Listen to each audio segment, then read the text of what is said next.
Alright, starting the stream. Alright, my stream has started.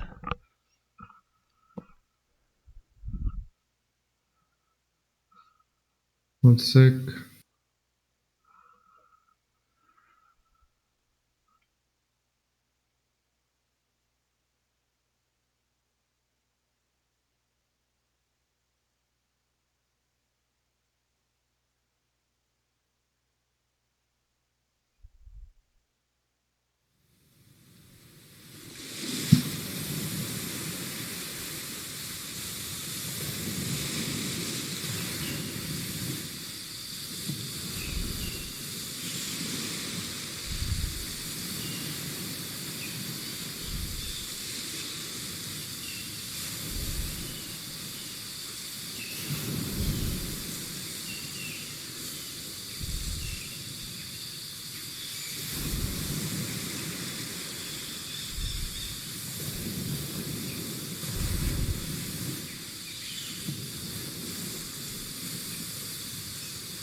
Don't type anything yet. Let me clear the chat log.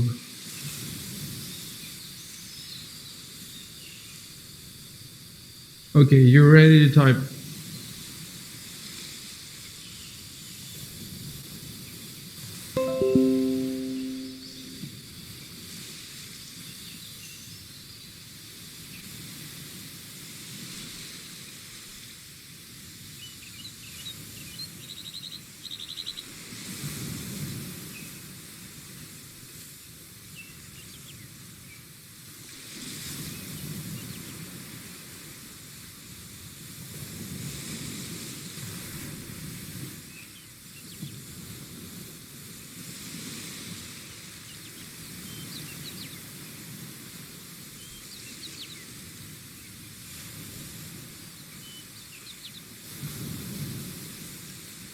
Rep.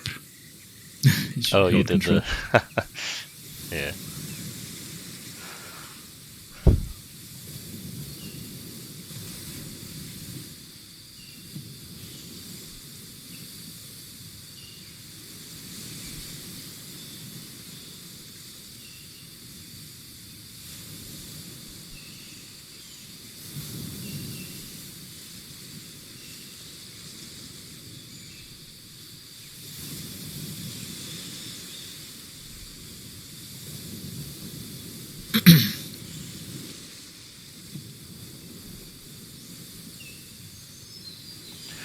This house to our left, the small one, where's the door on that?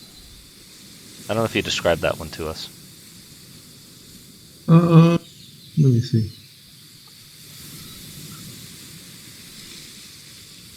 I'm guessing by the trail that it's on the right side of it, but Yeah, you can type think, right? type that Just I look at at the it. building to the east.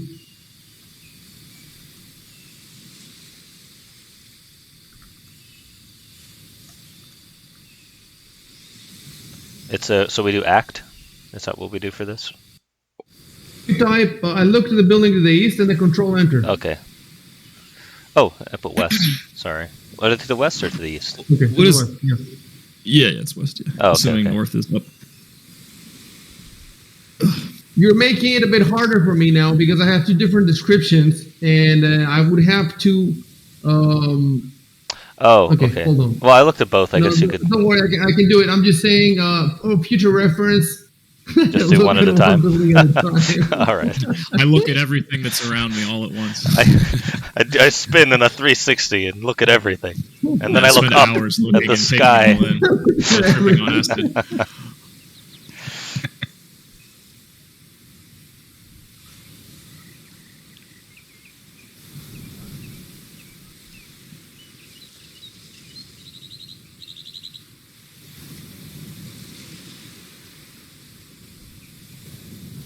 Don't type anything before I give you the description for the other one.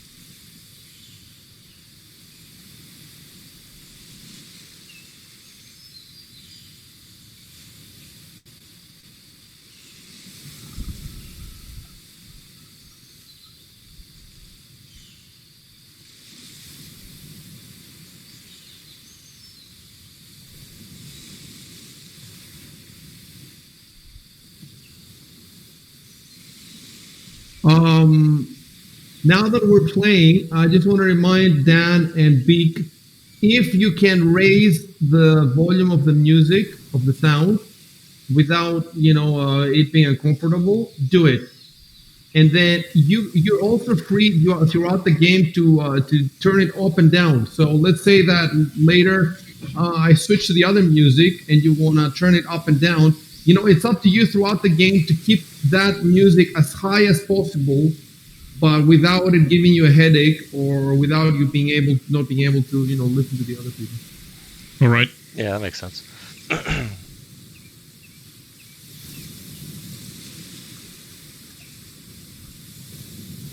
It makes a difference if you can hear, if the viewer, and if to me it makes a huge difference to be able to hear these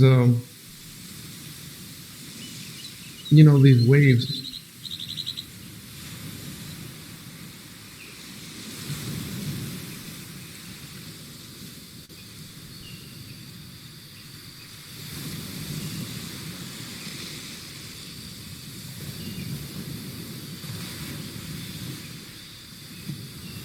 I'm gonna wait at the door for you guys.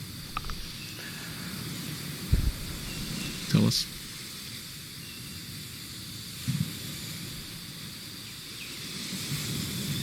One thing I was wondering too with all these sessions about my character is that I have a wisdom of 6, and so I'm wondering, am I supposed to act reckless? Should I be the one going in first? I mean, if I act this way, I'm gonna get killed, obviously, but I am unwise. I have little common sense, right? So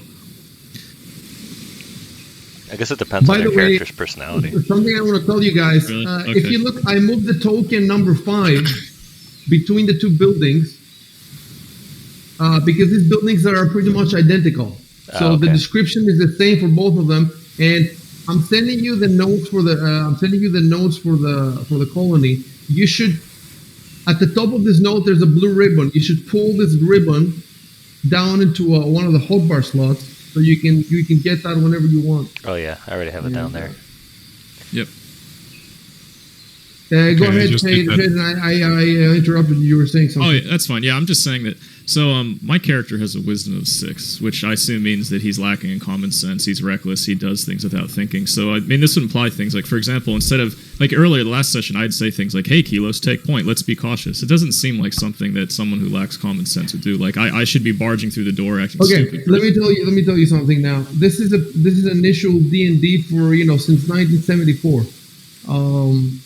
It's easy to role play somebody who has low dexterity, low strength, low constitution, but to role play a moron, nobody really does that. First of all, I would never play in a group with morons. So that means, everybody would have to have a minimum intelligence and a wisdom of, I don't know what, 12 or something. But that doesn't happen, Yep. If we wanted to make the game harder, we would force people to role play their intelligence and wisdom, but we're not doing this at the time. I don't know if we get really good at role playing and at tactics, maybe in the future we'll think about it. But for the time being, we are only going to use intelligence, wisdom, and charisma for Pathfinder roles, for gaming roles. Yep. We're not going to use it unless it's something blatant. Otherwise, forget about the scores for your roleplay. Unless you want to, unless it's something charming, like Arcos is the druid he has very low intelligence, and he doesn't play like a complete moron, but he doesn't play very intellectual either, so it's fine. But don't, think about it now. The other problem is that there's only 4 players. That's a small number, really. Like if we had like 5 or 6 players, there will be more chances of like 2 or 3 of them being good with tactics. But we only have 4. So if only one person is going to come forward and say, "Hey guys, let's pay attention to tactics," but what if that person happens to have low intelligence or wisdom? Then we're going to castrate the only person who can take charge. Right. Because not everybody in a team wants to take charge. Some people just want to hang out back and throw their spells, and other people want to take charge. And so, because we're only 4, the chances of getting one who's good with tactics and wants to take charge, they're fairly small. And then if we hobble him with a wisdom and intelligence problem, then we're fucked. So, TLDR, get about these numbers for your role playing. Let's go. Okay, got it. Thanks. Not for your role playing so much, but for the tactics of the team, which it's vital. Without this, we can't play the fucking game. Yeah, exactly. I agree with what you're saying. Like, if for little silly things, I'll try it. But like, if it's a situation where if I act unwisely, like I'll literally get killed and the campaign's screwed. Like, I won't do that. Yeah, exactly. So I agree. Let me put something here. Okay, so I'm gonna write how I enter. Hold on. I'm gonna hold you there for a sec so I can read something, and I'll be back in a sec. Yep. So you enter. Go ahead. Let me mark something. Let me write something first. Hold on. Yep.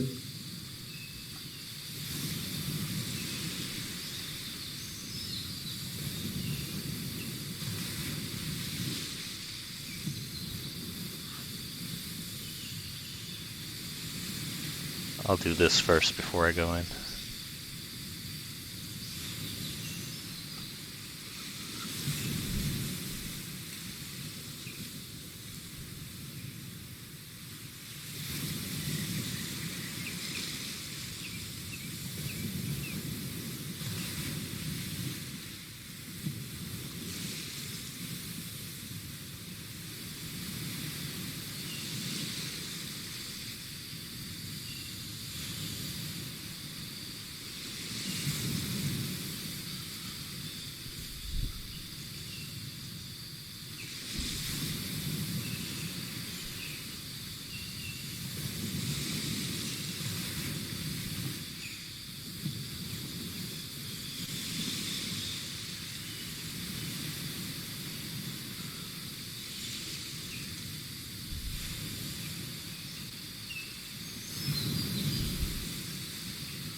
Are you hitting enter before you type or something? Because it's the way it formats your messages. It puts it on another line, or is that a Fantasy Grounds update or something? Because I think last time it was always after the colon, not on the new line.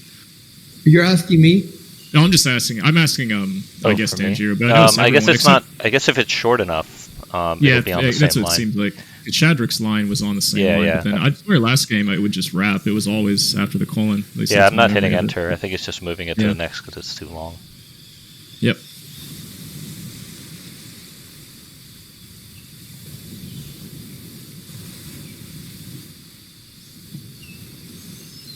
Okay.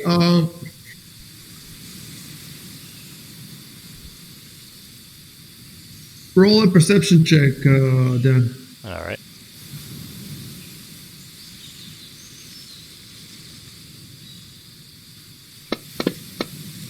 I always roll terribly, That even must with my do it, crazy though. bonus. There are no barrels, no bears at all.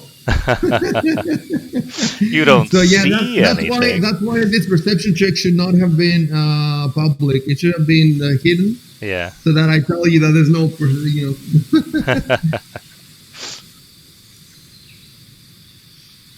I mean, it's still not bad, but it's not like great either.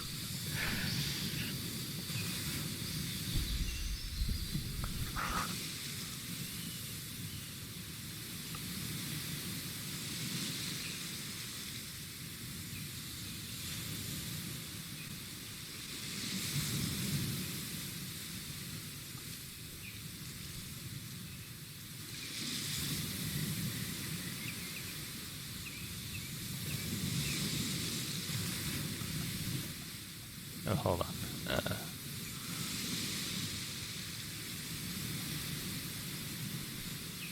I'll tell you what the problem is, guys. My problem is that I want to roll some hidden rolls, but if I roll them in the chat log, then you'll see that I rolled something. If I roll them outside the chat log, the problem is if you have a map pinned to your screen, you cannot. It does not allow you to roll dice over it. I have to unpin the map, roll the dice, and pin it again. And because the map is so big, it takes time. It's just so annoying. I wish I had some real dice in front of me, but I don't. And that's just terrible. I don't know why they did it this way. It's just.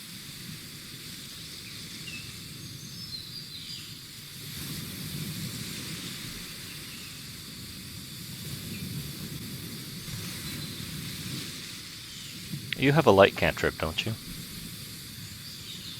I think.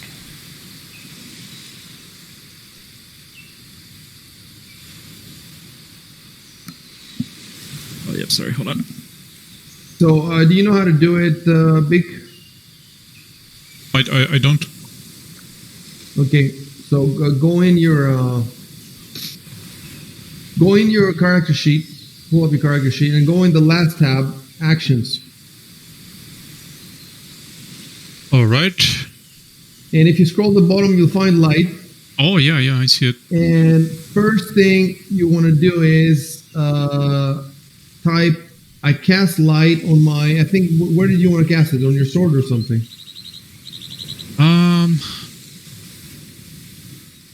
Have you done this? Have you cast the spell before? No, never. Okay, so hit the blue ribbon to the right so you can read the description. Okay, click it. You see the word light in the spell, right? Yeah. I see the light and. To the right, there is a blue ribbon, right, at the end of the line. Yeah. Click that. Read the description. Yeah.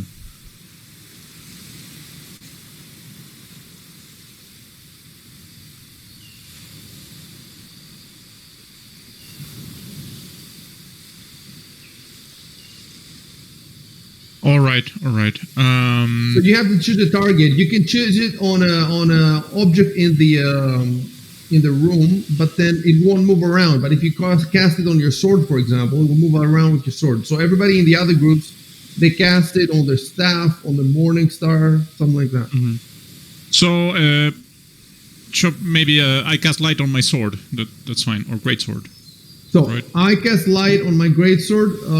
Control Enter. Okay. That's the first step. There's 2 more steps. Mm-hmm. The second step is to the left of the light, there is a little circle. Click that circle. All right. And the last step is to the right of light, there's a die, a red die. Click the die. Okay. And then it's up to me to describe it.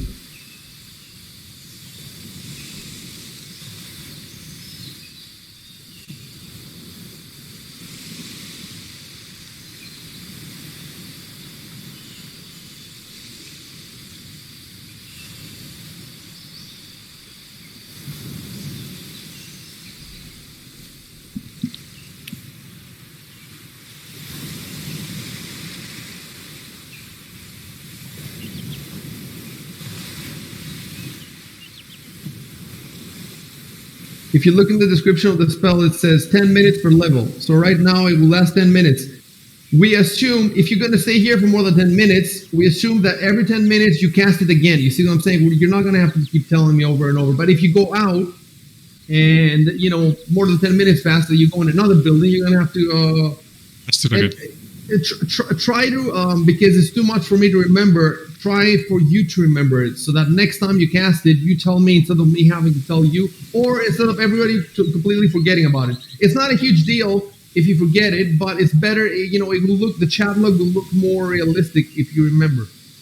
If some of us, really it's not, also the other players, I mean, it's not like the rogue has much to remember or the ranger, so. Okay, so there's light in here now, so if you do any perception checks or anything, there won't be any... All right. Let's see. Let me type one note, by the way. Kelos's perception check.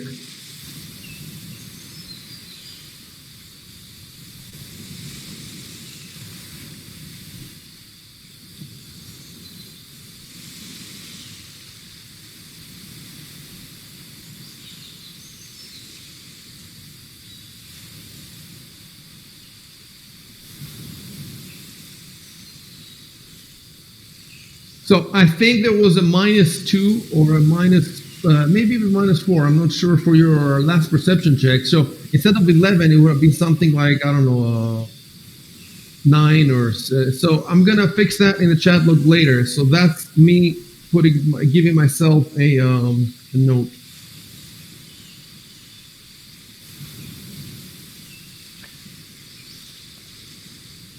Okay. You cannot do a diagonal move through a door. You have to, I'm talking to Beak, you have to pass through Kellos. Well, I'm going to move All right. farther in because I'm doing more of a search. So You can definitely pass through characters, just don't stay on their square.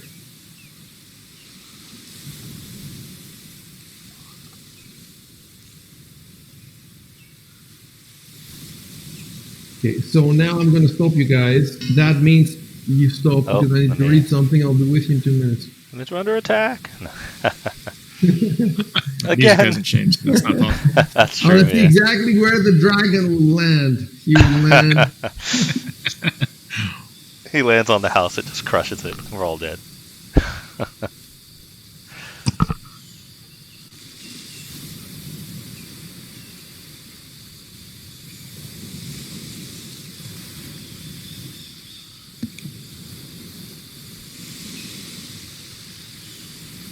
Wait, here in this campaign, we get experience points for fighting monsters, or not? Yeah, I should have given you experience for the... I'm not giving you experience yet, you know why? Because you haven't leveled up, so even if I gave you the experience, you wouldn't have anything to do with it, right? But one of the things that I want to start doing is I want to start giving it to you. You know that last time, it's the first time that I gave you items with the party sheet, so I want to start giving you XP with the party sheet. And I thought about giving you the XP for the last battle at the beginning of the session, but I want the XP to be in the other chat log, not in this chat log, in the last chat log. So that XP is going to be added by me on the chat log, and any more XP you gain this time, I'm going to try to figure out how to give it to you through the party sheet, and then so that the chat log is going to show it to you. Now, what we have to do now is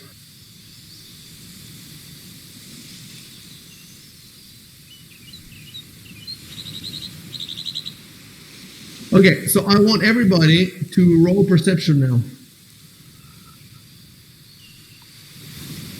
I'm scared. Of course. Rolling low.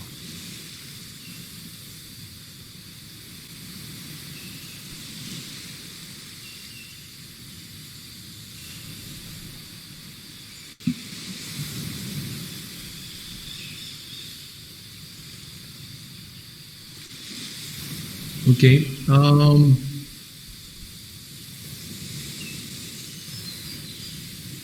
One sec.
Yeah. So I made a mistake. These rolls should have happened before you lit the room.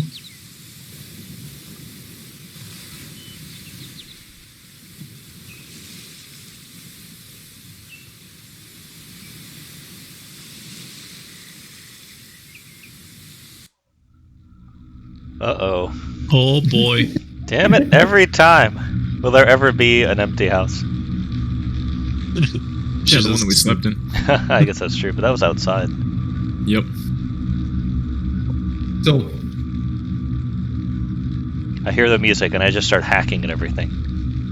We have to find the source of the music in the room. It's probably a boombox Yeah. in the corner. Destroy it. I'm like, not again!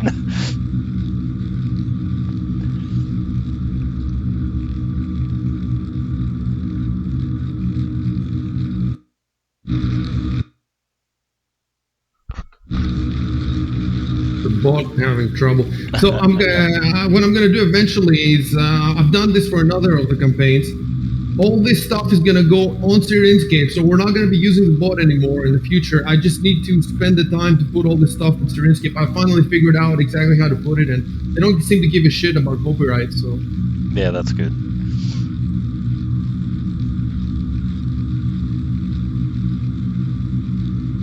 there is a problem though. They do give a shit about the size of the file. So when it's just music for 5 minutes, it's fine. But these tracks, the beach and this track, are 1 hour each, and they won't accept like 40 megabyte files. So actually, now that I think about it,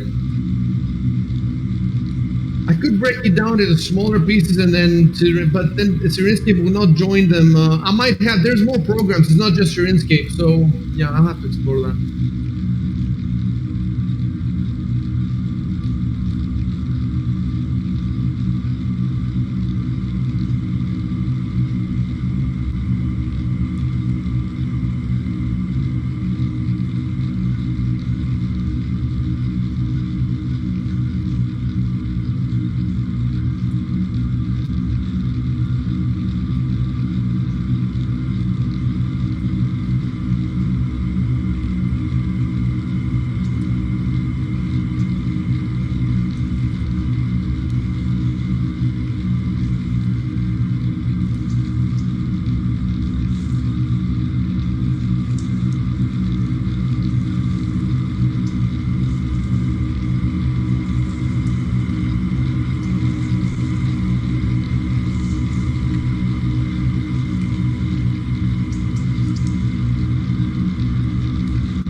So I do think that they have a surprise. Cockroaches are attacking us. So did he fail to notice it, or did we all fail to notice it? We all did, I think. Yeah, if it was dark, it makes sense. Yeah, like if it was a -4 and the DC was 15, we would have all failed. Yep. Oh wow, that size. That looks a little big. Oh, it's just a swarm, I guess. It's just a swarm. Can you see them now? No, right? No, Yeah, not anymore. disappeared. It's gone now. Okay, I have an issue. This enemy has some traits that you're not supposed to know. But when I turn it on, I think you can see the traits on the On the tracker? on the tracker and on the token. So you're not supposed to be able to see the traits. In any case, the thing about it, well, it says here, I don't know how to pronounce it, diminutive, when it means very small. How do you pronounce it? Oh, Diminutive. diminutive. Diminutive. Diminutive. Okay. So here it says diminutive, but on the tracker is massive. It's bigger than. Each individual cockroach is diminutive, but the swarm is massive. Yeah, I think that's what Okay. it is, right? Yeah. Okay, so you're telling me that the swarm, because the swarm has its own size, that it's different. I don't know. Does I it think function that the as like diminutive- one monster? I 'Cause that only might have be one why. monster, and it's called cockroach swarm. Yeah, that's what So it is. why is it telling me diminutive? It should be, but it has in parentheses swarm. So maybe the parentheses Yeah. is what. Yeah, I think you guys are right. It's trying to say that each individual creature is diminutive, but the whole swarm is massive, and it functions as one like big creature, I guess. Okay, so I gave you another little box that describes it. Well, we're dead. Let me see for a second. I just want to see, because the adventure doesn't seem to have any graphics for it, but I want to see if the Pathfinder rule set. I remember reading about this last night. I was checking over the book. I found the page. 25 diminutive creatures or 100 fine creatures can fit into a single square. So if there fits 2 by 2, that's quite a lot, unless they're spread out. We're just gonna have to burn everything. Burn everything! Yep. Set the garlic on fire. Like in the video game, you have to deal with swarms. I think they were of spiders, one of the earlier dungeons. You know what game? In the Pathfinder Kingmaker video game. Oh, okay. Oh, okay. There is a graphic for Cockroach Storm for the second edition Pathfinder. Swarms. And in the cover of Chapter 7 in the core rulebook, you can see some cockroaches. In which book? In the core rulebook, Which page? in page which page is this? 164. Okay. The cover of Chapter 7. How did you find it? You just searched in Yeah, the book? you knew that? I looked for cockroach. Oh yeah, I see. You're talking about the Ward. graphic. There's little rat men fighting you, and then there's some in the background. Yeah. And then in the next there's page. a couple of I see a couple of them, mostly rats though, but I do see a few. We can definitely use. Let me see. We can definitely use the graphics from the second edition. It's not like between first and second the cockroaches change. Yeah, this would be about the same, I would imagine. It's just the rules really that change mostly. Okay, so what I'm gonna do is, really quickly, I'm gonna put it in the game. I'm pretty good at doing this quickly now.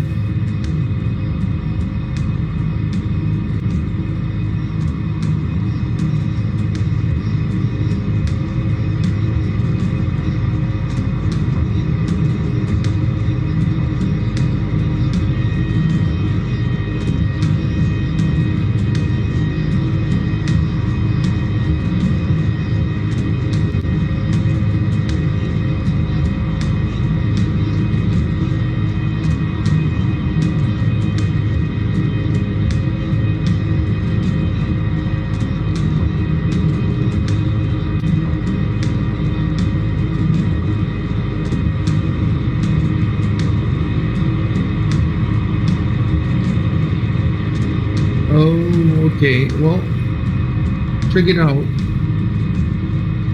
Ooh. And you can have it there on your screen somewhere on the side. Put it as illustration. It didn't take long to find it and put it in, so I'm happy about that.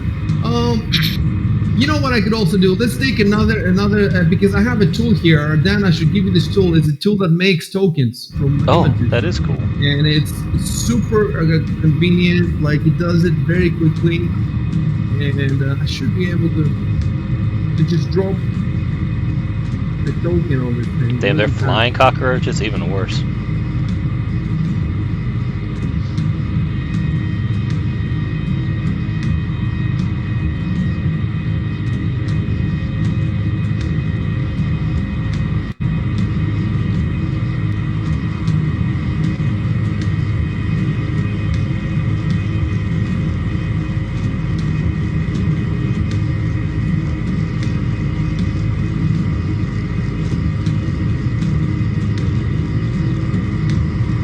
I do have a problem now. That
okay, it's a quick and dirty job, but it should do the trick.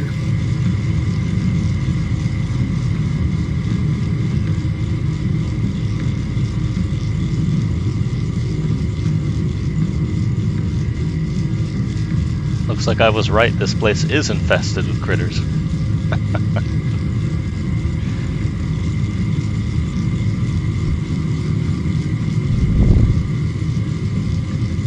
Okay, I fixed it. I fixed it, but okay, I think I have to delete the one that I have on the screen and re-add it. Yeah, that's how it has to be. Yes, and now it looks pretty cool. I think. Let me see really quickly. Boom. There you go. The problem is, it has a. Can you see it really quickly? Yeah. Yeah. It has. I'm hiding it again. I don't want you to see the status.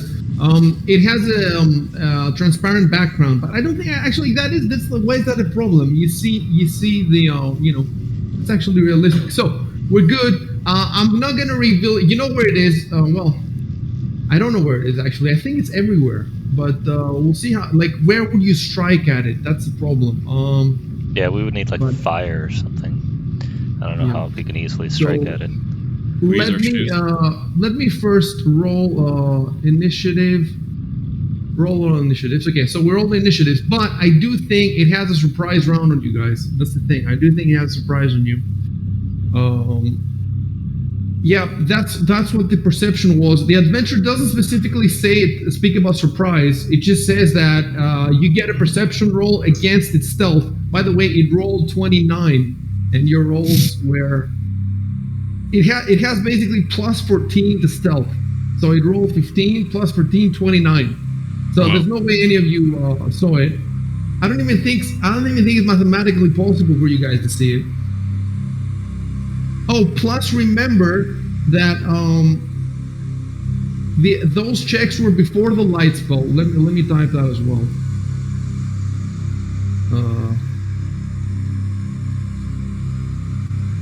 So you also get a minus because of the gloom.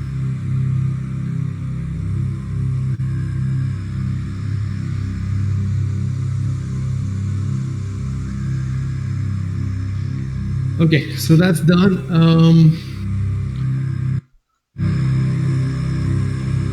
The thing with all these encounters here is that every single one of these creatures that you guys meet has special needs, special fucking things. It's not like the other campaign where I like that. where they only have fucking goblins and it's just goblin after goblin after goblin. Here, every single one is unique, and it's good though because I'm learning the game. But okay.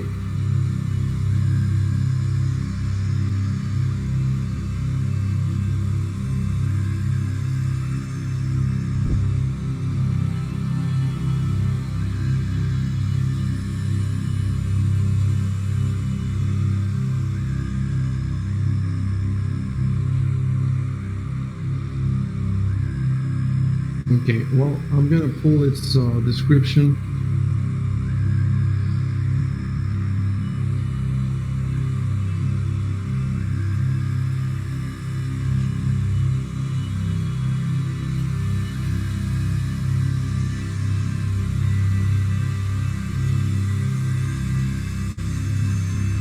Oh, something I just remembered.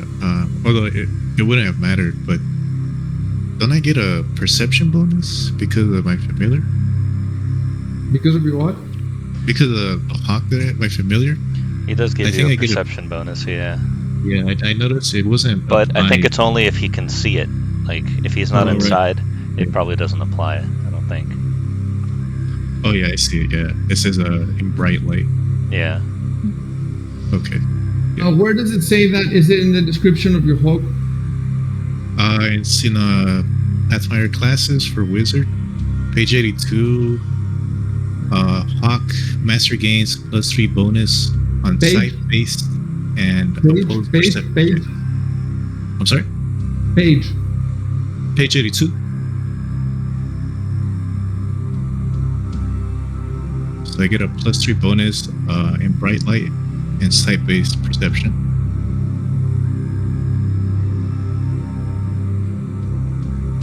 Yeah, and in the other campaign, because he has an owl, Chad gets a +3 on in darkness or shadows. You have the hope you get on side base in bright light, so only outside. So it's up to you to remind me. I'll try to remember it, but there's just too many things. When there's a perception check in bright light, you have to tell me. I get a +3. Okay. But in here, definitely you didn't get it. So Yeah.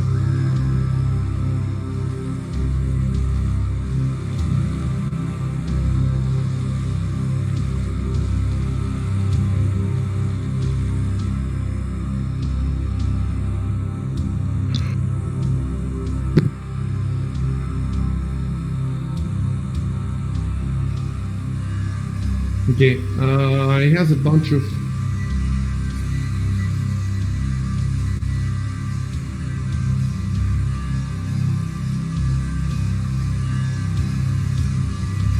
Okay. It definitely gets around on all of you. How do I? There's got to be a way to indicate surprise round in Fantasy Grounds. Since we're doing this, let me Google it. Attacks of opportunity. You hit shift to indicate them. Surprise attack Fantasy Grounds. Let's see. There's got to be some way.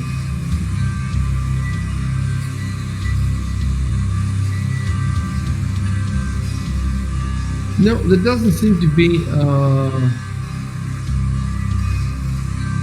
No, there doesn't seem to be. So anyway, round first, I'm gonna go straight to the swarm. Attack here. Okay, let me see who they're gonna attack. They're gonna attack whoever first bother them.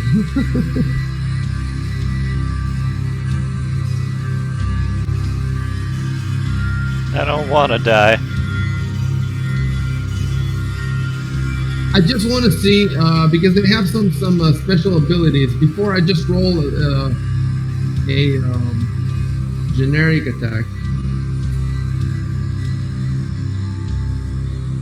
If I should be rolling instead.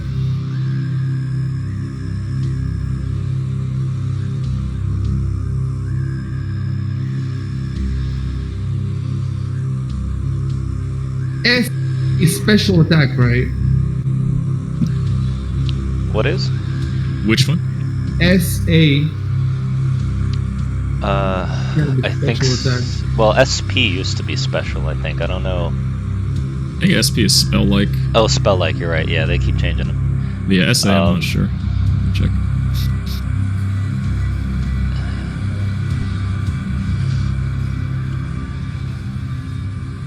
Yeah, I think I got it. Okay.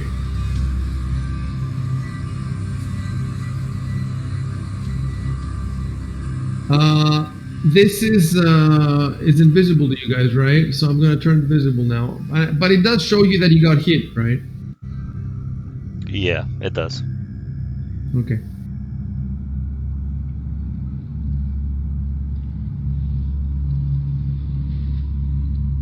Oh my. Every creature in this town does so much damage.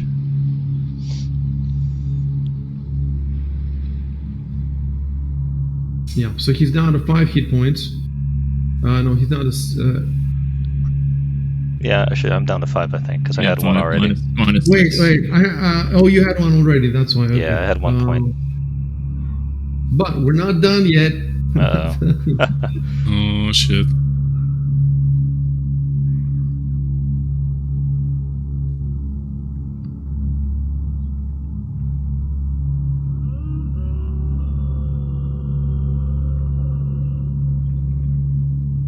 Roll fortitude. Fortitude. Fortitude save. Yeah.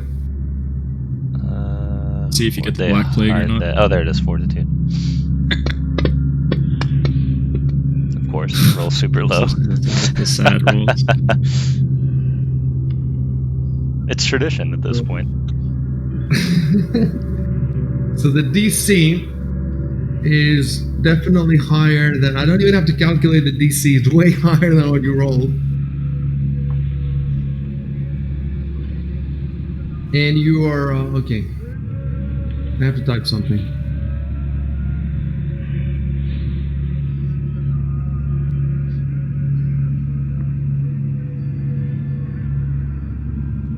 They burrow into my brain and control me.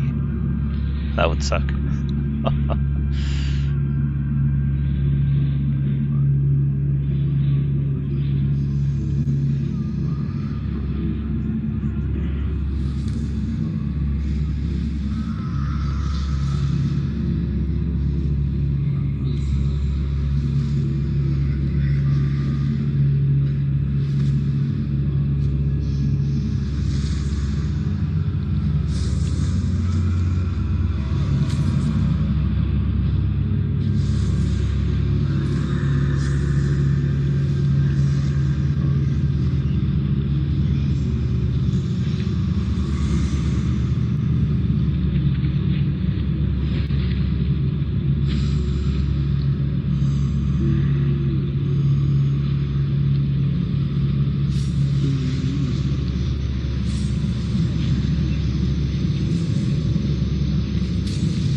Okay, there you go. Oh my god, I thought I clicked control.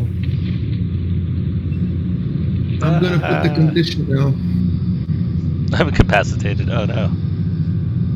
Well, guys, you're gonna have to do these without me. Just have to burn the whole place with you in it. No. I guess. Are you infected, immune to sorry. fire? Okay, stop speaking. Stop speaking yeah. now. Kellos cannot speak. Anybody else can, if you want, say 2 short sentences or 1 long sentence. You can type it, hit enter, not control, just enter. I just need to find the nauseated. I found it, the condition.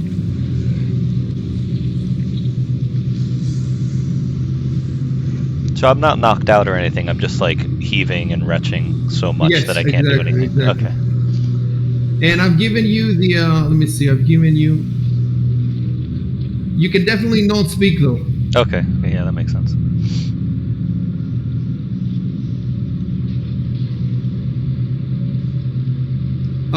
Just you guys. It's called this colorful screams and everything, but you know that it's a tactical tool for you to coordinate. So if you keep talking like women, oh my God, vermin! I am a bard. I mean, that's true, Mr. Workface. So now the way I understand it, Dan, is the swarm is its initiative is between yours. So first gets Tobias, then Jubal, then Matthias, then the swarm, then Shadrick, then Kellos. Now that the swarm has played, I go to the beginning of the tracker, right? Yeah, I think so. Because it's like there's a surprise round. So now go back to the beginning. So I'm playing the hook now, and the hook just basically flutters around outside, and then boom. So what I don't understand is that how do you attack this thing? I mean, it's just it's So right. I think that Dan knows maybe because he said some stuff because he's played these games before, and you don't know. I mean, you're not dumb. You can see that you cannot fire an arrow at a swarm. Right. Yeah, obviously, right. So the question is, do you have anything on you, or do you have any skill that can? I'm going to help you a little bit because you might people might die now. So I'm gonna. I don't know if I told you last time. You're playing the tutorial battlegrounds now. The tutorial lasts at least 250 hours. 250 hours is about average for a campaign to finish. So until you finish one campaign, maybe two, you're playing a tutorial, and I'm giving you some hints. That doesn't mean you may still die with my hints, but you got to learn the game, etc. So first, you think Dan cannot speak now. Maybe in the next round, but he cannot speak now. Your bow is useless. Obviously, your sword is useless. The question is, do you have anything on you that you think might be useful? So I'm gonna give you a minute to go through your skills. You don't have spells. Your inventory, and then you decide if you have anything. The others can speak now, though. So hold on a second. It was a surprise round. So the surprise round, you cannot speak because you were surprised. So the two sentences that have been spoken already are in this round. So in this round, Chadrick has one more small sentence, and Jubal has another small sentence, and Matthias has one long sentence or two small ones. So if you wanna try to give him help, you can do it right now. You don't have to wait for your turn to speak. You can speak whenever you want. And I'll give you about a minute, and you'll tell me what you think you're gonna do, and then I'll see if I'll have to give you more advice. Yep. Let's say something else. Listen, I'm gonna make the cohort swarm visible, but I don't want you mousing over its. Fuck it, I'm not gonna make it visible. It's a swarm anyway. It's everywhere, so there's no point. Okay, we're waiting for you.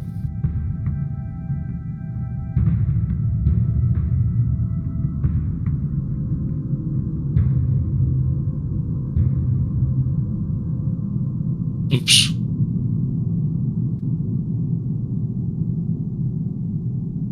Do I have enough time to do it? Well, if I did like a knowledge check, I could only probably learn a little bit in this amount of time.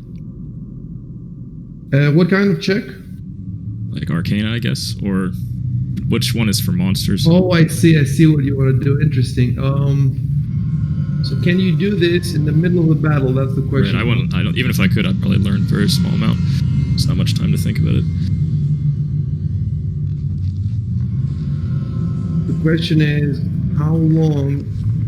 I wonder if this check is what you can see right now, or what you know from. Because if it's just to check what you already know, then it's instantly available in your head. Right. But okay, let me check it. I think it's what you already know.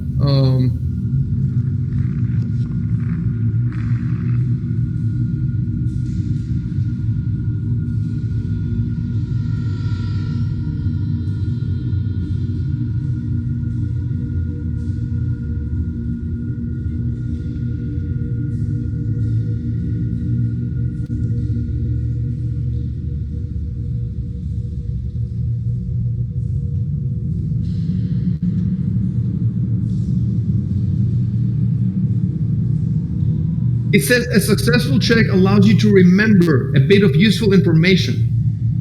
So it's things you already know. So if you want, the question is, do you lose your round for it? Or is it...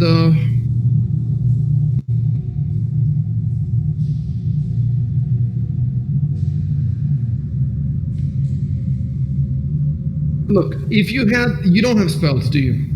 I do, yeah. You do have spells. Yep. In first level? At first level? Yeah, I have 0 in first level spells. Okay. Let me see what you got. Because definitely spells is something that you could try. I'm not saying it's going to work, but it's definitely more chances of working than a sword or a. Yeah, so let me look absolutely. at this. You have grease, you have sleep.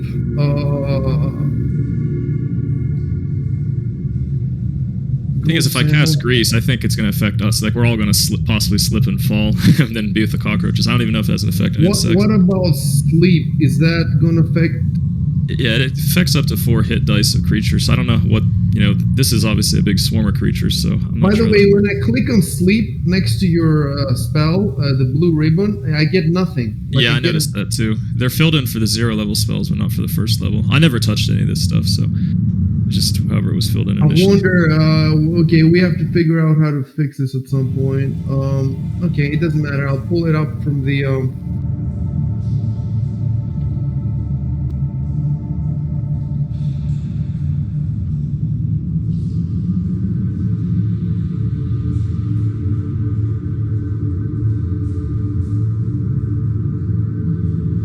10-foot radius. 10-foot radius. So, if the cockroaches are supposed to be everywhere, that's not gonna work. Even if it's in the corner, well, you could. Yeah, you could. If you say that the 10-foot radius is outside the place, then that would work. So, and it says. Logical Flamber, 4 HD of creatures. So that sounds like it will work unless the cockroaches have specific immunity, which I'm not going to tell you. So again, it hinges around whether. I will just say right now, this is not an easy encounter. That you might want to start thinking about running. Yeah, I get that, but then I feel bad for my buddy. I'm not sure what I can do for him. Definitely, that's an issue. That's an issue. You don't know how long that's gonna last. I haven't told you how long that's gonna last. It could be around. It could be longer. And even if it's just around,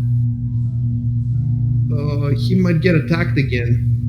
And obviously, if he gets attacked again, then maybe there'll be another round of this sickness. So he might just die in here. You could, however, grab him and take him out.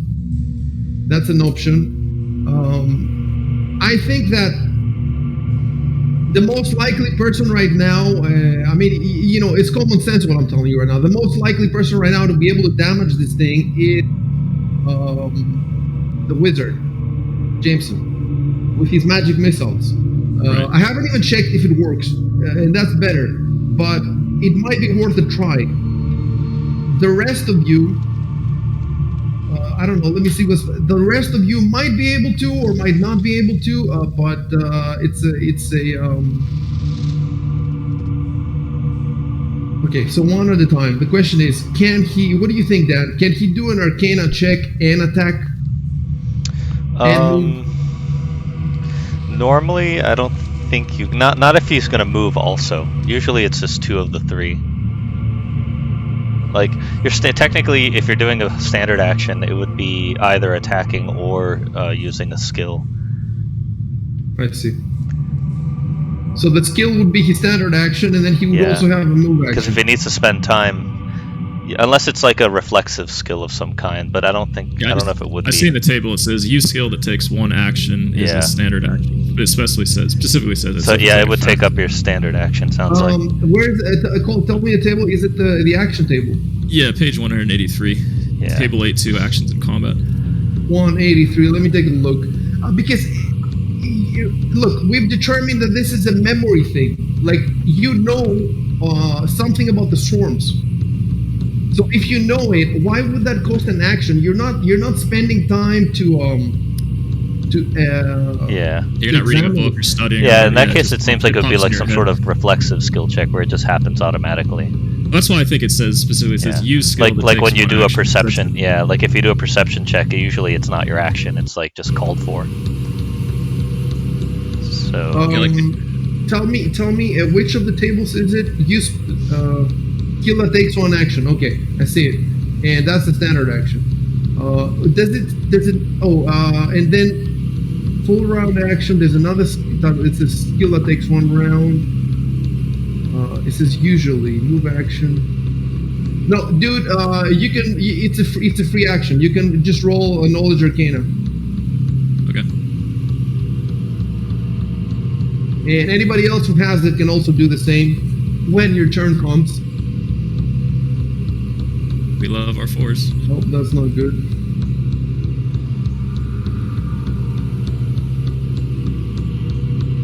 These dice are Another clearly question that loaded. I had. Now, let's say that he doesn't know anything about the Cockroach Swarm. What if he meets another Cockroach Swarm a week later? Does he get another check? I think it's a day. You can retry after a day, I think, or 24 hours. Actually, I think it depends. But the question is, if you know anything or if you don't know anything, what? So in the intervening day, you learn something? He could have remembered something. He might have been thinking about it since. I mean, yeah, to speak personally, like some other things I forget, and then a day later just suddenly pop in my head, like, oh yeah, that's what that guy's name was. So I think I'm guessing it's like that. But if you obviously you can't keep checking repeatedly, that wouldn't make sense. But yeah, if it's been a day or something.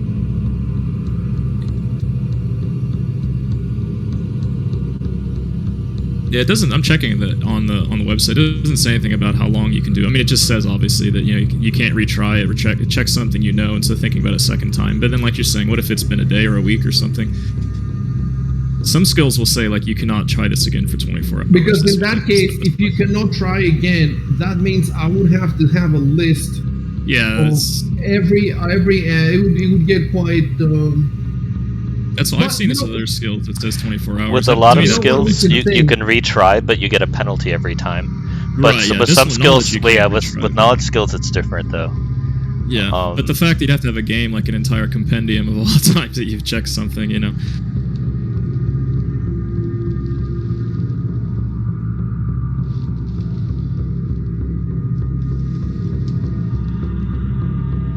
The thing is, let's say that you fail to remember anything about this swarm, and then you meet them again. You meet another swarm like 3 days later, and then you roll, and that roll is successful. We could say that you learned something from the last encounter with. You see what I'm saying? That's where the new knowledge comes from. It comes from the earlier encounter.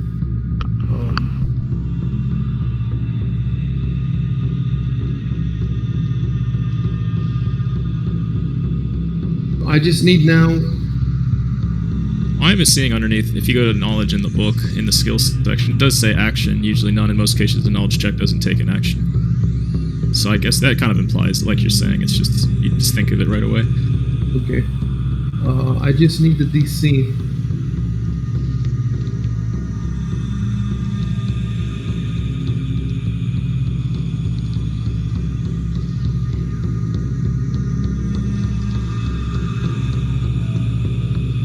It's 10 plus the monster CR, and you rolled a 9. So there doesn't seem to be any way, I doubt it. I wonder, should I type something? I don't see the point of typing something. You just roll and... There's nothing popped in my head, yeah. Yeah. That's it. Okay, so now the question is, do you want to use some kind of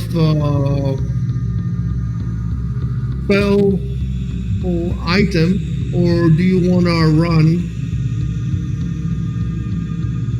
Do I have the strength to try to drag Kilos out, or can I not do that? You have strength 10. Even if I did, the cockroaches are on him. They'd probably get onto me then. Yeah, I don't know. That's why it's tough. I don't really know what I could do. Yeah, I don't know about the dragging. If he was blinded, you could have just grabbed his hand and you could run out together, but he cannot run. So the thing is, if he run, would he get an attack of opportunity? I think he would.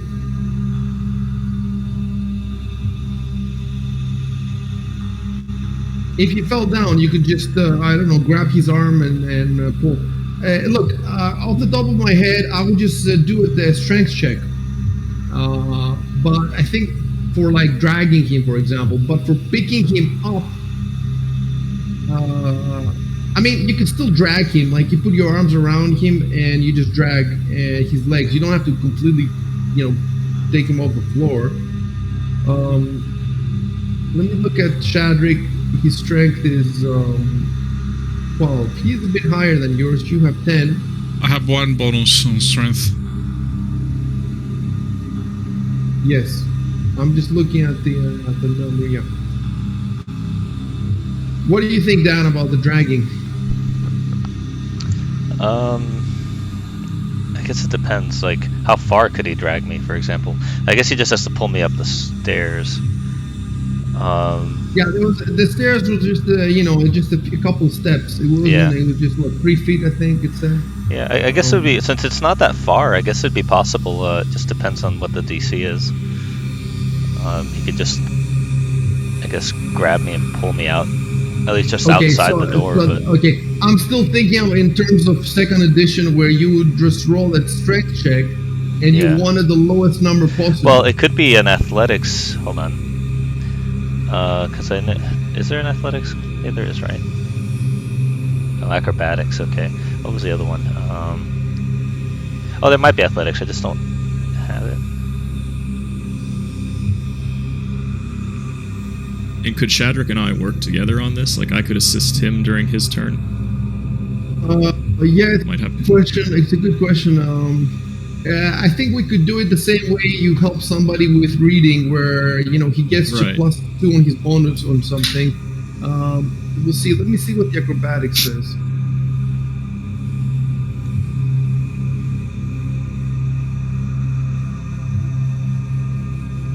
No, acrobatics doesn't seem to be. I think this to me sounds like an act of pure strength. Yeah. Just dragging somebody, the more strength you have, even if you don't know anything and if you have shit dexterity, if you're a big guy and strong guy, you can just throw people around, grab them, and I think that's what it sounds like to me. Yeah, that's what it sounds like. So I'm gonna go with a strength check.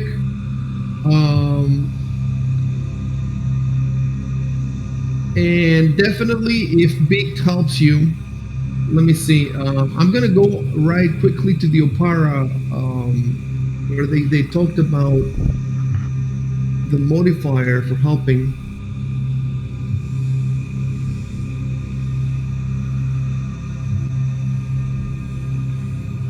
Yes. Okay, so if you roll 10 or higher, the character you're helping gets a +2 on his check. It's called Aid Another. Oh, that's an actual. Is that a feat or? I think it's just a type of action. Yeah, Aid Another. So. Let's check in the book.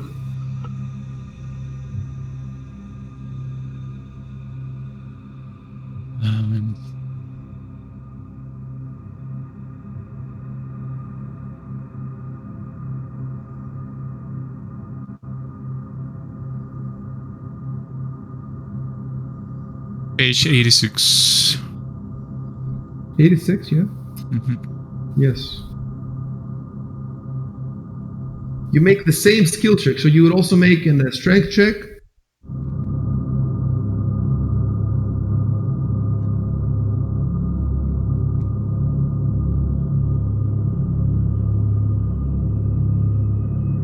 Yeah, it's very simple and it's very easy. So first, you have to arrange this through chat. So you're gonna have to, Jabal, you're gonna have to say, I'm gonna pull out Kelos, help me out, Shadrick, and then control enter, just enter, and then wait, is that? Yeah, try to say it as briefly as possible because you've already used your one sentence. If you take too long to say, if you take too much of a sentence, I'm gonna have to dog you around. So try to say it. Yeah, that's like good. And yes, I could have said outa instead out of. Yes, and then the question is, since it's your turn, how is Shadrick gonna help you? Because it's your turn, it's not his. He's supposed to roll first because that's how you determine. He would have to hold his action until the other action is taken. I see. So it's like I can suspend my turn basically, kind of until his sort of. Okay, let me, because we've never done this before. We played 100-something hours. Nobody has done it. Where is this in the? What is it called? Suspend your action. It's called holding action, I think. Generally.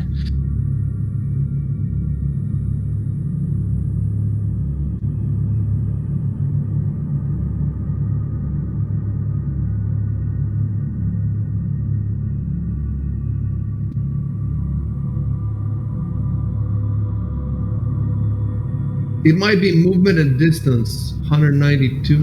Hold there. on.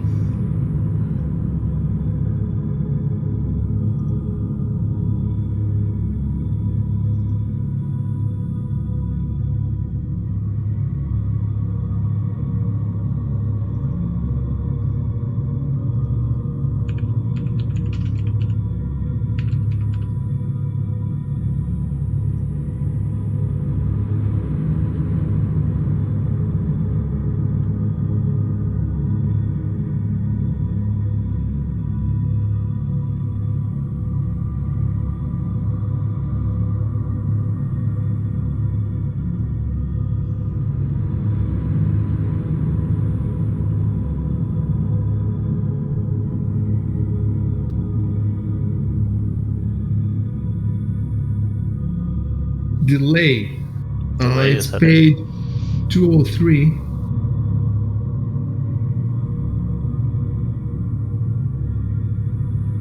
Oh, there it is. Okay.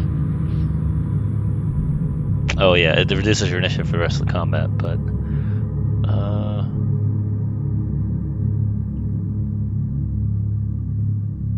Oh, okay. So,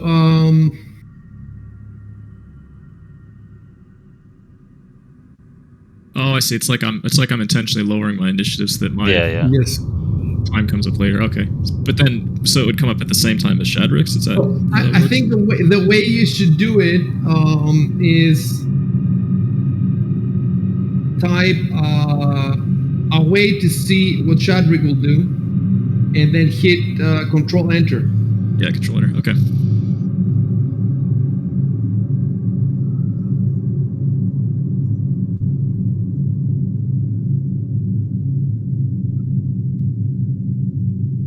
But of course, we don't know when we're in combat. We don't necessarily know what the monster's initiative is. So if you want to lower it, but make it so that it's still higher than the monsters, you wouldn't be aware what that number would be, right? I think. Look, normally you should be able to see it because you've seen when it acted, etc. Yeah, after a round, like right now, I'm not sure where it is, but after one round, it you're is. right. I'll tell you where it is. The only reason I'm not showing it to you is because I don't want you to see the. Look, if we agree on one thing. No, I don't want. Look, I'm not sure if you'll be able to see the effect it has, but I don't want to chance it because it's a really important effect. It might destroy the whole scene. So I'll tell you where it is. It's between Matthias and Shadrick. Yeah, that makes sense. So Yeah, Matthias has the same playing, initiative as Mason. yeah, Matthias is playing now, and Shadrick. If you want to speak back, Beak, you have a sentence about the size of the one Jubal used because you've already spoken, or you can just act. So you have your spells again. As I said, your weapons obviously are going to be pointless. So you have your spells. If you want to try something, go check your spells. Let me see what you got, because I think you've used. Yeah, I've been checking them. Obviously, light doesn't work for this, right? It's not your turn right now, right? No. Actually, I want to see if light does anything. I was wondering that too, but if they're distracted by the light, but the light's on right now and they're still attacking, so that's why I didn't consider that.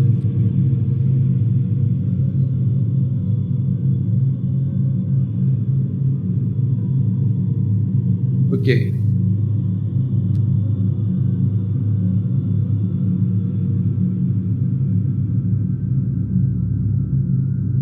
Okay.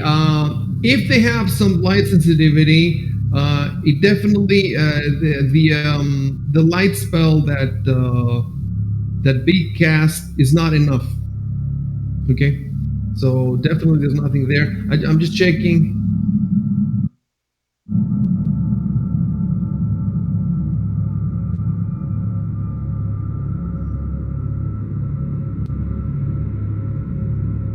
Okay, so I'm looking at his spells. The only spell that he has memorized that might conceivably do something is Cause Fear. But it sounds like Cause Fear is mostly for. Let me see.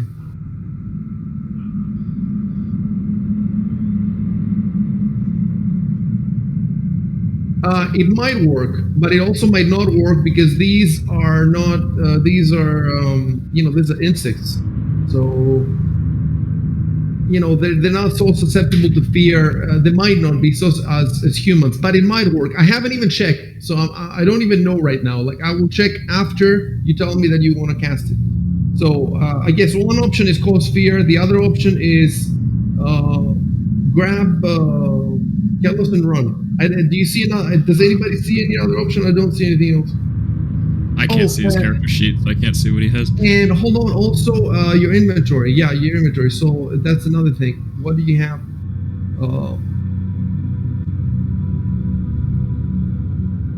Oh, you still have the magical pendant that the Senator's Aid badge for the other campaign. That's pretty cool. No. And by the way, all of you guys don't have enough stuff. Like you need more equipment, like torches and stuff like that Dan has. So you're gonna have to scavenge that. The other building before that I told you that it had stuff. So you should go back there at some point and just load up on stuff. So yeah, it doesn't seem like you have any other options, Beak. Either that spell or grab, kill us, and run. What do you think?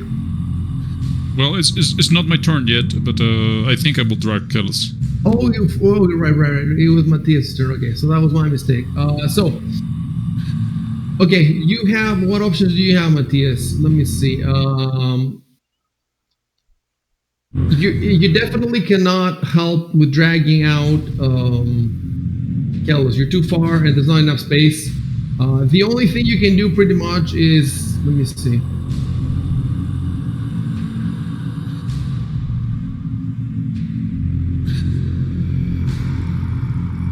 Magic Missile, Acid Splash. Acid Splash, that seems useful for a swarm.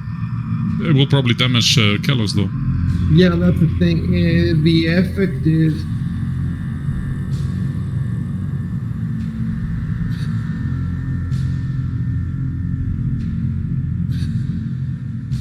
No, the way it sounds here is it seems to be quite targeted. So he rolls against the AC. It sounds like it might work.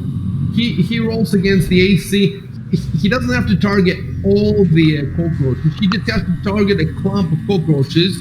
I have their AC. He rolls the die, and then if it works, then he does 1d3 damage. It's not a lot of damage though. 1d3 is not a lot. Magic Missile will 100% hit his target. And unless they have some kind of immunity, if they have immunity, then they're not going to take any damage. But if they don't have immunity, it's going to be 1d4 plus 1. And he has 3 of them. So if he takes all 3 rounds, it could be 3d4 plus 3, which you don't know. It might be enough. It might be enough. Does he have any spells that cast? Because I was wondering about if the cockroaches have any susceptibility to light. Because right now there's a light source in there, but it's only on Shadrick's sword, correct? So it's not. It's kind of dark in the other section. No. Right? It's the whole room because it's lit very well. Okay. Yeah, it lights. Look, it lights the whole room 1 level up. So if the room is completely dark, then it makes the room dim. If the room is dim, it makes it normal. If it's normal. I'm not sure. Does it go up to bright light? I don't think it goes to bright. Let me see. In any case, the room was dim, so now the lighting in the room is normal, and the radius is. Let me see. Is a 20-foot radius, which is way bigger than the room. The room is way bigger than the 20-foot radius. So, okay, I was just wondering, maybe there's a reason why they didn't attack Shadrick. Maybe they were scared of the light on his sword, so they went for Kelos instead. Could be. You don't know. Because I could have cast. I have a spell, Dancing Lights. It would put a light in each corner of the room, so it would make the room even brighter. Maybe that would scare them away.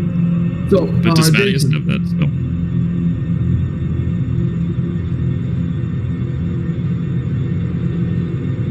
Jameson. Sorry, You're playing. Oh, okay. I wanted to You said knowledge arcana is a free check, right? Yes, knowledge arcana. Yeah, go ahead and roll if you want. Okay.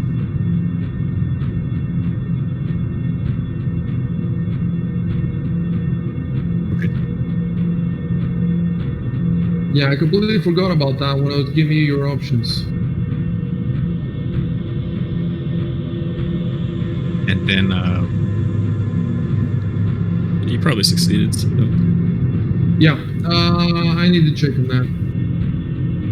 yeah, then we're gonna do magic missile. Yeah, we'll do missiles. Okay, give me a sec to check it.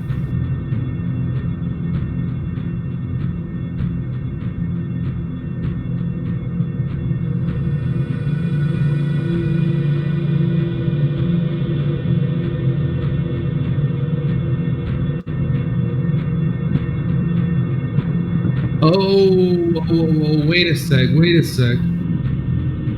The DC is 10 plus the monster CR, but if the monster is common like goblins, then the DC is 5 plus the monster CR. So that means, let me see, what did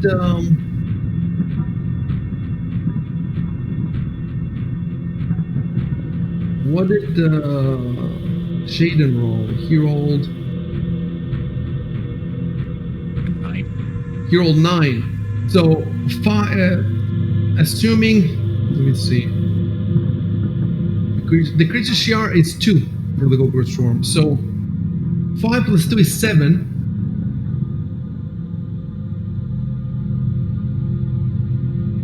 And he rolled a 9. If it's common though, is it a common? That's the thing. Is it Gogurt Swarm? It sounds like it would be common.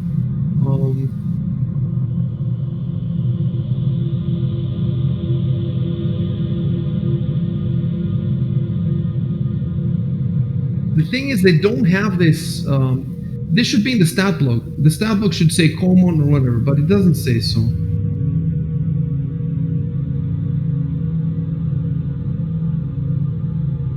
Yeah, this is definitely common. The way I read it is definitely common. So that means I'm gonna give you 2 pieces of info, one for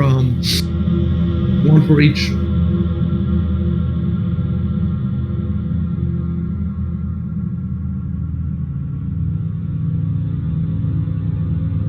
So it gives me complete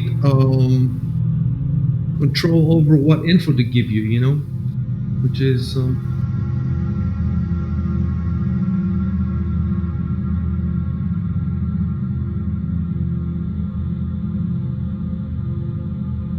Okay, first thing I will give you is just the generic text.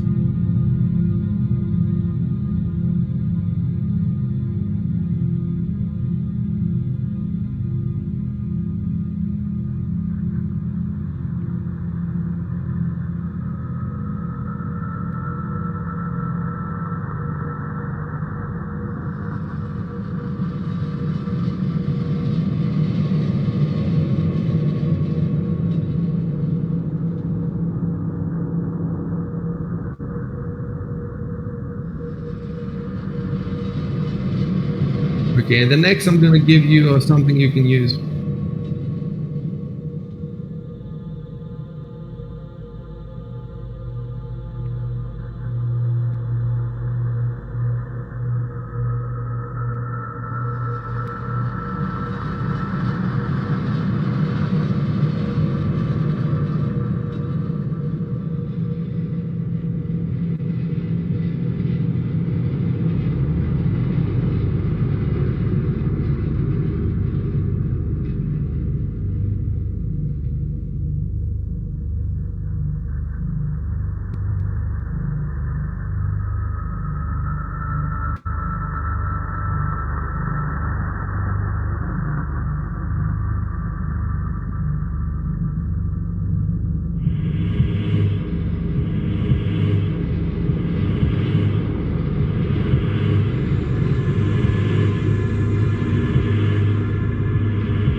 like So I guess do Jason. do lights type spells, do they stack? So So the keep daylight spell is a third level spell. The light Oh, a spell specific that spell. the light spell that daylight is very bright, and what you have now in that room is just normal light. It's not very bright, so Yeah. you don't have access to that spell.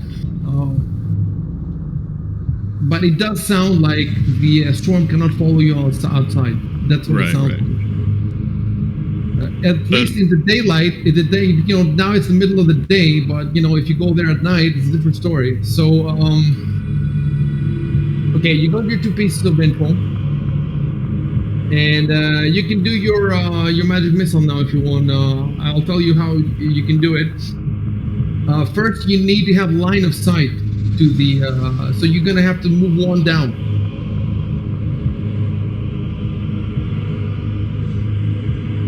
Then you'll be at the doorway, unless it has windows. Hold on, let's look at the description again. Does it have windows? Said that it didn't have. This one has no windows. It's one of the only ones, I think. It's like a storehouse. They don't have anything in it, or any windows in it, I should say. That's why it's so dark inside. I think on purpose they didn't give it windows. Yeah, I think so. Yeah. So you're gonna need to move down one to be able to see the swarm.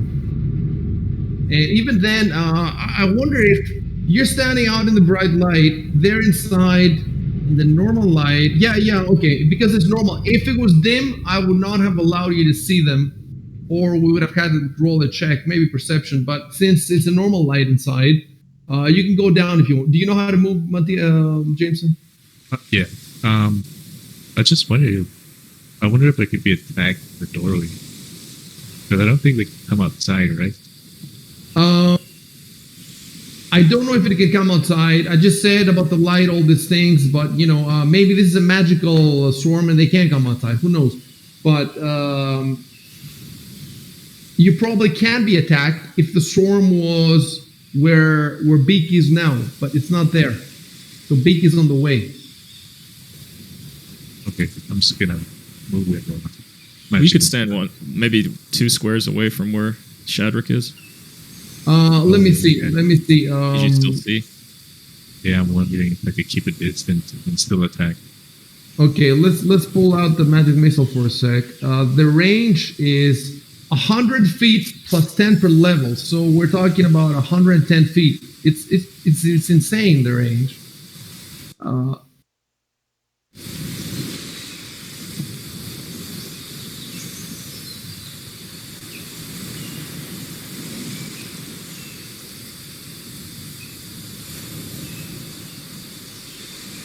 The creature has less than total cover. So the question is, how much cover does the swarm have now? Well, it has less than total. It has some cover because Beak is going to be in the middle, but I don't think he has total cover.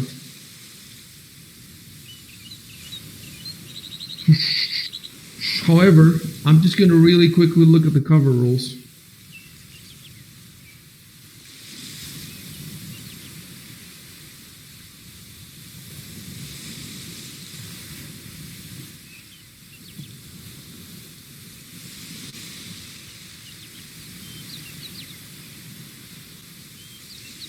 Oh, the music stopped because the thing, yeah. I'll fix it.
Okay, by the way, I'm looking at the diminutive rules now. It says that all of them can fit into 1 square. And creatures that take less than 1 square have a natural reach of 0 feet. So they cannot reach into adjacent squares. They must enter an opponent's square to attack.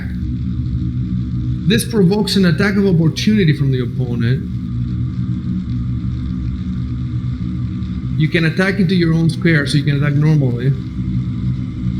And they do not threaten the squares around them.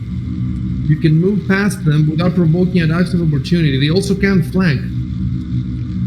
So if you want these rules, page 194 at the bottom and page 195 at the top. So between page 194 and 195. So that might actually help you a lot. Let me just read it again.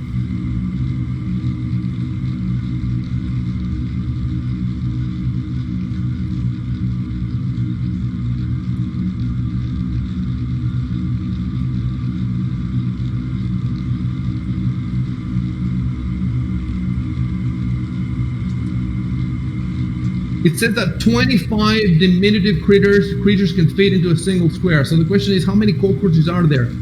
But I think there's way more than 25 here. That's the thing. It's a swarm. So it does sound like a swarm would have special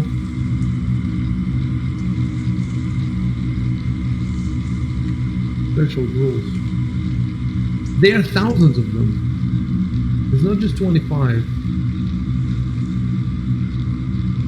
The storm, yeah, let me see the storm. The storm seems to have, oh, it's a creature type.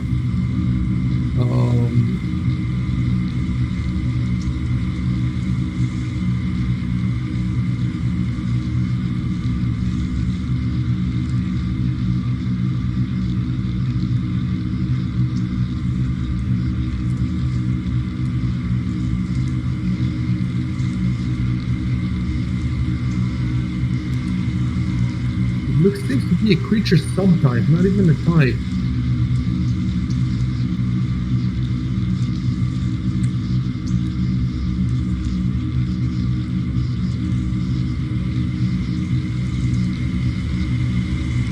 Yes. Oh. It has a lot of rules too.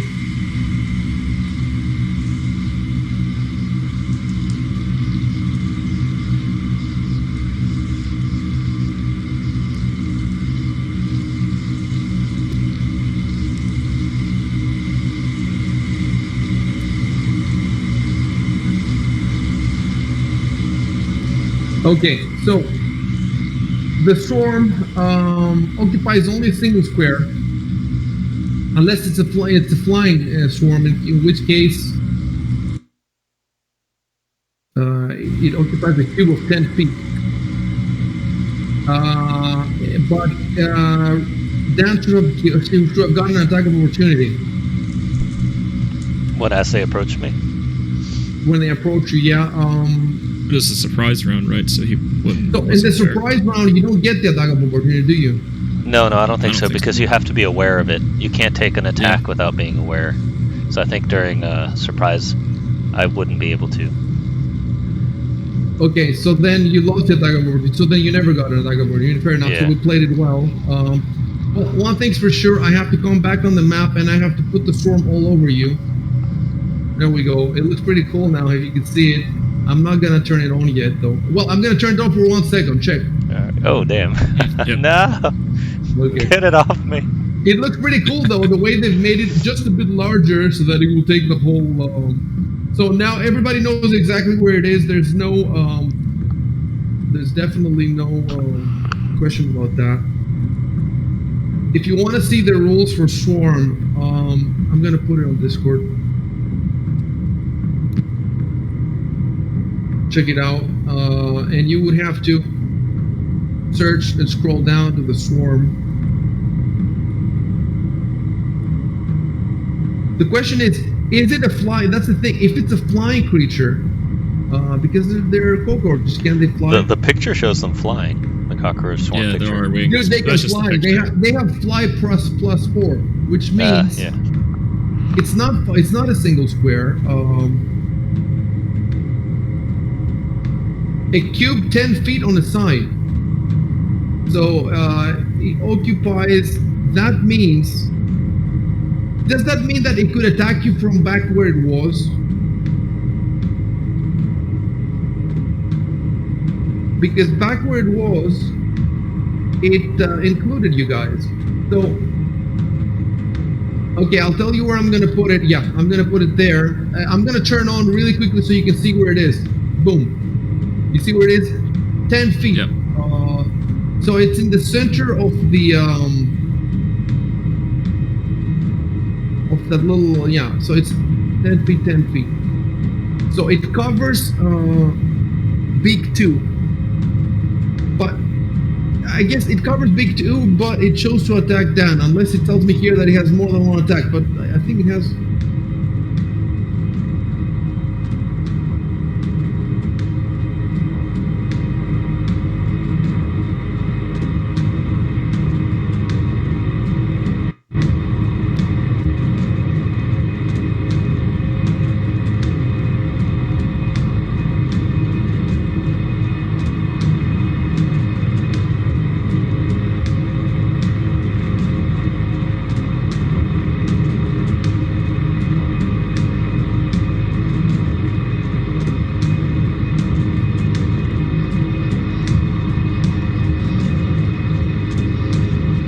You cannot critical hit or flank a storm. Well, it does say it takes half damage from flashing and piercing weapons. What? So that means it takes damage.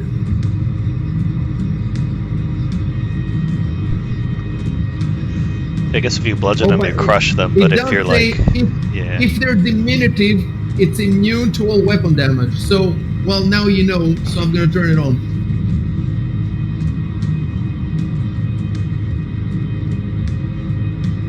So, because they're so fine, it's immune.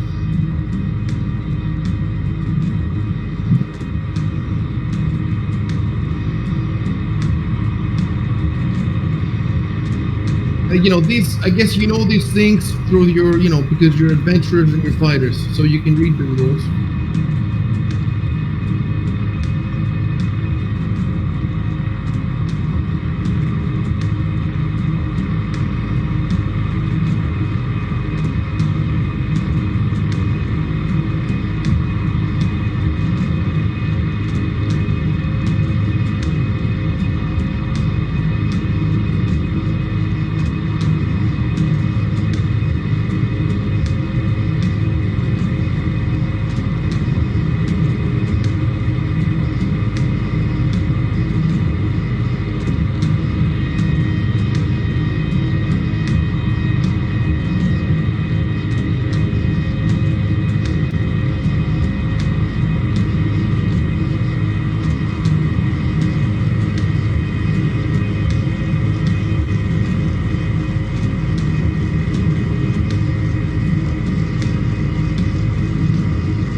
Oh, whoa. I think that Big took damage too, it seems. Took attack to swarm attack. They don't do standard melee attacks. They deal automatic damage to any creature whose space they occupy at the end of their move. No attack roll needed. do they have a set damage, or is it just the damage that you rolled? No, there's a roll. There's a roll. Okay. But I guess that roll should have applied to both you and Big.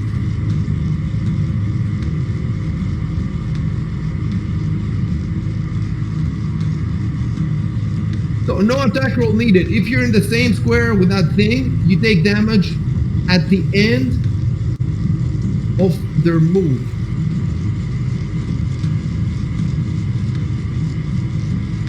So it's at the end of the move of, well, the surprise attack was surprise. So definitely I'm gonna have to roll for wait.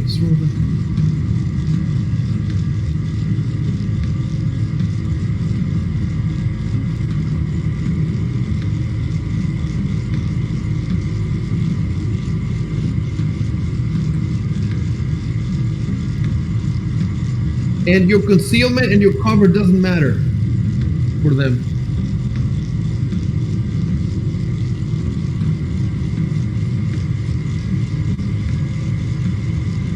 see why did the Fantasy Grounds allow me to roll attack.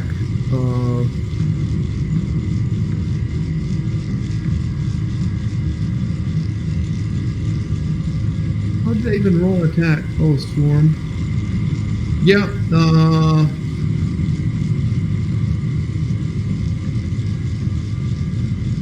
yes, it was correct. I should not have clicked on Swarm. I should have clicked straight away. So the question now is, does Big take the same amount of damage as you, or does he take... Plus, he might also be... oh my, he might also be fucked. Hold on. Oh, nauseated.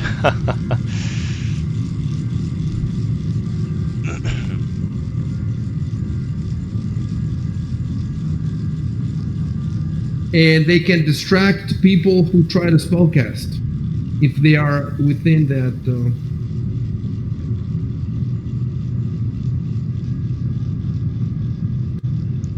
Anyway, so the only question now is, first to start with, do we roll a new hit die, attack damage for Beak, or does he take the same? Is it considered one attack? Because if it is, it's probably the same damage to both. Yeah, yeah. Or to everyone who's in the...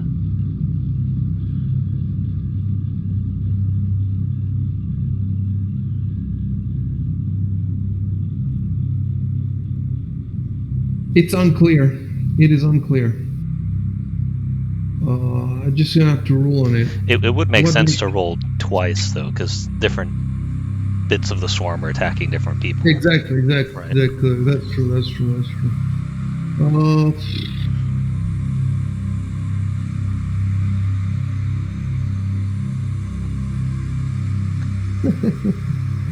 Oh, wait. Oh my. So it went to kill us. So wait, No, I'm no. gonna take that back. So it's gonna be 6 there, and I'm gonna take, and it's gonna be 5 on Beak. So now Beak has 1 hit point. Again. And Oh, no. hold on. I'm gonna drop a target from the swarm. Also on Beak. Wait. Wait. Can you target multiple people at once?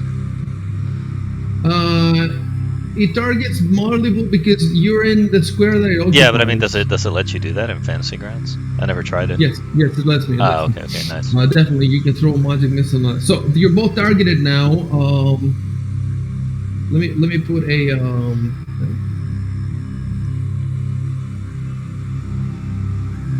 So can I help dragging Kalos out?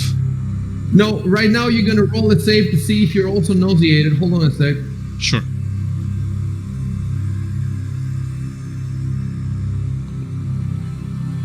I think this might be it for some of you guys. The hawk is going to have to drag us out. Yeah. You wake up on the beach with the Hulk. Okay, so now We might have to load our previous save. yeah, where is it? Where is it?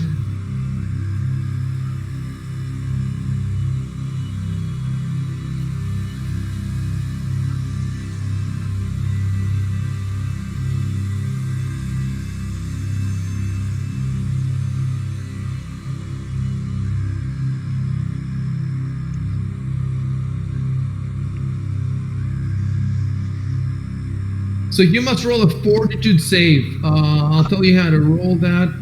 Okay. You pull up your character It's on sheet. your main, on the main section of your character sheet, in the lower right. At the top, at the first page, the main, at the bottom right, yeah, there's a fortitude, and you double click the fortitude square. Oh, nice. Jesus, you might just saw what make happened to It me. heal all the damage, heals all your compatriots near you, kills all the enemies. Hold on, let me just make 100% sure. The DC is 10 plus half the creature's HD plus the creature's own modifier. So let's see. Con modifier of the cockroach form. They should just tell you what it is. They know what those are. You should tell me, huh? Yeah, it should just have like the number there, so you don't have to do all the calculations.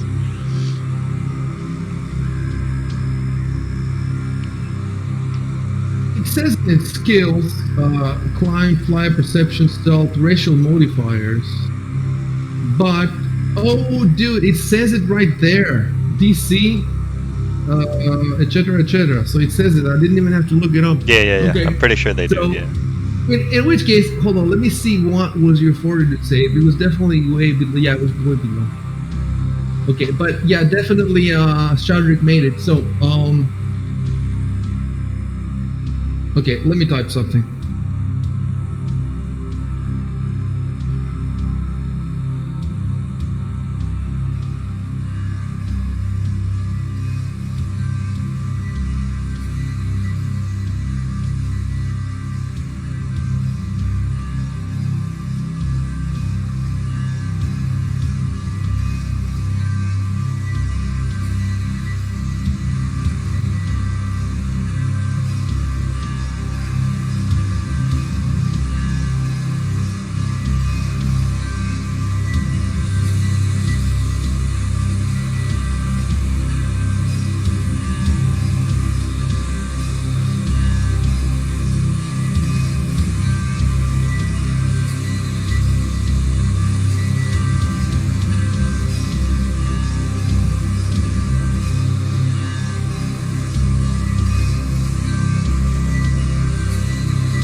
Okay, this is Nail Biter. Jesus. Yeah, one of you has 1 hit point, the other one has 3 hit points, and is incapacitated for who knows how long. Well, I have 5. I have 5 hit points, but yeah, I'm incapacitated. So we're still doing Jameson, and we were thinking how far he can go to target the swarm. As far as the magic missile goes, and now we know that the swarm actually occupies the square right in the door, so definitely he could go a couple of a few feet away. But the question is, how does the magic missile interact with the swarm? Because I read,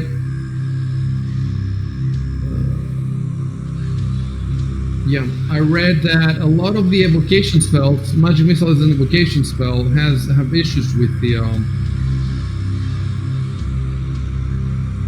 the swarm is immune to any spell or effect that targets a specific number of creatures,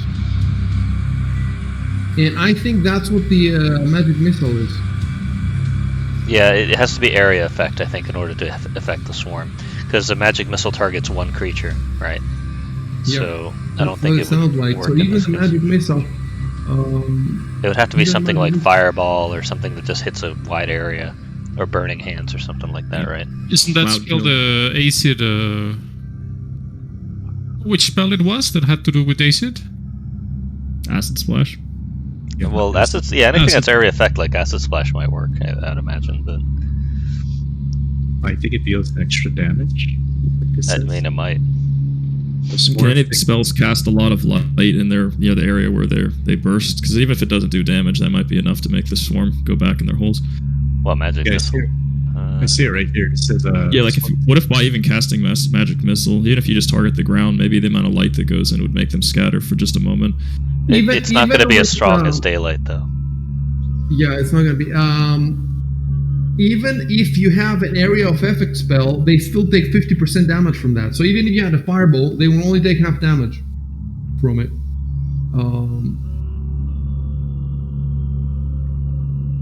They're susceptible to wind, but and I'm not spoiling anything. It's in the swarm description. They're susceptible to wind, but you don't have any way to create wind. They're susceptible to strong light, but you don't have any way to create strong light. You don't have area of effect spell. Well, you do have that. You do have, maybe the acid would do something, but it will only do 1d3 damage, and it's not gonna help you guys. Is that Honestly, just run, okay? Just run. does that say half damage or 50% extra damage? It says half again. Half again? And I see it. It says plus 50%. Oh, damage. I mean, that would make sense, because that's how you target the swarms. But Oh, I see what you're saying. So you're saying it's 50% more. Yeah, for splash and evocation. Oh, I see. So it will be 1d3 plus 50%. Many evocation spell, it means like the fireball. Yeah. Uh, Burning I see. hands is evocation. So you're saying that it's susceptible, especially susceptible to.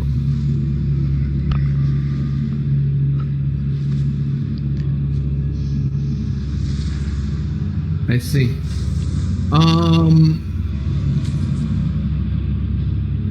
Yeah, you could try that. Then let me see. Acid splash.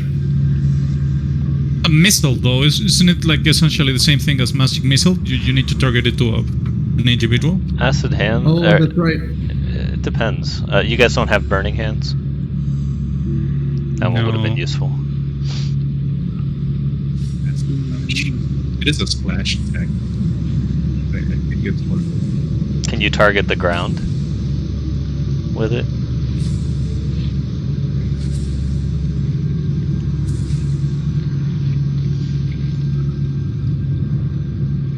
Where splash?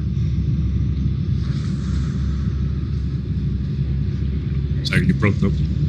Where does it say splash? Right there on. Right there in the paragraph that talks about disintegrate spells. No, I'm talking about the acid splash. Does it say anywhere that it's a... Well, it is a splash. It's in its name. Okay, you fire small at the target.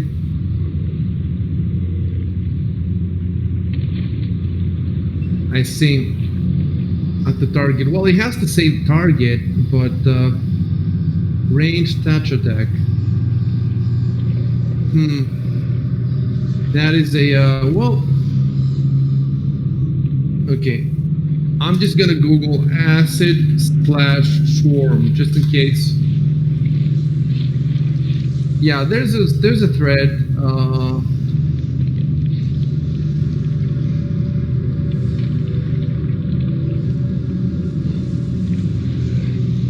I'm stepping away for a couple of minutes.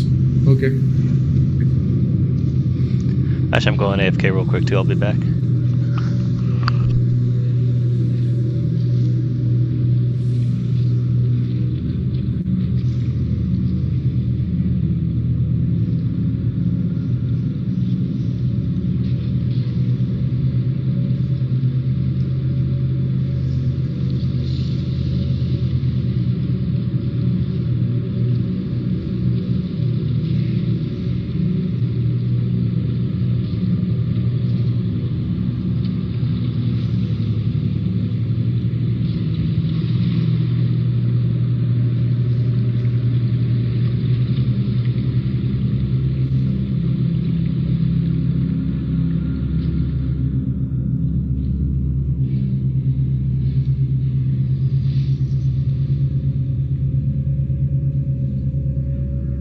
So I did find something.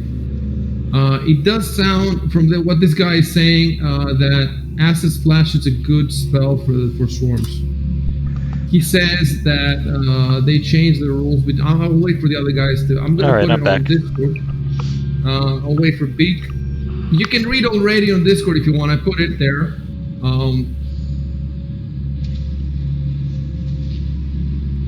It's for PF2 what I put there, but the guy also analyzes PF1.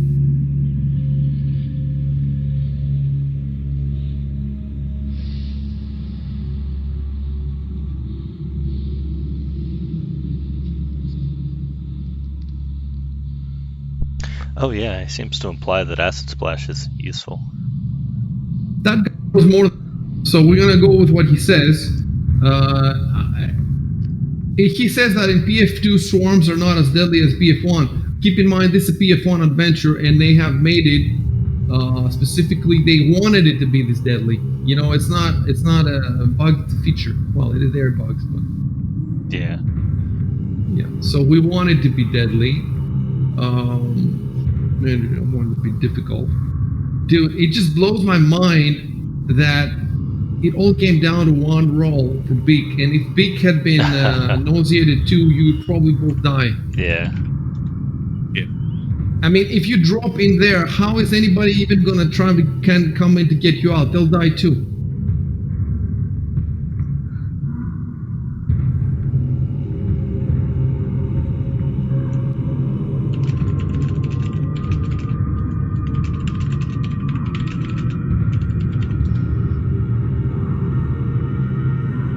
Well, we do know that Acid Splash works well. So we're going to use it. It says range 25 feet plus 5 feet per 2 levels. So 25 feet is the range. He can definitely put some distance. There's no saving throw, no spell resist. Oh, he must succeed on a range attack to hit his target. I just wonder if there's a chance that the acid will damage Beak and Dan. I think in strict Pathfinder rules, there's no chance because Pathfinder does not have melee, hitting your friends or anything like that. But we have put it in the game. We have put this in the game for bows and arrows and stuff like that. So I think we should also put it in Acid Splash. This would mean, I'm actually not exactly sure how we use it. Do we roll for which creature you hit before we roll the attack, or do we roll first the attack and then we roll? What do you think, Shaden? I'm gonna go back to the forum and pull up.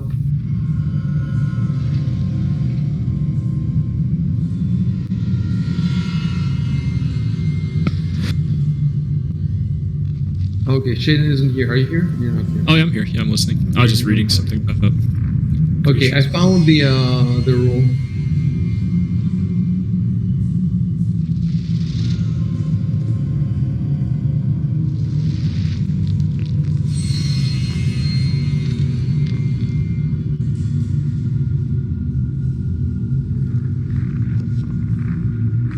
Oh, I see.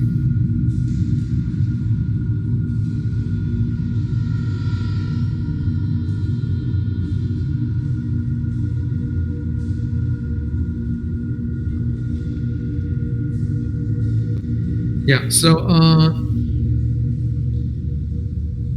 Shaden has the precise shot feat that removes this problem. I wonder if that feat could be taken also by wizards. It only applies to well, yeah, I don't know what weapons he has, but you have to apply to ranged weapons only. Well, it is a ranged attack that he has to roll. He has to roll a ranged.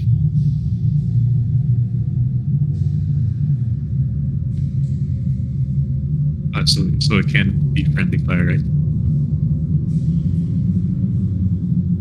So basically, right now in there's 4 creatures. There's a swarm and there's the 3 characters. All of them count as being in melee because they threaten each other. So I would have to add all the numbers and then I roll a die and it would be random who you hit. And the chances of you hitting, the thing is, the D&D second rules do not have swarms. So for a medium figure, each medium figure counts as 1. So the question is, what does the swarm count as? But the swarm takes 4 squares. So I would count the swarm as 4 medium creatures. So basically, I would roll 1d7, and if it was 1, 2, 3, you'd hit one of your friends, and if it was 4, 5, 6, 7, you hit the swarm. And then we roll the attack against the AC of whoever you hit to see what happens to the. That's how we're gonna do it. The question is, only thing I want to know is, guys, maybe Dan can tell us, that feat, the precise shot, can it be taken by wizards? I think each It can, feat but has a I'm reading prerequisite. It specifically says weapon. Yeah, but if it says weapon instead of spell attack, it only applies to weapons. There is one for spells. I forgot what it was called though.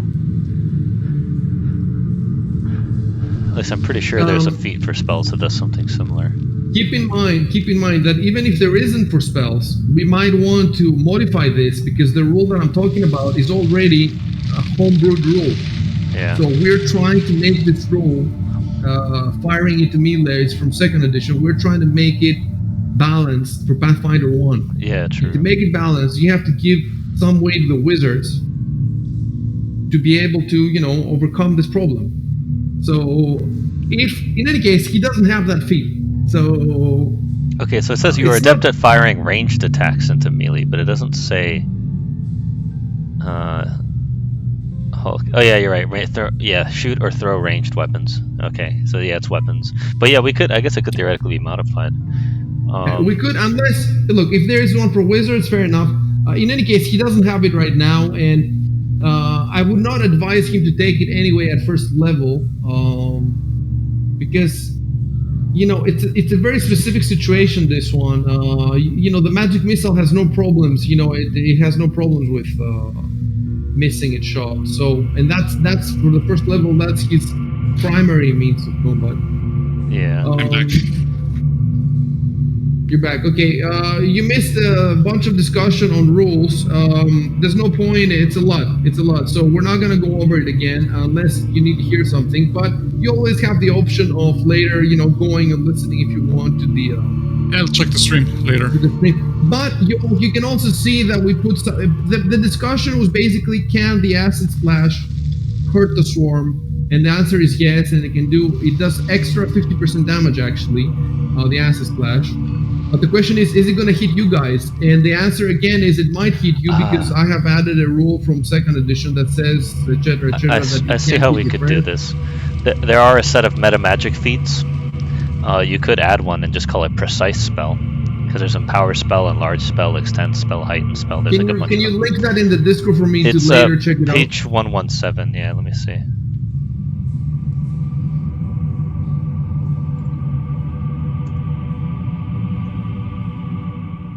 Let me tell you something, Jameson. Since Shadrick is left with 1 hit point, if your acid goes on him, it's gonna drop him. Kellos is left with 3 hit points, and you're gonna roll 1d3. It might drop him as well. And Jubal has 9 hit points. He's gonna be fine if it hits him, but it's too big a risk. Yeah. It's too big a risk, so I would forget about the spell. As for helping people drag people out, you can't, because the only person who needs to be dragged out is Kellos. He's he's away from you. Big is on his way.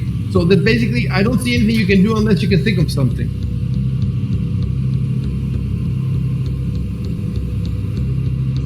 So to be sure, there's no way that we have to generate a massive amount of light in there. Can he blow the roof off or something? If he somehow did that, I think that would end it. But Oh yeah, shoot like Yes, blow the roof off. Yes, that sounds like yeah, I'm just thinking that. I mean, obviously, even damaging, if you're to do it, it's not like I doubt the damage would be enough to kill it. How Maybe do enough to people scare get that? him The off. question is, do you guys have any items? I don't even remember your items. We don't have torches or anything. I think. I have. But do you have dancing lights? I mean, if you cast that, does that make any difference? Adding The to the light that's torch already in would there. still not make it bright sunlight. Yeah. Like, But if all of us cast a light spell, the cumulative effect would be the same as No, daylight. it doesn't. maybe? It doesn't. No stacking. By the way, Jameson has a wand that you haven't identified. There's nothing you can do about it. You haven't identified it. Torch. He has 5 torches. He has a potion of cure light wounds, and I think more of you have the potion. Yeah, we each have one. We divvied them up. So, for example, Shadrick, does he have a potion? But he has it. He also has. No, he doesn't have a potion because he has his spells, I guess. Let me see. But it looks like his spells are. Is it in abilities? Yeah, he has. He has 3 more positive channel energies, which if he cast one, he would heal at the same time both himself and Kellos. But he could not move, right? Or could he move? Could he heal and move? Let me check. It sounds like he could heal and move. And remember, the swarm doesn't get attack of opportunity, so you could actually run away with no problem. Yeah, even then, channel energy, according to the book, it says it doesn't provoke attack of opportunity anyway. But then, yeah, he'd also be able to do a move action, so he could do both. But is a move like dragging a body? Remember, he could do that, but then he also wants to drag the body. If that counts as a move action, then he could do both. Okay, yeah, so the question is, yeah, that's the question. Can he heal and then drag? Yeah, I don't know what drag is considered. I don't see it listed as one of the possible actions in here. Well, when you're dragging, you're essentially moving, but I don't know if it would qualify as a move action. I guess it's up to IC's discretion. I'm gonna Google it just really quickly. There is an improved drag. Your skill of dragging falls around the battlefield. Hold on. What book is from the Advanced Player's Guide? Improved drag, which means that it's a feat. It's a combat feat from the Advanced Player's Guide. And it says, if you take this feat, you do not provoke an attack of opportunity when performing drag combat maneuver. There's an actual drag combat maneuver. Oh, there we go. But the source is ISO. Like, I don't think it's in it's in the Advanced Player's Guide. Let's read it anyway. It's a standard action from the Advanced Player's Guide.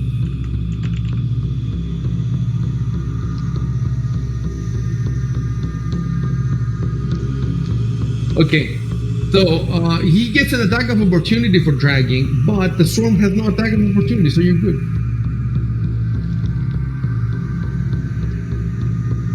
If your attack, so he needs to perform an attack, and if it's successful, both of them move 5 feet.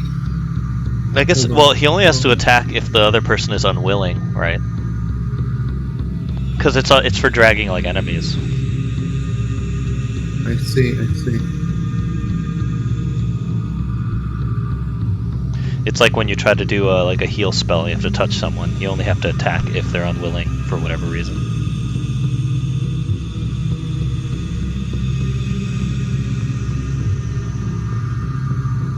Yeah, it's specifically for a foe here. Yeah, normally if you have to do like a touch, like an touch attack, it's only if they're unwilling. Okay, so basically it says here, from what I get, that he can move him 5 feet. He cannot move him, 30 feet. If 2 people drag, though, would that make 10 feet? Yeah, let's think about that. Like one drags 5 feet and then the other one drags another 5 feet?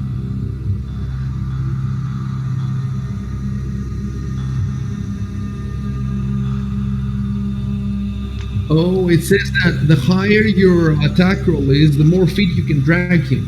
Oh. For every 5 for which your attack exceeds the opponent's CMD, you can drag an additional 5 feet.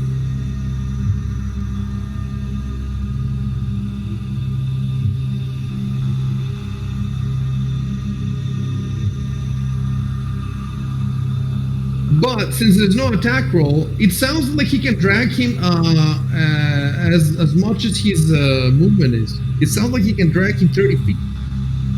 Yeah, like if the Because person's there's no attack roll. Yeah, the person's not resisting, so. Yeah, this is all. I keep saying the word foe, so then that implies to me that if it's not a foe, that they're cooperative or they're incapacitated, and so they're not restricting you. There is improved drag feet and there's greater drag feet. There's all these fucking drags. I'm surprised this isn't in the core rule because it just seems like something would happen a lot. Like you see in the movies all the time. Like someone goes down and their friends drag them out of the battlefield. I figured this would happen all the time. Dude, it really does sound like there's no rolls or anything, and you can just freaking drag him. Even take back what I said. Like we were saying, this text is all about dragging foes. So they added the ability, to drag foes to the game. But I guess the implication is dragging your buddies is something that you're always able to do. So what it is, because you have not unlocked that book, you cannot drag foes, but can you drag friends?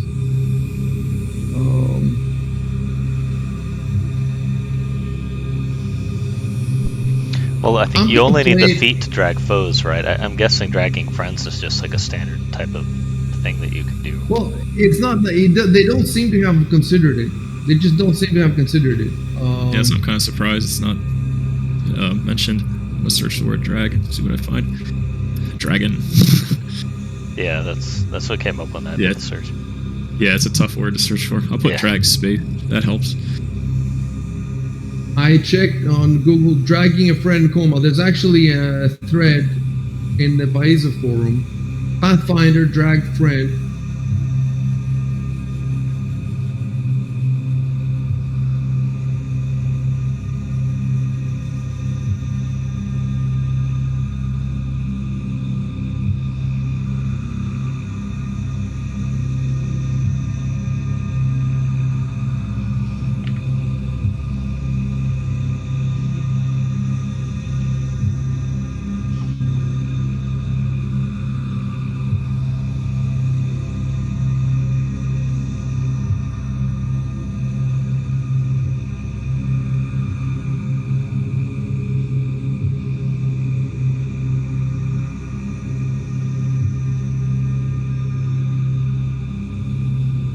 There's another problem that you probably need both hands to drag him.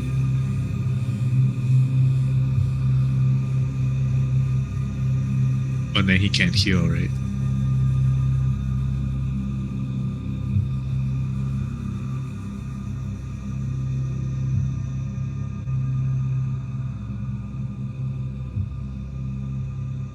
It says 50 feet per minute you drag. 50 feet per minute.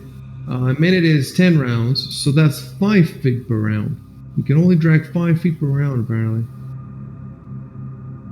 I'll show you where it is.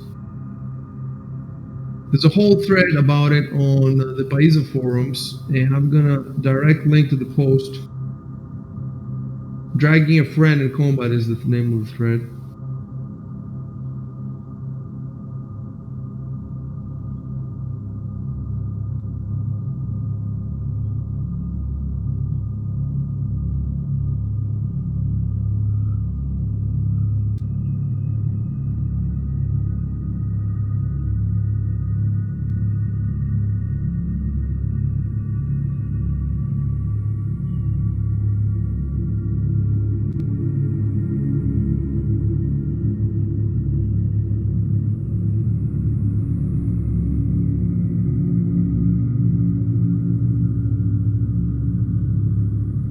Apparently it's in the equipment chapter. Oh, that's Yeah, I weird. found the section about drag. Doesn't say anything about it just talks about lifting and dragging. It says a character can generally push or drag along the ground as much as 5 times his maximum load. Favorable conditions can double these numbers, and bad conditions can reduce them by half. But it's not talking about, how to do it in combat. It's just talking about outside of combat. Well, the thing that I linked talks about creatures too, so I don't know where they find it. Maybe it's not on the maybe it's another book. Yeah, the word drag only appears in the core rulebook, I think, 4 times from my search.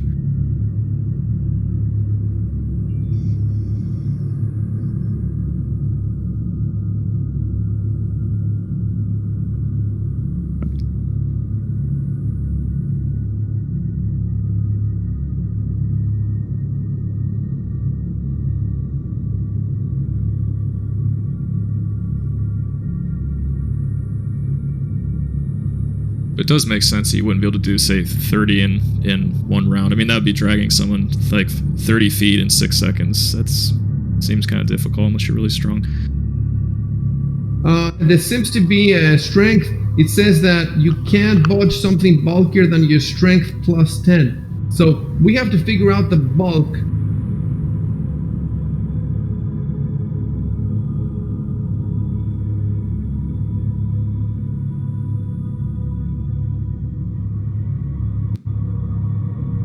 This is saying if you can drag as much as 5 times your maximum load, then as long as he and all of his equipment don't weigh more than that, then I should be able to do it.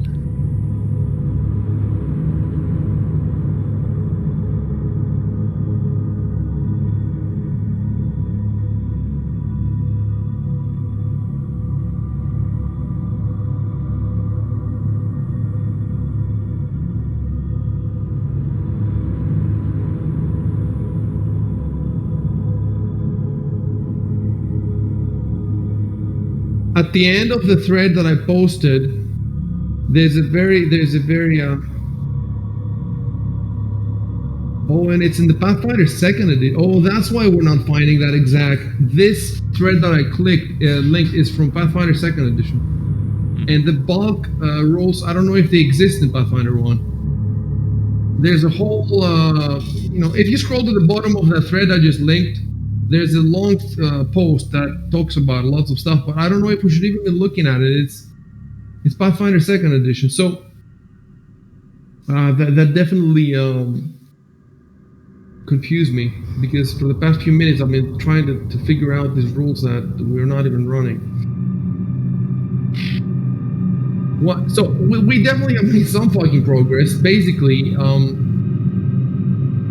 he can grab.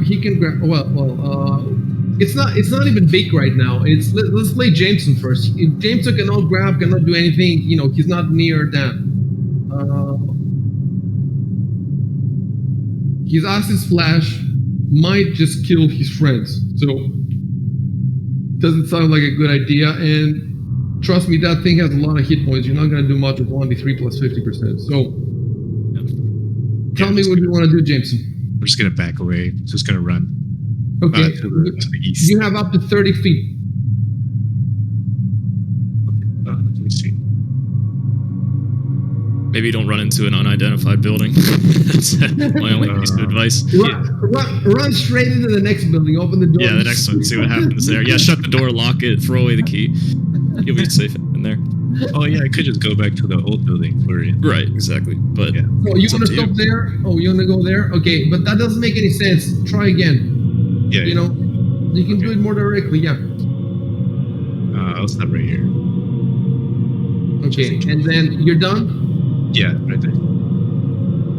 That means it's the storm now that's playing. Okay. So we didn't. We actually did not. In our calculations, I don't know why we didn't take this into account, that the swarm plays first. You know what this means? This means you guys are gonna take 1d6 each again. Well, that means that Beak is down no matter what. I don't see how you can avoid this at this point.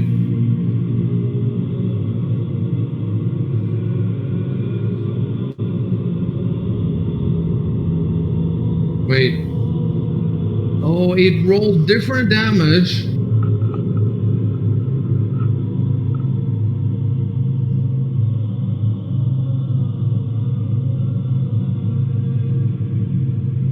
It rolled different damage to each of you, huh? That's interesting. Well, it was the same, but it was 2 rolls. So, Chadrick is. Well, he could be dragged dying. out, I guess. Anyone who's near, I guess, could just drag him out. But Kilos is 9. could 11. Marius have dragged him out last round? Okay, probably. wait. But he wasn't down. So then. basically, the distraction, the nausea spell, would last 1 round, but you got hit again. So you're gonna have to do another to make fortitude another check. fortitude check. All right. Nah, it's not gonna make it. Wow. Nope, not gonna make it. And now, I wonder if I should apply the same to Beak, but Beak's down anyway, so it doesn't matter.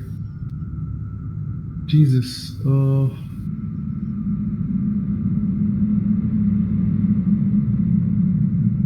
Okay. I just need to check if the swarm gets even more. This is quite sad right now. Jesus. Fucking hell.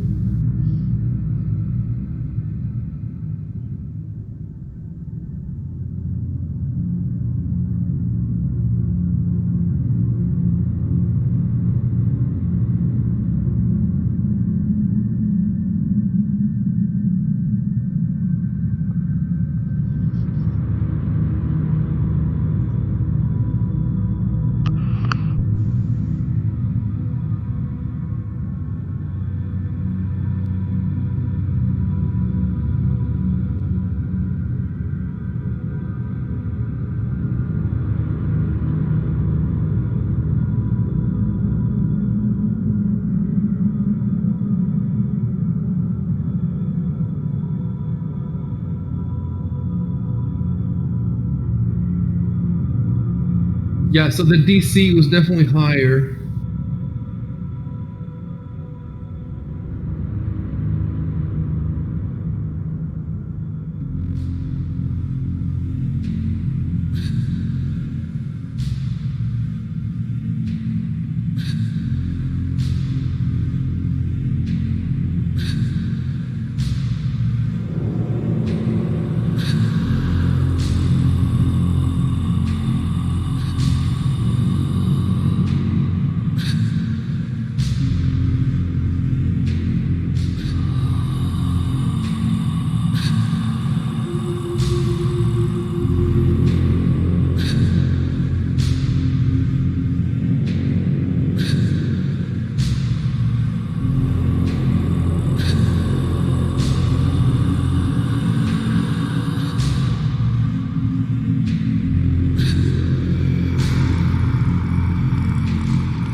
One sec, I'm writing something.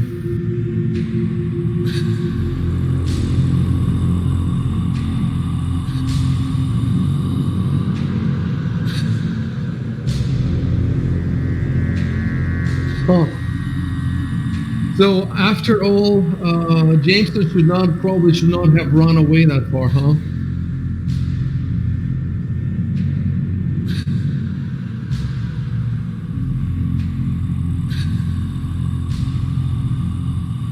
Yeah, it's like a drag beak, I guess.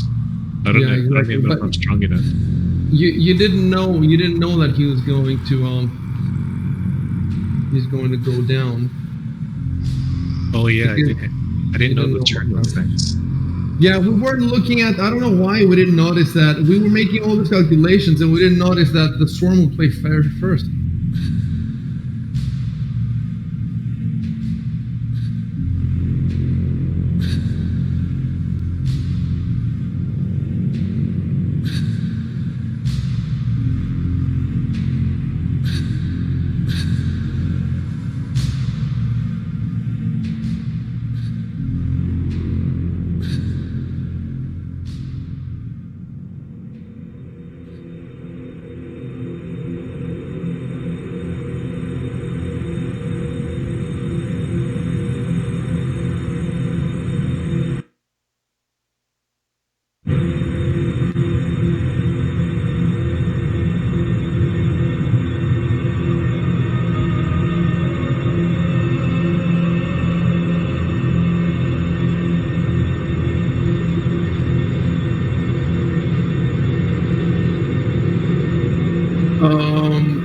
I don't think that it has. I don't think I'm looking again. I don't think that it has any other.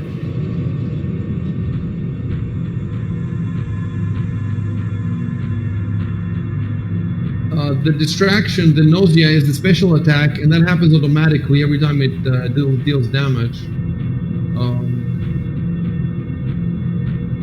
I don't see anything else here.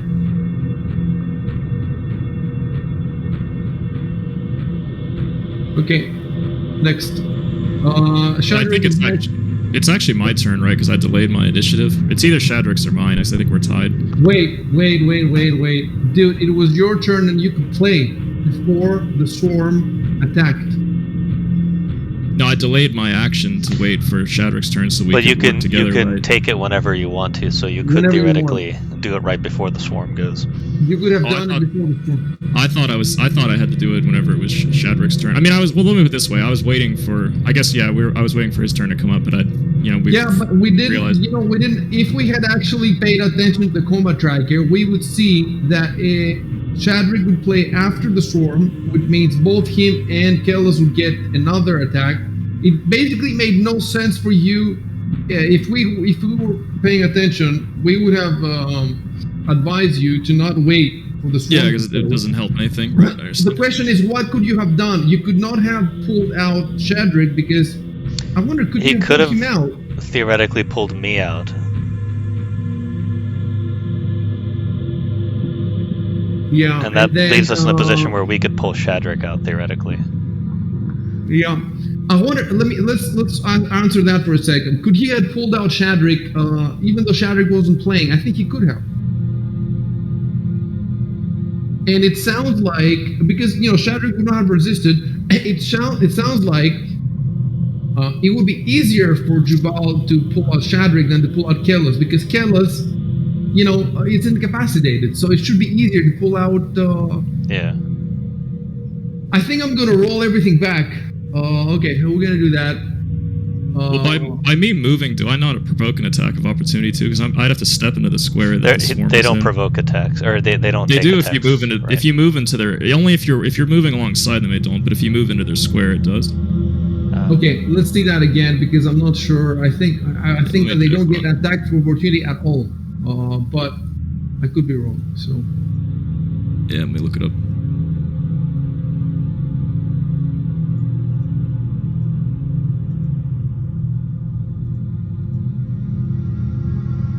No, the person who gets an attack of opportunity is you guys. You get to attack it, but you didn't get it in the first round because you were surprised. Right. If it moved now, you would get it, but it hasn't moved. If it moves into your square to attack you, then you get an attack of opportunity. Right, yeah, that makes sense. Let me see if you also get an attack of opportunity. Yeah, it can move through squares occupied by enemies, and enemies can move through squares occupied by it. But it provokes an attack of opportunity. It seems to me that it's one of its weaknesses is this, that it provokes a lot of attacks of opportunity, but the thing is, it's immune to your weapons anyway. Right. Yeah, so like other than the surprise round, if we're aware of it, in order to attack us, we get an attack of opportunity. But like you're saying, an attack of opportunity to do what? Cast a spell, right? Can you do spells? Can you do spells with attacks of opportunity? No, I think it has to be unless it's like a quick spell. Unless it's like there are certain spells I think that can be done, but not standard spells. So it sounds like that spell, the acid splash, could be attack of opportunity, because it's very low. And anyway, there's no point thinking about it now. Nobody gets an attack of opportunity right now. I'm rolling it back all the way to when Matthias was playing. After he had finished his move. Okay, I'm gonna type something in the chat.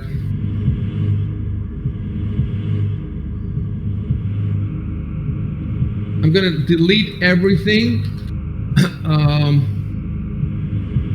after delete everything after Matthias's move, including his move. So that's it. Delete everything after Matthias's move, including his move. And you were sitting right here, if I'm not mistaken. So now you get to move. So keep in mind that there could be people falling down, dying, or whatever. And you might have to drag people out. So with that in mind, decide where you want to sit. And let me tell you something. If you move in front of the door, people can still move through you, but they cannot end their move on your square. So the question is, can they drag more than 5 feet? Because if they can only drag 5 feet, then they would have to drag out to the square. You could say that they could drag half their movement.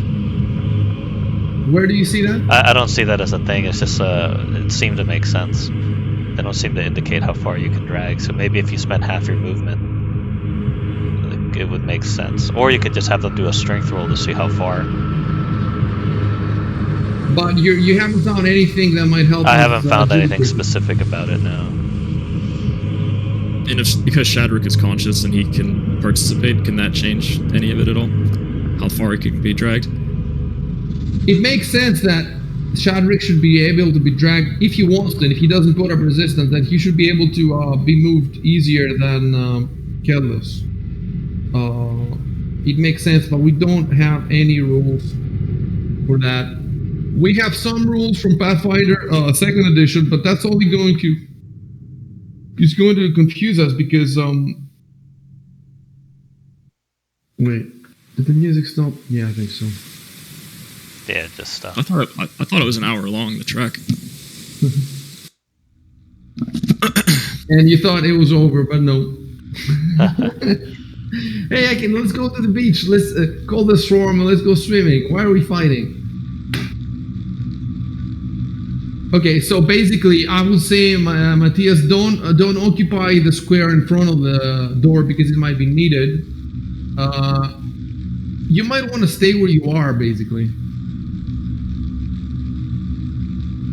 You might want to stay where you are, or maybe just move where your hawk is, or something like that.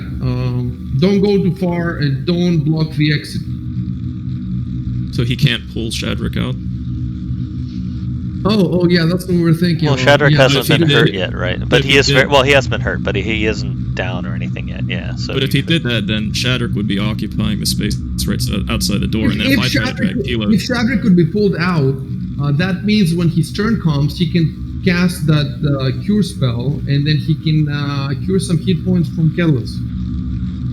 Right. Oh, by the way, okay, I have to return the hit points to their Let me see. I think it was three damage to each of us. 3, yes. 3 to Kellis, 3 to Shadrick. So go back to 6 and Beak only had 1 hit point. 8. Yep. 6 and 8, right? Yeah.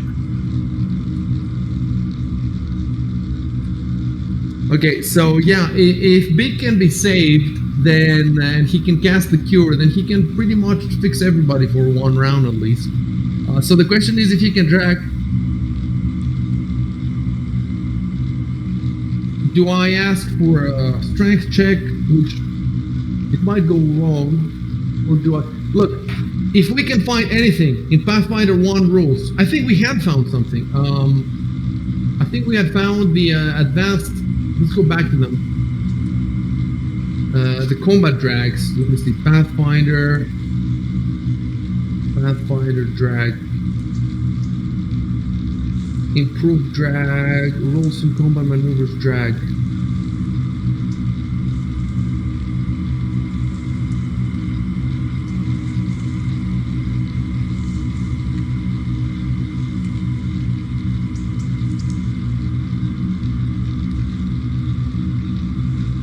There's a discussion at Stack Exchange.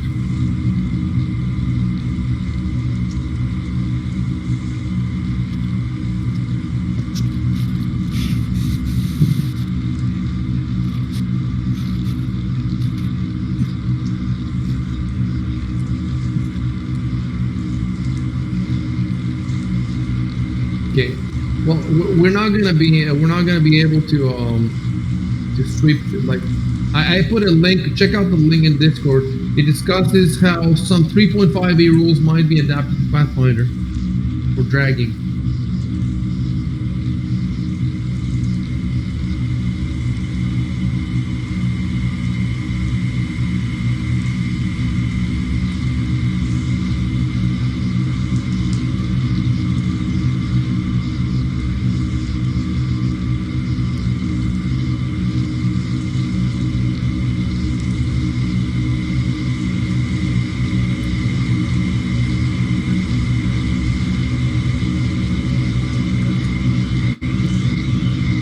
No, it's yeah. They're talking about dragging stuff.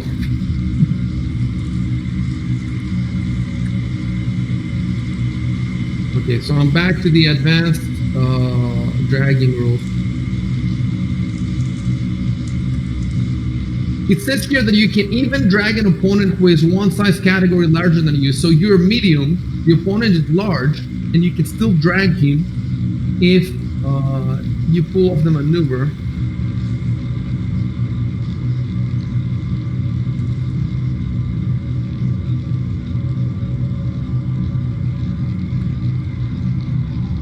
So basically, if it's an opponent who's resisting, you can and you succeed the maneuver, you pull 5 feet, and you can pull more than 5 feet if you have a really high roll, but it's not going to be 30 feet. You know, your roll is not going to be 40. So you're gonna draw him back against his will 5 feet or maybe 10 feet. So now the question is, how does that change when it's not against his will? It sounds like the 5 feet is automatic, and then that's where Dan suggested half your movement, and it does sound reasonable. We could make it a little more complex. Let's put it this way: 5 feet is automatic, and then, for example, you could roll a strength check, and for every 5 points of the strength check, you drag him another 5 feet up to your maximum movement, or up to half your movement. So we could do that up to half. So let's say your movement is 30, you could drag him up to 15 feet. That does sound reasonable to me. What do you think, Dan? that seems reasonable, but what would the DC be on the? It should be lower than a foe, I would imagine. On the strength check? Yeah. Yeah, that's the thing, because when I think of strength checks, I think of second edition where lower is better. Yeah. So if he has a strength of 10 and you hit 1, that's awesome. That means you drag him. I don't think in terms of DCs, my mind hasn't. I see what he's saying though. What would be the DC for dragging? And the question is, should the first 5 feet be automatic, or should those also require? Well, 5 foot is like the what's it called, the 5 foot step. So I imagine that would probably be automatic. Because otherwise, the other person could do it. You know. In the combat maneuver drag, the reason they don't ask for a strength check is because you have the maneuver check, which I guess probably already gets the modifier from strength or something like that. So they count everything in there.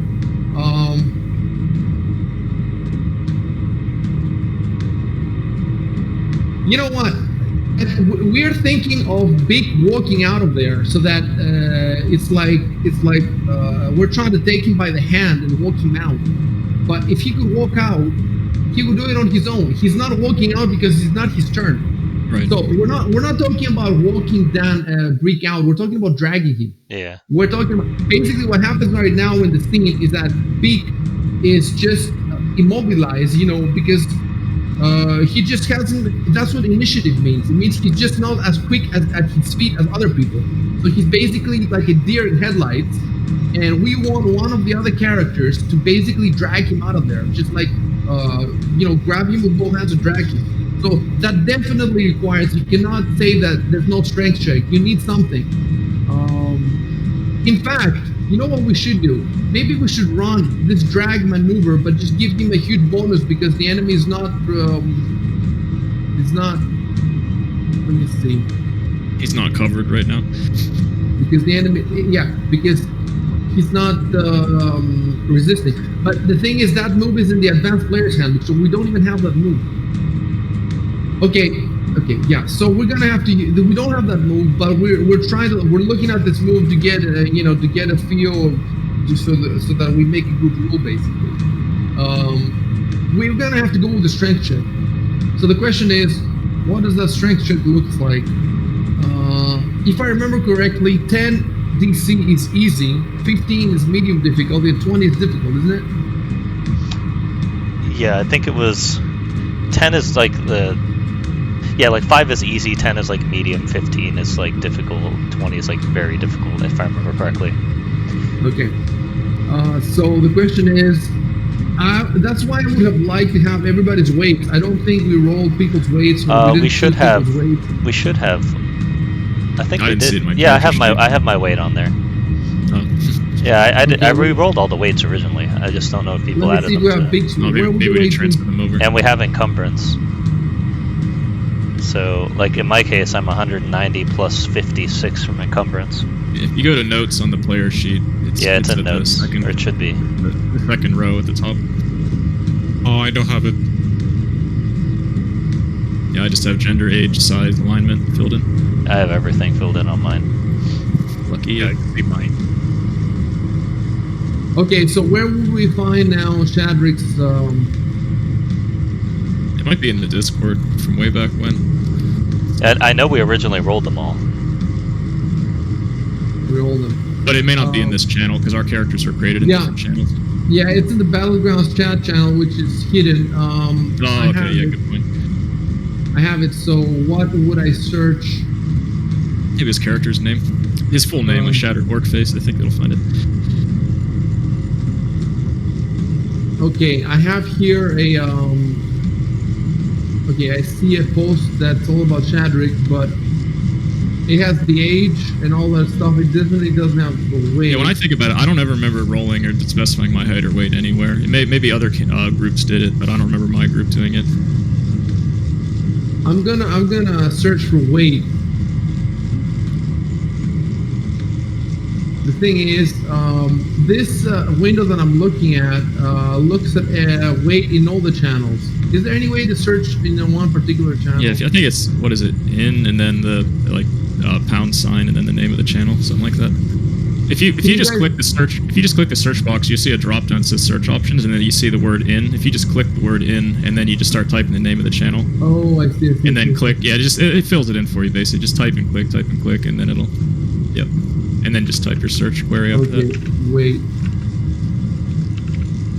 Okay, it looks like no. There's only one mention of weight in that channel, and it's about no.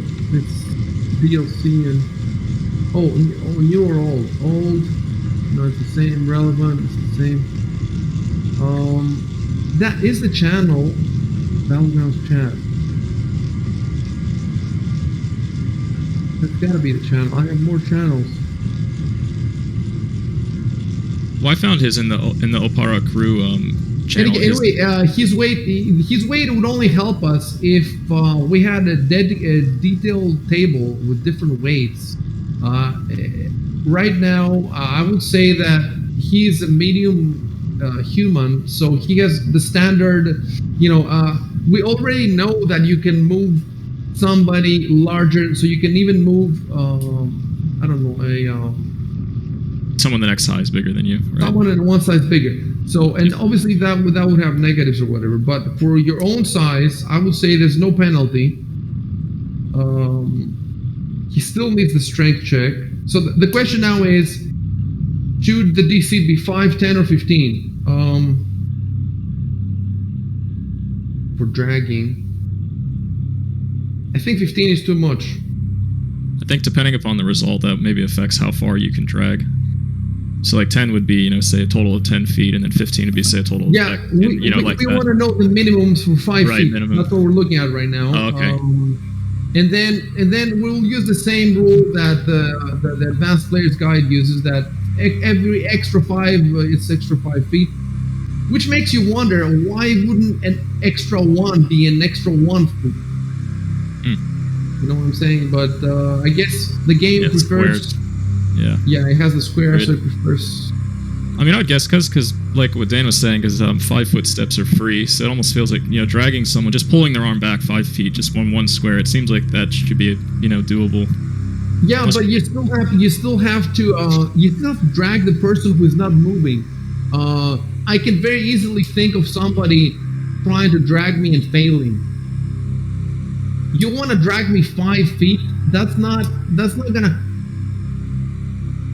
I can think, for example, of an awkward person. Plus, remember that this is in the middle of combat where your adrenaline is high and it's not in a normal situation. So I can definitely see you, trying to grab him and pulling him 5 feet, but failing. And if you roll really low, if you roll 3, if you roll 4, I can see that failing. So that's what we have to do. Okay, so basically, Matthias, first of all, let's play. Matthias. Yeah, he's gonna have to roll a strength check. And his strength is, he has a -1 to strength. So his strength is low. I would say it's either 5 or 10. Well, why does it have to be 5 or 10? Why couldn't it be 8, the DC? Those are just like the guidelines generally. You could make it Those 8. are the guidelines. Yeah. Yeah, it's up to you. You can do If whatever it's you want. something in between, you could probably go with like 8 or something like that.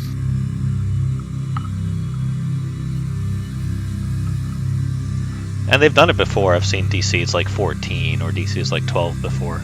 Yeah, we've already, one of the DC for the, it was 14, for the fortitude check it was 14. Yeah, so it's just they can't give definitely- every number like a keyword, so they just do it by Exactly. 5s.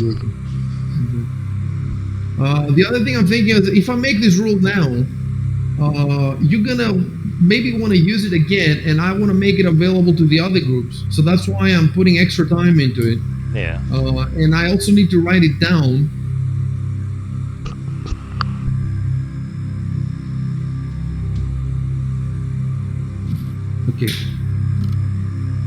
Okay, we're almost there. Like, I'll just have to decide. It's definitely not gonna be more than 10. I think I might just put it at 10.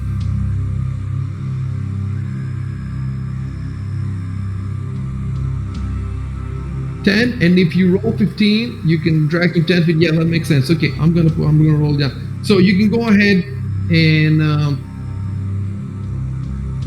Okay, so Jason, I'm assuming that you can see the cockroach. You know, the swarm is going to attack both Shadrick and Kellis in the next turn. So you cannot drag Kellis out, but you can drag Shadrick. So I'm assuming that you want to drag him, right? Yeah.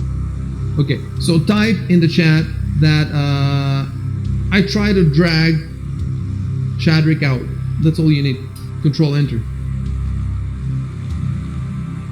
And then roll a strength check. I'll tell you how to roll it. For dragging, do you go into the square or adjacent? Just say you try to drag Shadrick out of that. Out of the. So basically, move one square down.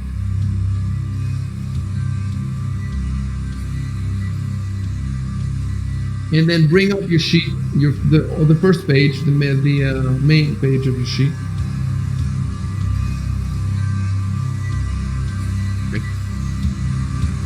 And then you see the strength score. You have 8 strength, and next to the strength score it says -1, and there's a little red die. Double click that square. It says -1. Jesus. He's strong. Okay, wizard. so basically, I read the rules now. You move one square back. He moves one square back. Wait, no, I'm moving by mistake here. Okay, he moves one square back. I'm so glad that I brought this picture of the swarm. Doesn't it look so much cooler than the large S? So you move him. You can move him another square in a straight line behind you. So whichever direction you go, he's gonna be. So if you move here, he's gonna move here. You see what I'm saying? If you move here, he's gonna move here. So you have one more square. If you want to, or you can stay there. Yeah, you should move, because if I want to drag Kilos, I need some space. Yeah, I'm gonna move. I don't think either way matters. Why is Shadrick's? Oh, it's red because he's hit heavily. Okay. You're right, yeah. I'm gonna move east. I think that's better. Okay, you're gonna move there, and he moves there. Yeah, it's probably better. And then, so was it? He needed at least a 10 to pass it, but if he got a 15 or higher, he can drag an extra 5 feet. Is that? Yes, what you mean? that's what he did. He dragged him. Yeah, He total of dragged 10. him 10 feet. So I'm gonna type something here.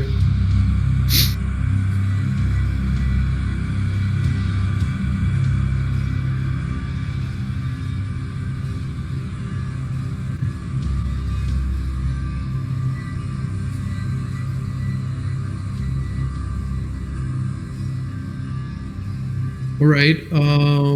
Next. So Wait. it could be my turn now. Yes, exactly. It can be your Right. turn, and you can type. First of all, yeah. So tell should us you- what you want. Well, maybe you could change my initiative in the combat tracker then, like set Yes. it to, I guess, 17.5. I don't know how this. he Exactly. could That is insert me. weird. Yeah. That is very weird. Well, he could have Right. gone on 16, like, well, no, 18, right? Like, Yeah, right I could just before be. they I go. mean, I'm 18. I'm tied with Mattias. Just I'm now Yeah. after him instead of before him. Can you drag me? You know, is there a way to click and drag or something so that I'm after him? No. It doesn't seem to be a way to move people on the. Oh wait! I can do it. Hold on. Oh, there. I swap. You can just type in the new one, right? Hold on. I for some reason now I have two.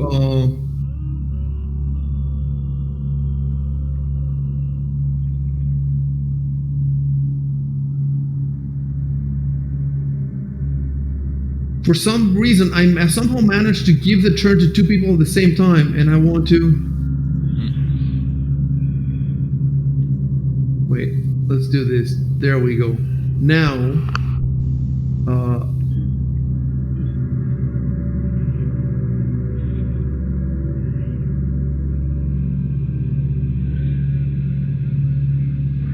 I'm trying to drag your name. That doesn't. No, the only way seems to be by changing it. To change the. It seems to be by changing the number. I don't see any other way. We're gonna have to play it like this for now, and just remember. It's fine. Okay. Yeah, I'm hold after on. Mattias.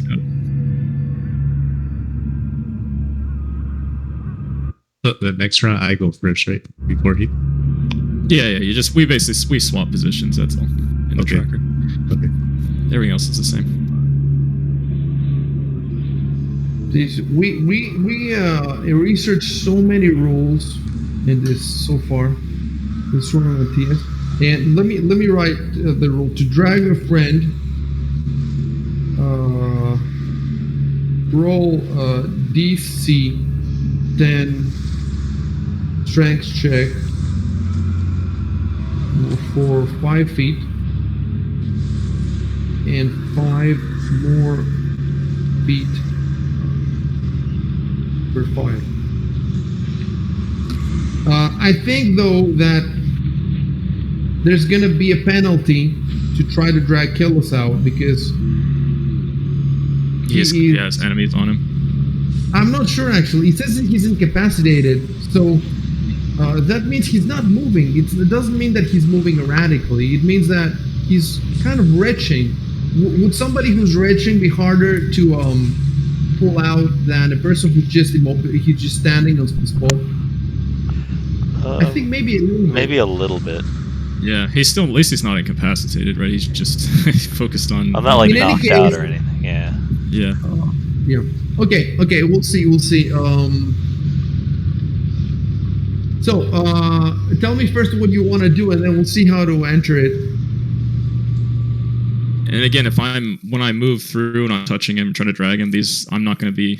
There's no attack of opportunity against me, even though I'm stepping into Let me check it again. square. It I kind looked of in the book and sounds- it seems like I saw a site that claimed that, but then the book seems like the way it's written doesn't. But it's weird because like if the swarm moves into your square, you get an attack of opportunity. But if you move into its square, it doesn't get one against you. It seems Well, like I guess it the should work both ways. swarm is not acting as one. Like they're all over the place, so they might not be organized enough to do an attack Oh, opportunity. not organized enough. Yeah. Yeah. Okay. Whereas you, it's just you making the decision the second something comes into your range.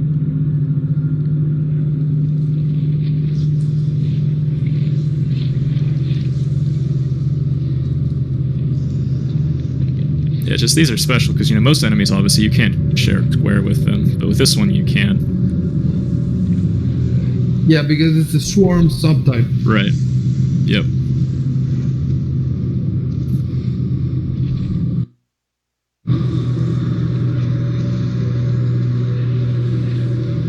So the first paragraph of the swarm subtype talks twice about the swarm getting hit with attacks of opportunity, but it doesn't talk at all about the swarm deal. I don't think the swarm can. I was reading it somewhere else because it has a 0 reach. Its reach is 0. Well, so that's for if you look at it, it's a 2x2 square. So if my character were to walk around the perimeter of it or walk out of the perimeter, then yeah, I agree there'd be no attack of opportunity because it has 0 reach. Yeah, but when I step into it, now I'm in it, so it can each reach me. That's my question. But you're correct. If like in the book, there's a section for tiny, diminutive, and fine creatures. It says creatures that take up less than 1 square of space typically have a natural. I need to see it. It's very hard to understand when people are reading. Where is it? All right. Well, they also get a free attack on you if they end their movement on you. So maybe that's kind of like their way of getting around the no attack of opportunity thing. How do they get a free attack? No, they don't free attack. They automatically damage anyone in their range when they stop moving. Oh, by the way, okay, if you scroll down further on the swarm text, it says that swarms do not threaten creatures and do not make attacks of opportunity with a swarm attack. So they have no. However, they distract foes whose squares they occupy. But the distraction needs damage. So the only way the distraction works is if they already dealt damage to you. And spell casting or concentrating requires a caster level check.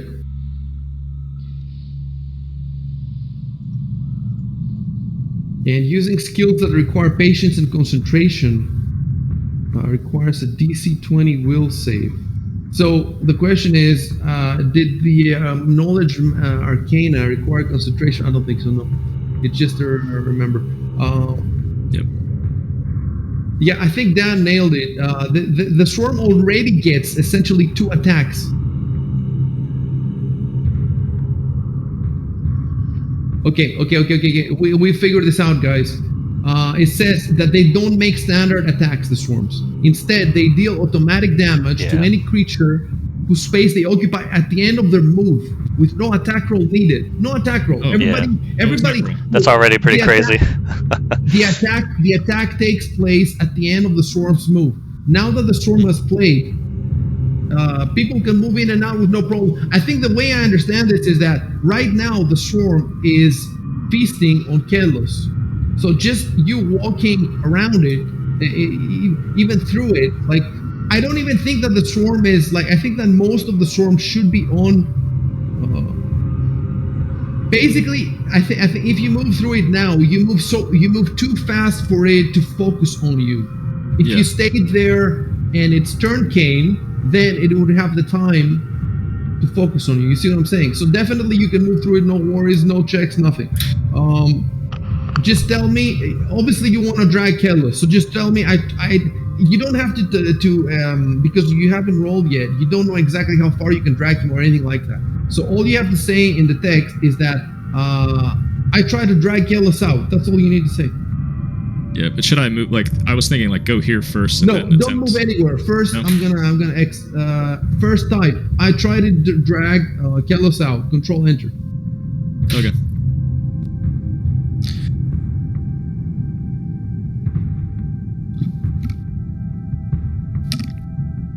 Now, pull up your character sheet and the first page and roll the strength check.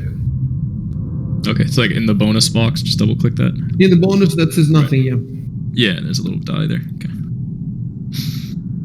Jesus. Bam. Well, I'm weak. I mean, Okay, so of course, Smattius is weak. I am. Anyway. yeah, you definitely. You should have moved there. You're right. Before you tried, and then you tried it.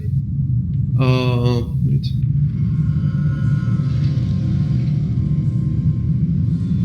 Oh wait, I said that you should have also had a small. So the small would be a -1 or a -2 because he is incapacitated. But Oh, okay. what difference does it make since he's not helping you drag him anyways? Because Chadrick wasn't helping either. I guess there'd only be I a guess- penalty if I'm actively like getting in his way or opposing him Resist. somehow, right?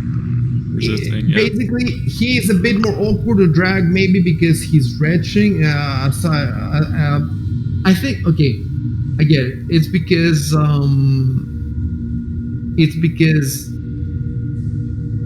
Chadrick was not resisting because he had his wits about him, but you could say that maybe Kelos involuntarily resists a little bit, and it's a bit more awkward to drag him because he doesn't have full control of his body, basically.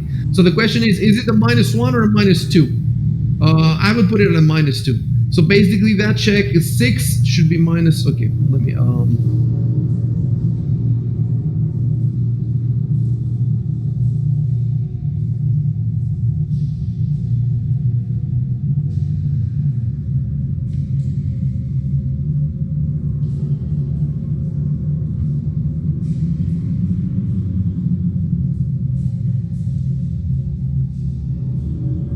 okay, we got that. So it's supposed to be a 4. So now, the question is, do you still have a move action? Or is that all you can play? I guess my move action was just moving there and then attempting that as a standard action, so I think I'm done. Yeah, that sounds like it. Yep. Yeah, 'cause it makes sense. It's just, Yeah, that Yeah, would no, make attempted sense. something, it failed, and Because so he there, did I his think- standard move to get over there, and then Yeah. his action involved more movement, but he wasn't able to do it. He's essentially like pulling on me, but it's not working. Like he's having trouble. And now you're gonna get the attack. Yeah. Now you're gonna get the attack. Well, retarget people, I guess, right? You have to. You said something about not rolling, but you do roll. It's just that it's always after movement, right? At the very end of this. No, it just automatically hits. It just does damage. Oh, just okay. There's no attack roll. No, you're it's saying, ridiculous, Right? yeah. Okay. Oh no, I understand what you're saying. Yeah, that makes sense. Oh god. At least it's only one for me. Yeah. I guess But- we did it the right way. Yeah. So That would've been now, bad. The fortitude check. Yeah, we both have to do the fortitude checks, right? Yeah, I wonder about that though, because first of all, Kellos is already nauseated. Oh, this means if you fail, if you succeed this check, I think this means that when your turn comes, you can play. Is that what it means? Yeah, I guess it means I don't Oh. get more. It doesn't like reset the nausea for another like turn, I guess. Okay, so You're both right. of you roll fortitude. Or is it only the first time they hit you? Is it every time they hit you? No, every time they hit you. Yeah, every Okay. time. Well, let me check out to be 100%, but I'm pretty sure. Because that's pretty powerful. Since they hit you automatically. Yeah, it is pretty powerful. Well, they did say that it's almost impossible for first level characters to defeat it. In the discussion, you know. We keep finding the most difficult encounters, I think. Yeah, I thought that blood-based thing was terrifying, but I kind of wish we were fighting that. It just, I think every time we play, it's just another really fun encounter where it's not just you cutting down enemies. It's just a weird setup, and the whole freaking colony is like this. It's just awesome. Like it's just such an amazing. You know what? We're just gonna burn down the whole colony. Start over. Start over. Blow the roof off of this one and then burn the other things down. Yep. Making you Just burn everything down and To the start ship over. and just tell them, yeah, just say, yeah, it was burned to the ground. It wasn't us. Yeah, we got there. It was already Let's go burned. somewhere else. You know. Yeah, fuck it. I Let's do was something reading. else. I was reading in the Paisa forums because there's a whole Ruins of Azlant subforum, and the GMs there are exchanging stories about what their groups were doing, and everybody had really cool stories about what their players did and how they dealt with all these different. Because every challenge is like it's a combat challenge, but it's also a mind puzzle, and there's items in some of these places where it can help you with some of these encounters. You see what I'm saying? Yeah. So right now you might be missing the item that would solve your problem here, but it's a big colony. You don't know where the fuck the item is. So, sometimes it's cool because if you're lucky, you stumble onto the item and then you're like, oh, I have the right item. But then if you're not lucky, you just have to think on your feet, or you have to run, or you have to. It's just. Even though it would take like an hour to make one turn, I'm not bored at all. Like it's really cool, and I also love learning about how this incredible system works. It's just incredible. So, imagine when we have like a couple of years down the line, all the advanced players guide rules, all the how many rule books there are? There's like fucking 20 of them. Yeah, it's crazy. There's a ton of them. There's on top of the advanced players rules, there's another rule for ranged characters, another rule for melee characters, another rule book. So anyway, I was looking at the Croaker Storm now, and it said I'm looking at the destruction ability, right? And it says that any creature that takes damage is nauseated for 1 round. And fortitude save negates the effect. So yeah, so I guess it's got to be done. It's 1 round from when it causes the damage, I'm guessing. Yeah. So I would have to roll it. Roll the fortitude checks. Yep. Hey, finally. Okay. I rolled well. Okay, so I'll explain what happens. I'll describe what happens.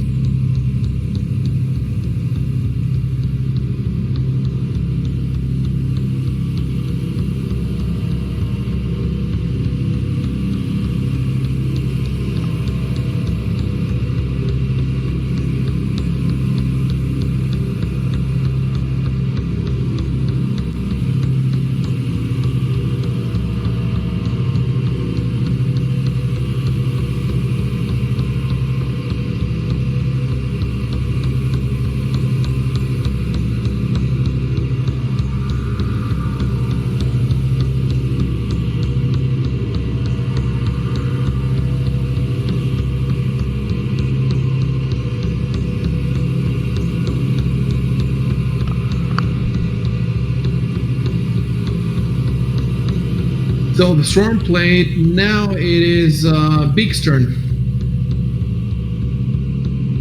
All right. Can I drag Jubal, which in his turn is dragging Kellos like a lion? Yeah, I'm attached to him right now. Yeah, we're one. And then the Hulk will grab him, will drag everybody.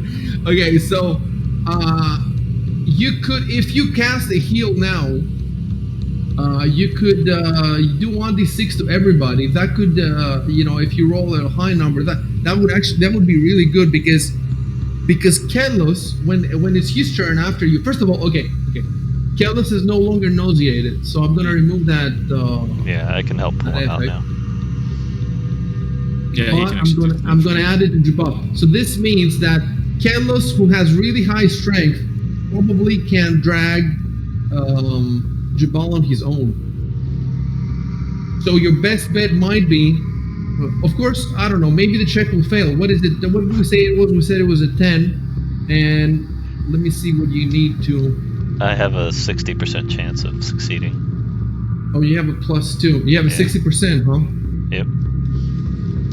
Okay, I see what you're saying. So if by the way, you're not 100% sure that it cannot follow you out. Even I'm not sure. I'm gonna check after when the time comes. So we don't know if it can follow you out. It's a possibility. Although if it follows you out, it's much easier because it's open ground. It's much easier to just it's also get away broad from daylight. Yeah, that's why I don't know. Maybe it can follow you, but maybe it can't. It says in the adventure. I It remember probably saying, could, but it probably doesn't want to because it's broad daylight and it has food inside. Something like that. But we'll see. If it gives me any opening to follow, it will follow you though. Like I want to play all these enemies. I don't want to cut you any breaks or anything like that. So just keep that in mind. There's a small chance it can follow you out. But like I said, you should be able to scatter then, and you'll be able to, because that heal spell, that channel energy, I think has a lot of radius. So if Big stays out of the way of everybody and just keeps healing, you should be fine. We'll see though. Maybe you can sacrifice the Hulk or something. It's about time, damn it. The most dramatic moment of the movie. Let me pull out the... Like, Hawk, no, we've been through so much together.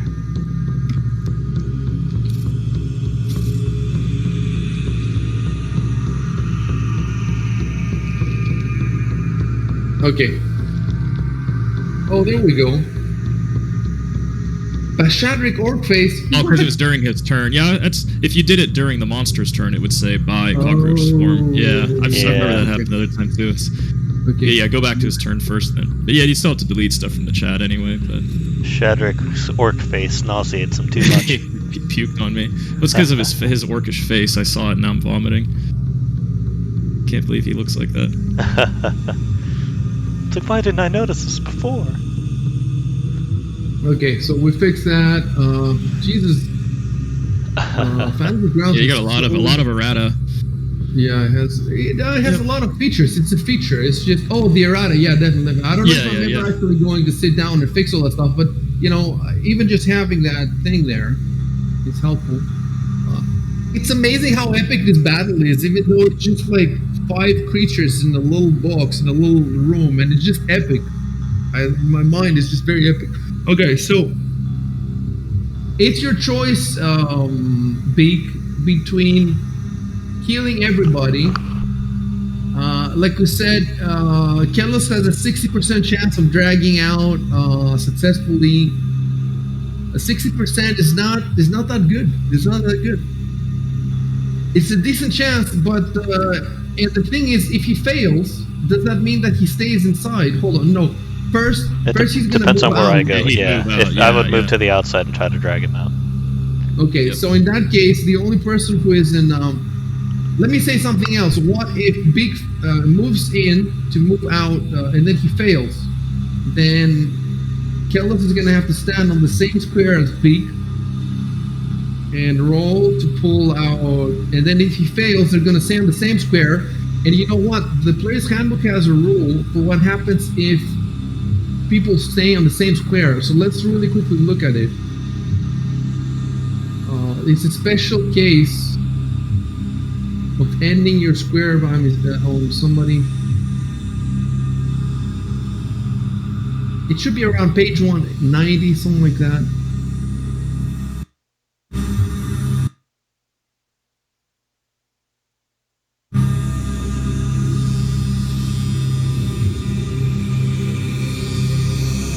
Yeah, tactical movement, maybe at 192, 193, moving through a square.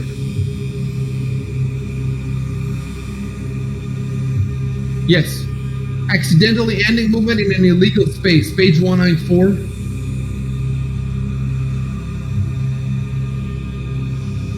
Okay.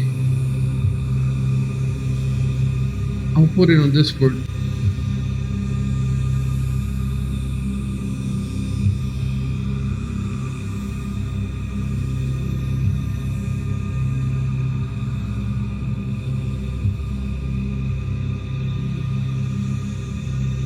Have you guys come close to death on pretty much every session? I think so, yeah. Yeah, pretty good. That is insane how close we're getting. Well, each of these encounters is pretty tough. They're not like standard encounters, like you said. No, and you need to know shit. Like, definitely, like, we have 5 heads thinking about it. Really, we have 5 people thinking,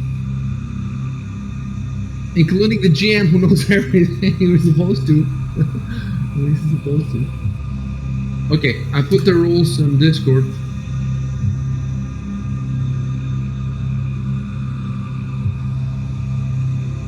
That is very, very good rule. I like it. Very smart. So that would mean that if Big moved forward to pull and he failed, and Yeah. if Kelos I would tried have to pull move and he past failed him too, and then back into the space if I back wanted to into end the up space. outside. But you would be exactly in the space where you would end up being in the same square with. You would end up in the square you're now because you. Would Well, have if I went past all of them and went one spot behind Beekman and then back into Beekman's spot to pull, then I'd end up on the other side, I think. That does make sense, and you would have enough. Yeah, we definitely have enough movement for that. Unless I decree. No, you would have enough movement for that. So, well, the chances of both of them failing to drag him out are quite slim. I don't know the math, but it's quite slim. The question is, let's think of the worst. The worst scenario is if everybody fails and Jubal stays there. Yeah, you can try again next round because I won't be killed. If I take 6 damage, I'll just be dropped, incapacitated, and dying, and then they could try again next round to drag me out. Yes, and Matthias. I'm not encouraged, just saying. Matthias would get to play before the swarm. Right? Yeah, he could get into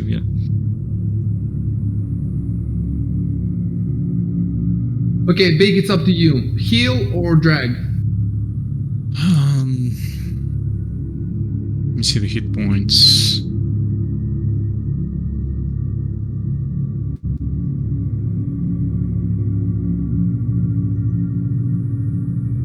Just a second, let me see how much damage that thing is doing. You don't. Okay, it's know how much rolling a damage. d6, right? Oh, Okay. well, you can. You don't know. Yeah. We are all of us are quite injured anyway, so it's not like healing isn't the worst thing. I'll have to do it eventually. So Yeah, I think I'll do that. It was with abilities, channel energy. Yeah, let's see how you do it. Pull out your character sheet, go to abilities, and... Okay, I'll tell you what you do. Pull that blue ribbon from channel energy into the chat log. I just realized, is that blue ribbon? That's actually the Paizo logo, isn't it? Yes, that's Yeah, okay. From a distance, Yeah, it looks yeah, like it a ribbon. is. You get up close. It's It's the not wizard, a the wizard ribbon. dude. It's Yeah, it's like a supposed to be- wizard or something. It's a golem. That's called a Oh, Paizo okay. golem. Yeah, I saw that Okay. in the. Okay, Yeah, I so never looked at now those things. roll 1d6, and I'm gonna change that you have 2 left. Oh wow, that's awesome. Okay, and let's really quickly. I think you have everybody, but let's. By the way, you would also be healing the swarm if you had taken any damage. Yeah, yeah. But Which is yeah. not the case, right? We haven't done anything. No, we don't know how to damage it. And any monsters nearby, maybe in that other house, there's a monster in there that's injured and it just got healed. Remember the little ant cake? It wasn't quite dead. Yeah, it's still alive. Yeah, exactly. Bring it back to life. 30-foot radius. So yeah, everything is healed. And so first of all, Jubal goes to zero to full hit points. Kelos goes to 1 hit point lost, and Shadrick himself 2 hit points lost. So everybody's pretty good now. Wait, I want to type something. No, I'm not going to type anything. So everybody's fixed, and so you've done this, but you can also move big. You can also move up to 30 feet. You should probably maybe move away a little bit just in case. If he can only drag me 5 feet, he would be landing on your square, and then if because of that roll, he'd get kicked back into the building, right? What if I move in here to that square? Yeah, I don't see why not. Yeah, that's fine. Okay, moving there. How do I remove that marker that I placed? Use both mouse buttons at the same time. There you go. And now it's careless. Yeah, alright. And you push instead of dragging. Yeah, push. I think according to the book, it says pushing and dragging. It treats them the same way. It says okay. Up to 5 times your maximum load. Why does this keep moving on me? Hold on. There we He go. wants to start the action from the outside so that he fails. He will end up in the outside. Yeah, he'll be in safety if he fails. Exactly. He could start the action from inside, but it doesn't. It's better not to. I'll do this. So I guess in that case, Well, I guess it works both ways. Like if he attempted to push and he failed, he could then just move outside and end his turn. And then you type, I try to drag Jubal out, Control Enter. Oh, you already. yeah, I have that in there already. And then, yeah, just roll the strength check. Roll the strength, alright. Of course. I don't think he rolled above a double-digit number in quite some I rolled time. a 20, you like, rolled 20. for the You rolled fortitude, that and 20. that's it. But yeah, I always roll, like, under 7, apparently. So I guess, is that my action? Is that everything I can do? I guess that's it, you right? moved and then you did that. Yeah, that's it. Alright. You could write. Okay, I was gonna say maybe write a description of what Hold on a happened. second, because I was writing, but it's okay. Yeah. Well, as long as he doesn't have to apply any status effects, it should be fine. Yeah, I'm just saying, just for the chat log. That's all. Yeah. The history.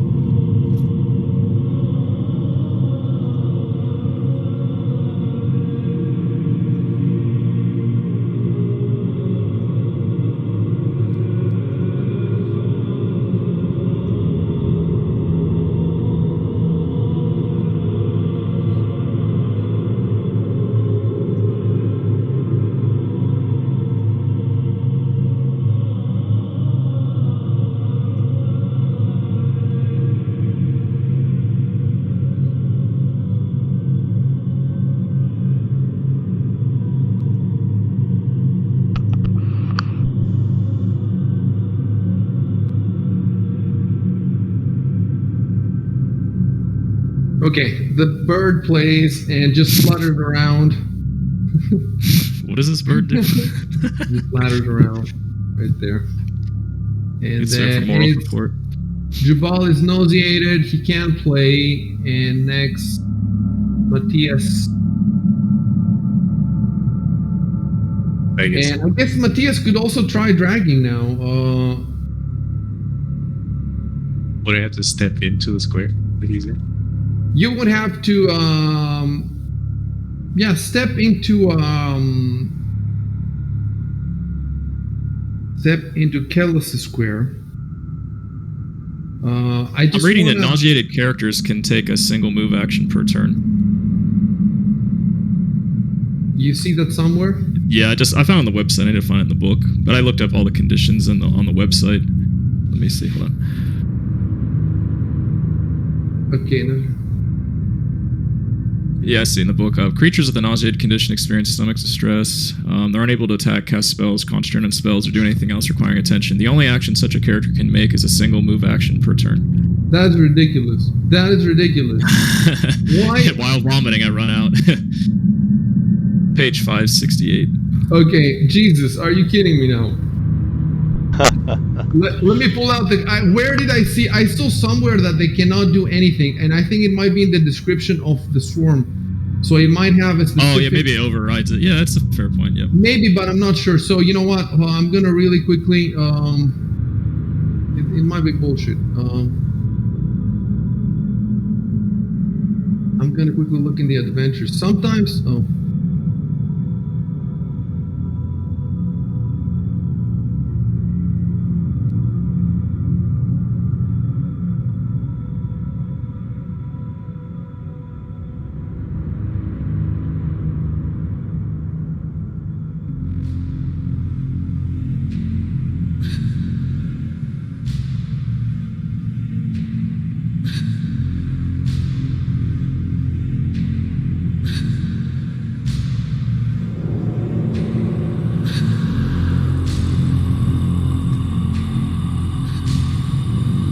So you're telling me that all this time we did not need the freaking drag checks at all?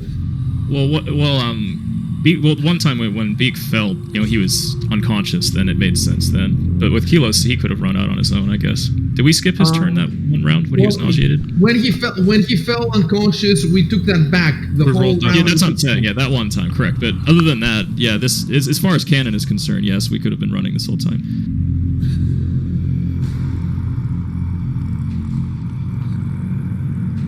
Why the fuck did I not... Why did I assume that you cannot do anything at all? There has to be something.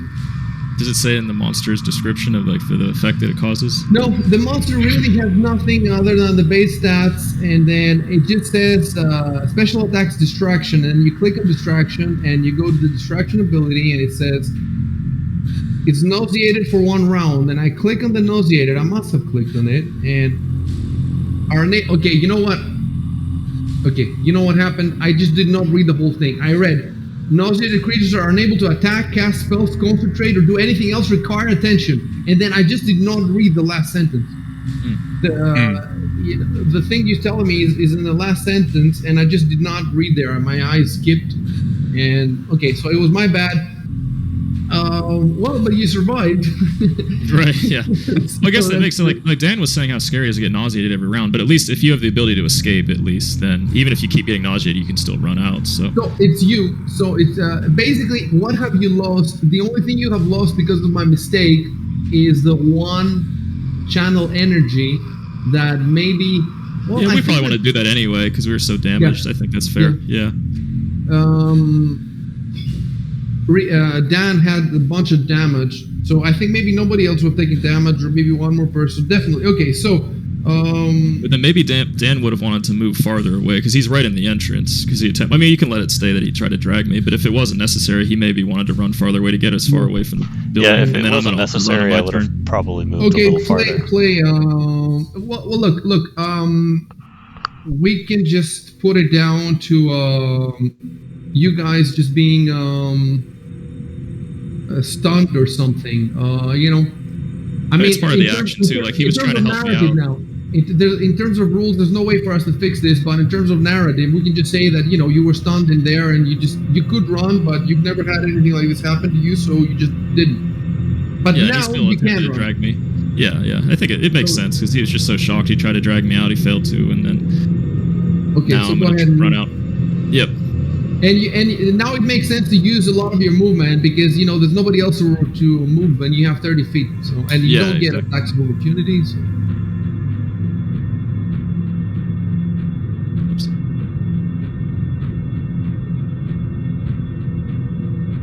I'm kind of scared to go far away because if I go close to this other, I'm not going to enter that new building. I guess as long as I don't do that, I'm okay. I think. Okay.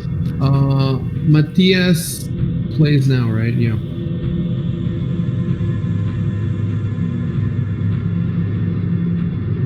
Okay. Yeah, I'm just gonna back up to where Chupal is. Just right here.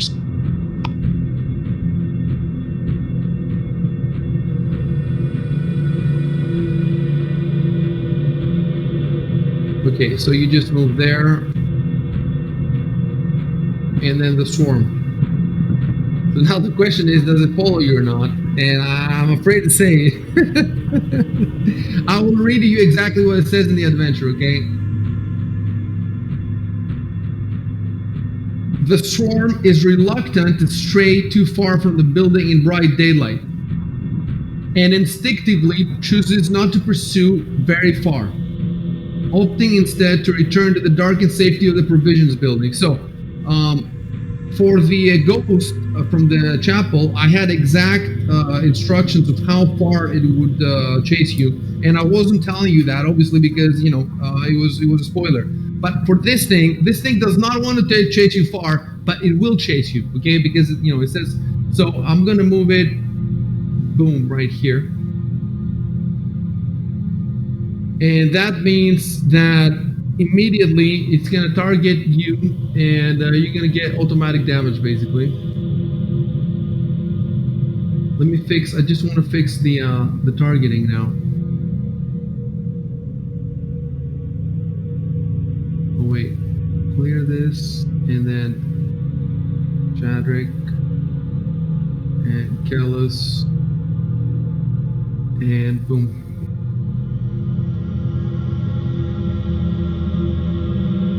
So Kellis is good still. Shadrick is again with 1 key point.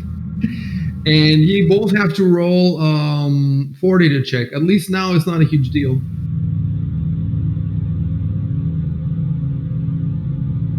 Man, I love the graphics of the swarm and the size. I actually rolled decently this time. Yep. Well, But yeah, I mean, it doesn't make much of a difference, like we're saying, because we're not going to attack anyway. It's just kind of gross. Speak for yourself. I'm getting revenge. Well, you're covered with vomit right now. Yeah, you're close. You were vomiting earlier. Yeah. So was I. So no judgment.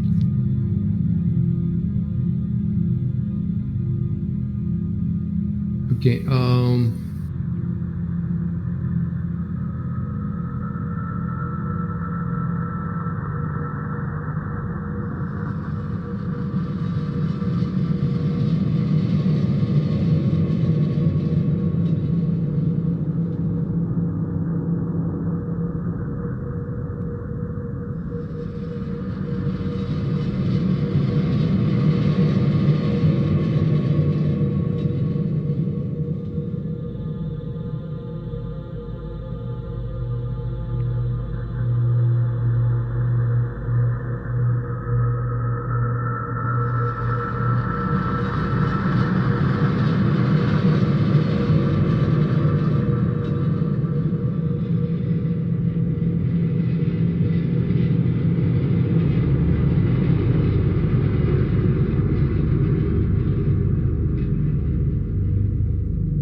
And Shadrick.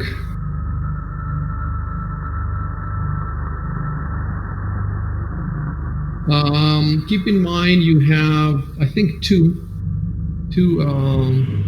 Yeah. So how far can I move? 30 feet? I think if you spend the entire round running, you can go up to quadruple your speed. I just No, read that. no. If it's a straight line, if it's the whole round, it's 60 feet, and then if it's a straight line or something like that, it might be quadruple. I'm not sure, but there's no point. There's no straight line here. Yeah, so you can move 30 feet. I just told you it's not gonna chase you far. Pursuit. So your 30 feet should be fine, without jumping into another monster. Well, I was thinking about running directly to the east, but I don't know if crossing the square or the cockroach swarm does any effect or anything. No. No, remember there are no attacks of opportunity, so you should be okay. Yeah, you're fine. Okay. Yeah, you're fine. Okay, so 30 feet. Although, I guess technically, I see when he moved towards us, we got an attack of opportunity on him, but there's that's nothing true. we can What would really you do that, yeah. Yeah, exactly. Yeah.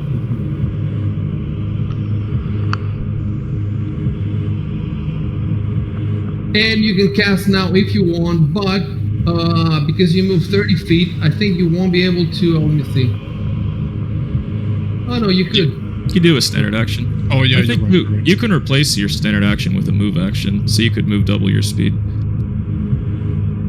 Yeah, but he doesn't want to move. I'm just saying if he wants Yeah, it's up to to cast a spell. Yeah. But I don't know how far away you have to get from it. What? He's still within the boundary of the spell, right, Kelos? I mean. Yeah, I guess I'll cast it again. So.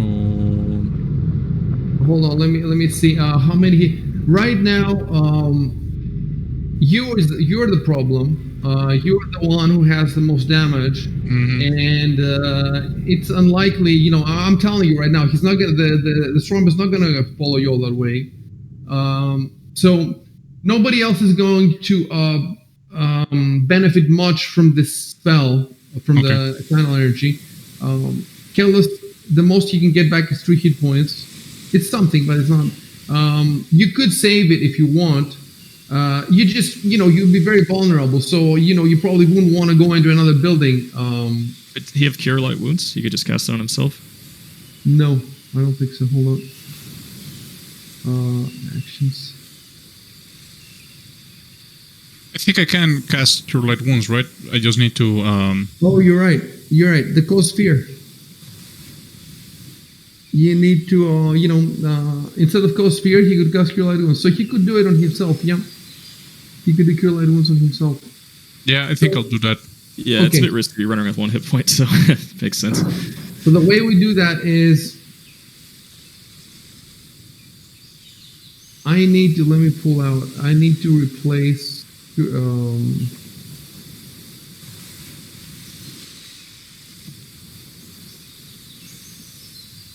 what happens if I just pull Cure Light Wounds and I just drop it here?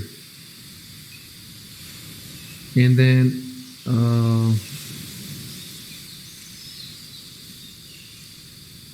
delete Cause Fear. It says prepare 0, add spell.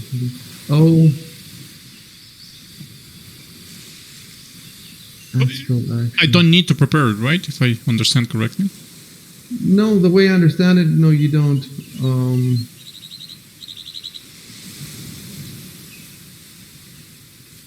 Level 1.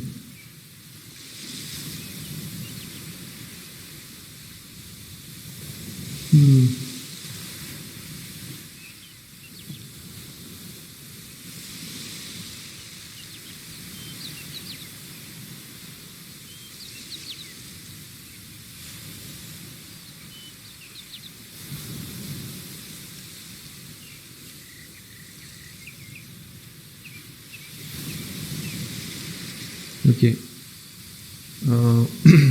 1 sec first.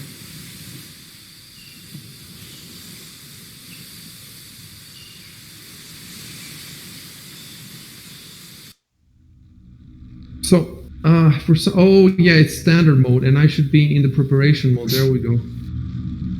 That's why I couldn't do it. So, boom. Combat mode. Big, if you go to the bottom of your action sheet, you see where it says mode. Mode, combat, yeah.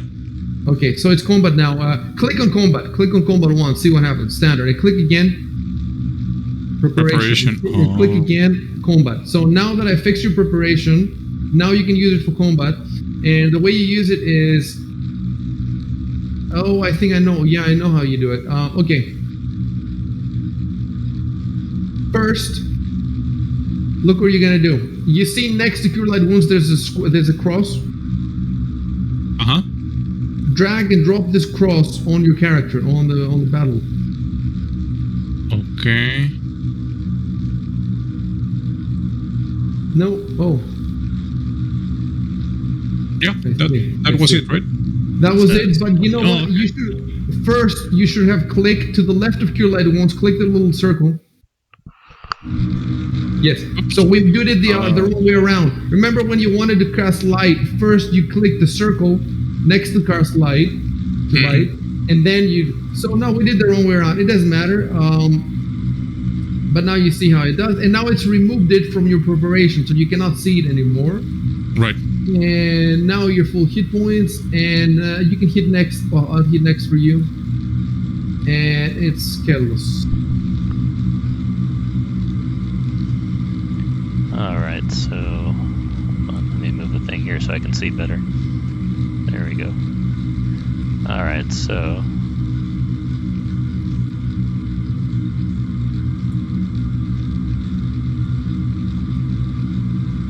actually, yeah, that would be my full move. Okay, go again, because you said actually, and Yeah, I thought I was thinking of something else, but Yeah. you know what, hold on. It might be, let's see if it lets me, oh no.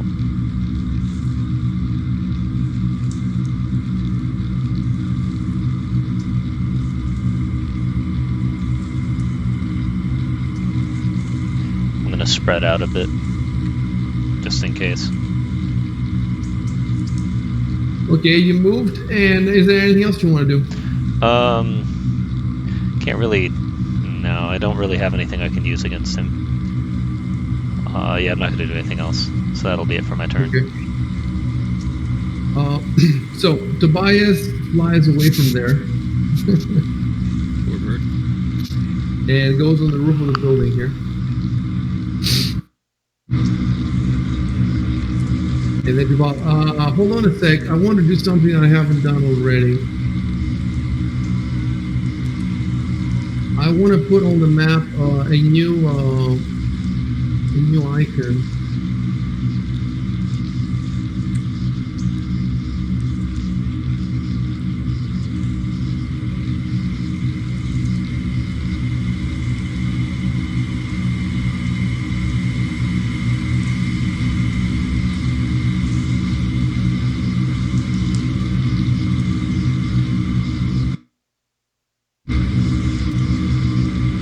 Okay, and I'm just gonna put the I'm gonna call it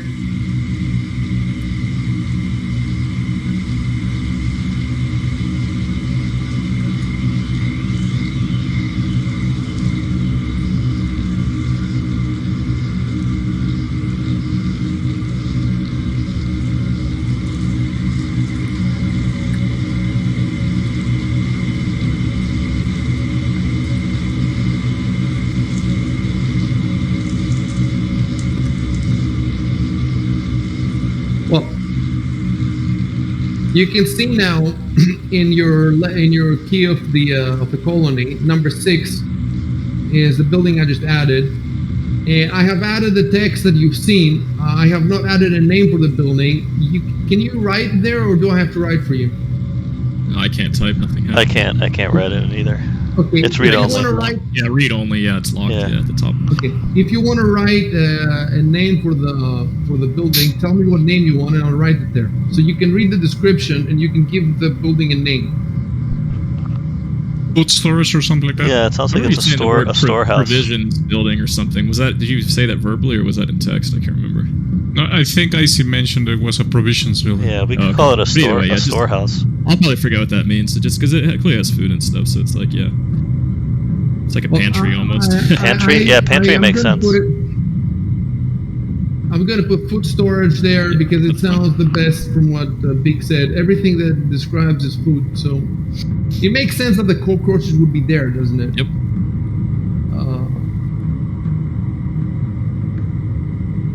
Okay, and like I said, you should pull the blue thingy down on your hotbar so you can have that easy to take. Okay, it's your turn, Shane. Okay, so I'm no longer nauseated, I believe. You're not, so let me remove that. Okay, and then I'll just move. I assume this should be far enough, but we'll see. That's good enough. I don't want to get too far from the party. Even if I could run farther, it's not worth the risk. So.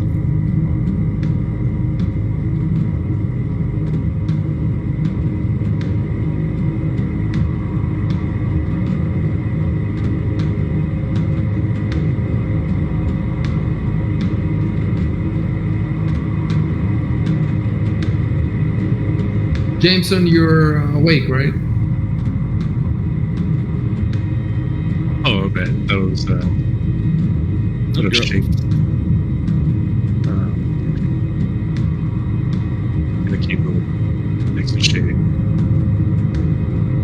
Okay, I'm gonna delete that because it doesn't make any sense. You don't have to move in squares. Yeah.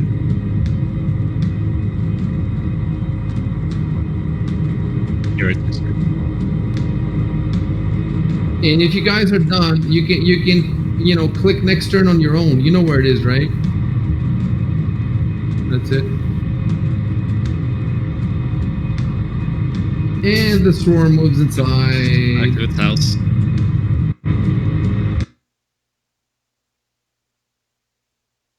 And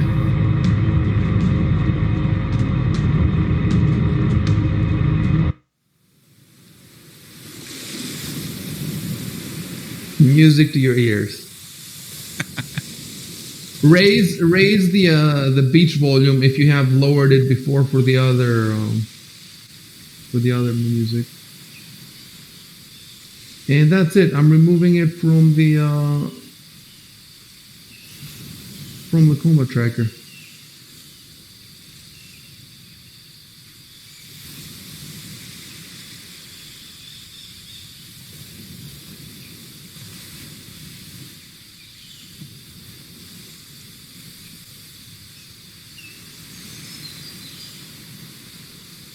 I just got a notification on my phone that Istolri made a new board for Tailspire.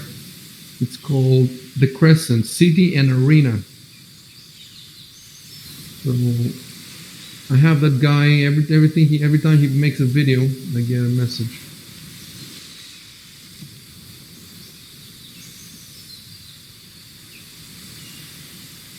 Man, if we could play 16-player West Marches and Tailspire, but when we started playing, I had no idea about West Marches. So.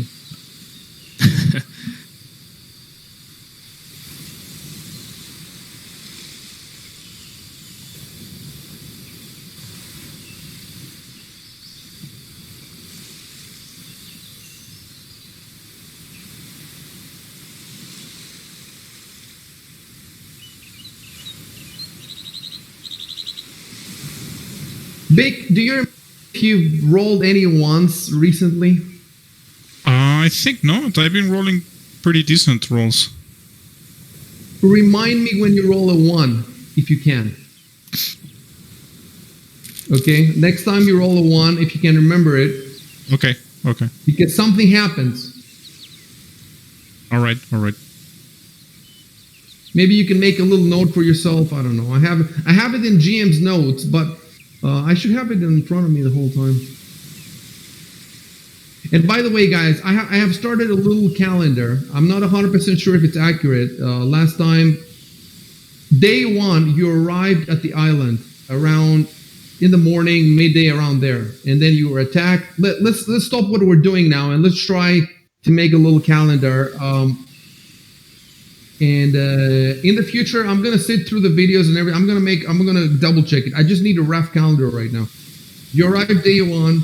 You got off the boat. You got attacked by the 2 goblin octopus, and then you went all the way up to the tents, the collapsed tents. You found a tent that was standing, and then you slept there. And then when you woke up, it must have been evening or dark. So what did you do? You slept again? I can't. That's what I have. But the main thing was that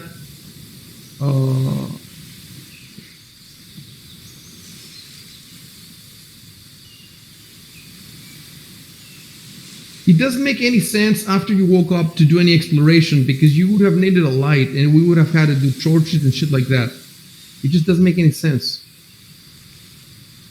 Yeah, that's why I assume we woke up in the evening and then we just went back and we just stayed until the morning and then went south and then encountered the Blood Maze. Exactly. You encountered the Blood Maze and then after the Blood Maze, you slept again, right? Yeah, we slept again. We did, yeah. Yeah. Yeah, that's how we. There's a building near the field. We slept in there. That's it. And then you woke up the next day, tropical shower, and then then you're later in that day. You're like midday. Okay, I have it, and I'm gonna double check it, but I think that's it. So you guys can continue talking, and you might want to move together. You're too far to talk and everything. You know, you might want to. cluster somewhere.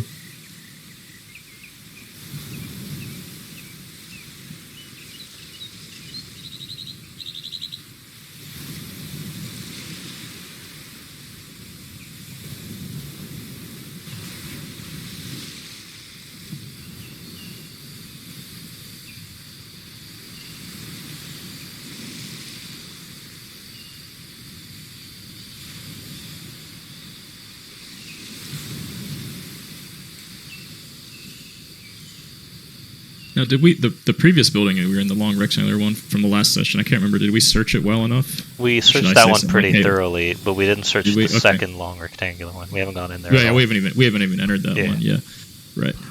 Okay.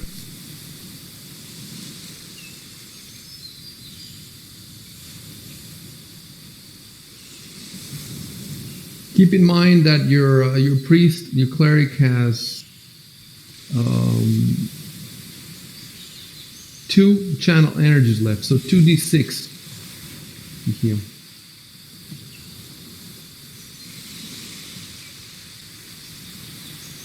Okay, your wizard hasn't cast any magic missiles, so he still has all 3 of them.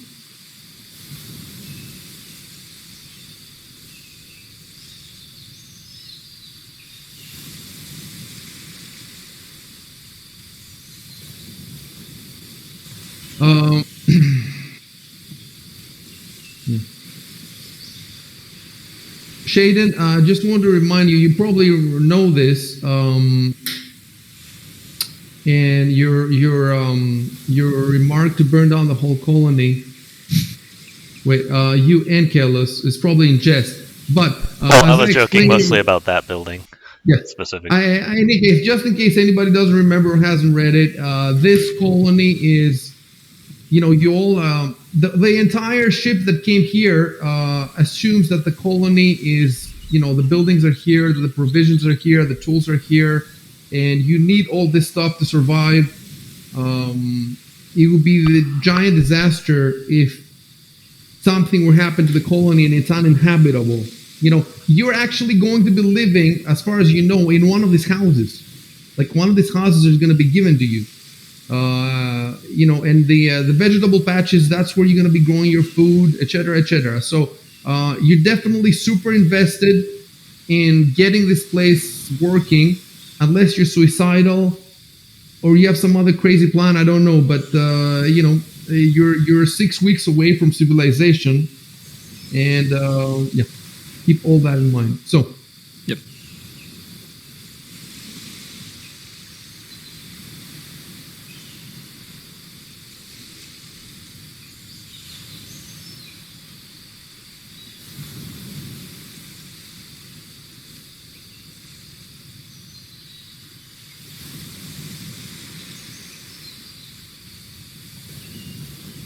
So this building, we already got a description of it, I think, right? Because we, Let me see.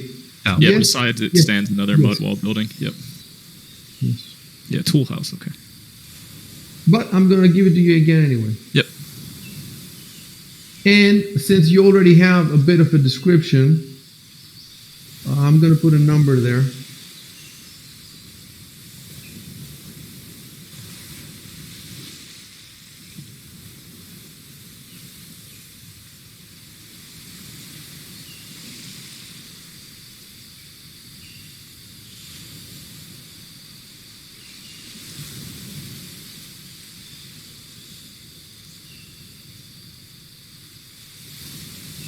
What's this circle? Is that like a fire pit?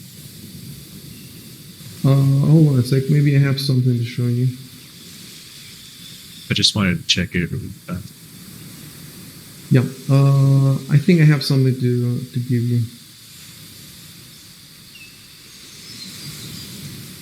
Can I hit the shutters of the window to see if I can open it? I'll tell you in 1 second, because now I wanna resolve the action of. All right. Yeah, when you see that hand, don't type anything else. But anyway, yeah, that's useful.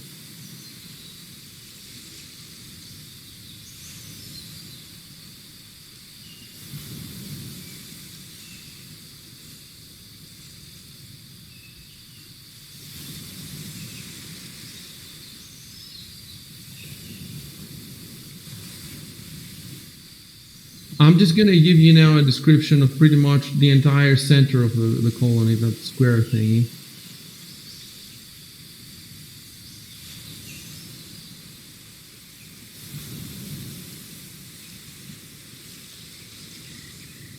You could have said, I'll look over in the direction of the fire pit. It's the same thing. Like, you cannot really look at one of these things,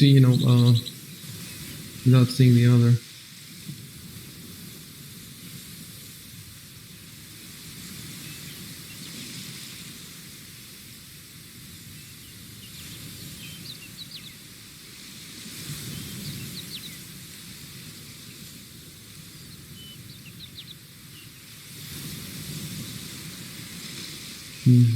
Okay. The chat log box is so junky, you cannot even highlight text to delete it. You have to delete text one letter at a time.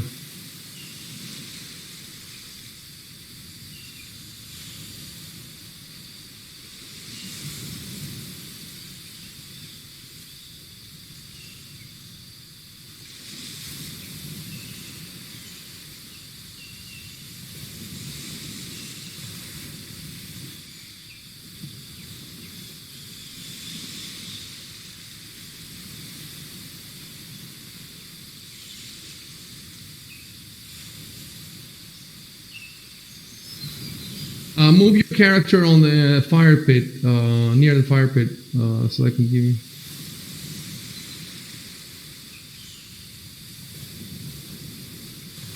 Okay, I'm gonna move you to the fire pit.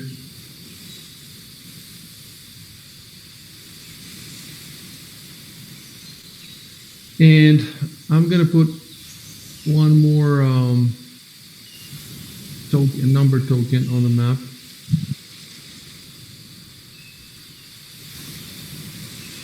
For 8 right here.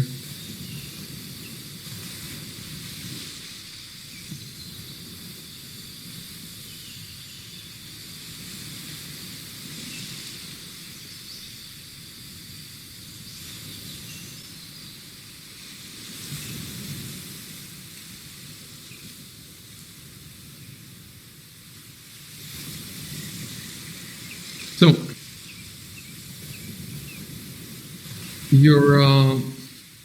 your key there has 2 more locations at the bottom.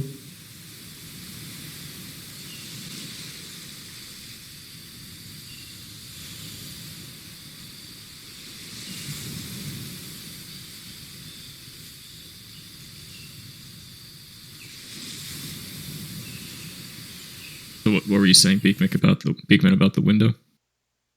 Yes. Oh, Yep. I was asking if I can, I don't know, hit the window with the shutters with my greatsword or something to see if I can get it open. Let me check it out. Yeah, maybe move next to the building. I'm not sure where the window is, but Yeah, I'm not sure either.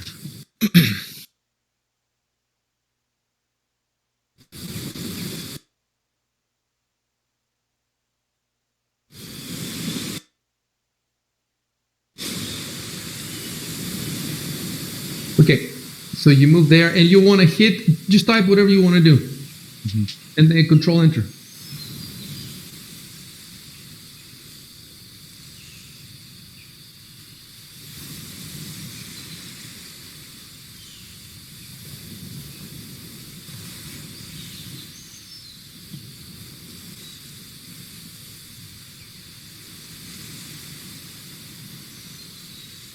Oh, I see. You want to break it down. Yeah.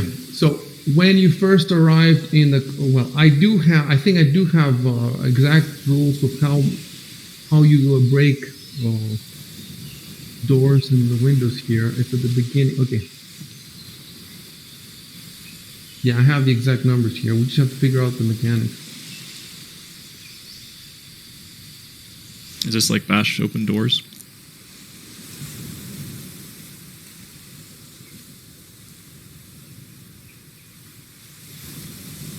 It's a shutter window. Can you guys tell me what shutter? Shutter means that it's closed.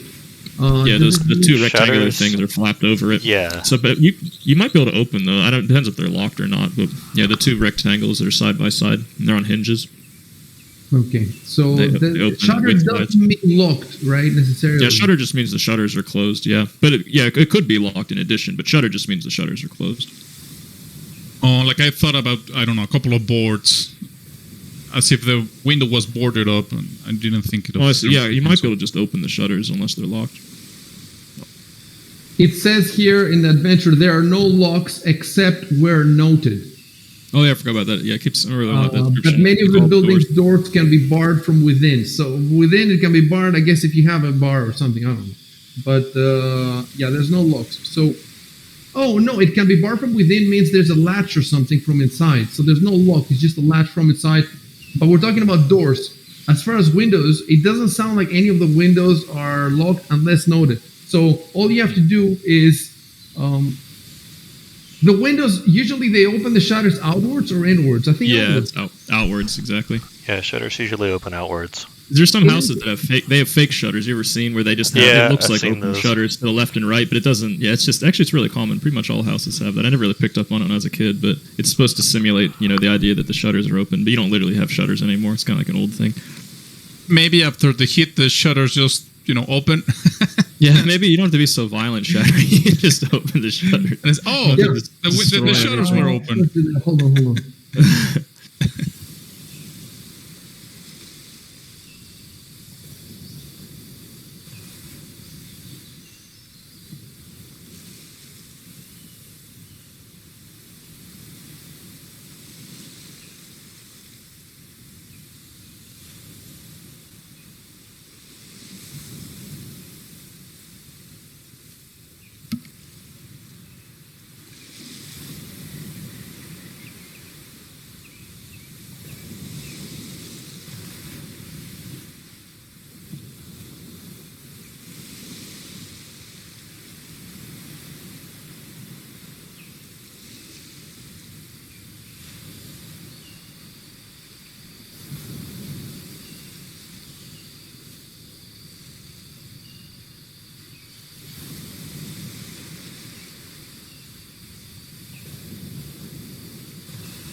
So all you have to do is type, I open the shutters. I have to Look go inside. AFK for a sec. I'll be back. Okay.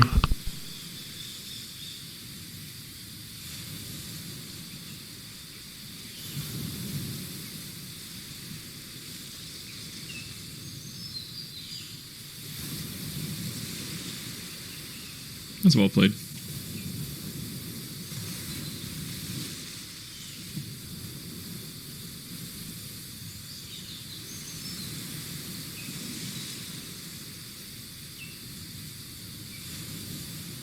Okay, give me a sec. I just wanna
hold on a sec. Let me see if you are you sitting on the. Okay, so we don't know exactly which square the door is. Oh, we do know. I think the door is here. Don't you think? Like, look at the road. Yeah. Yeah, it does make a huge difference. Alright, I'm back. Yeah. So if you want to go in, you have to go in through this square, Big. Well, hold on. I should go on first, but hold on. Let's see.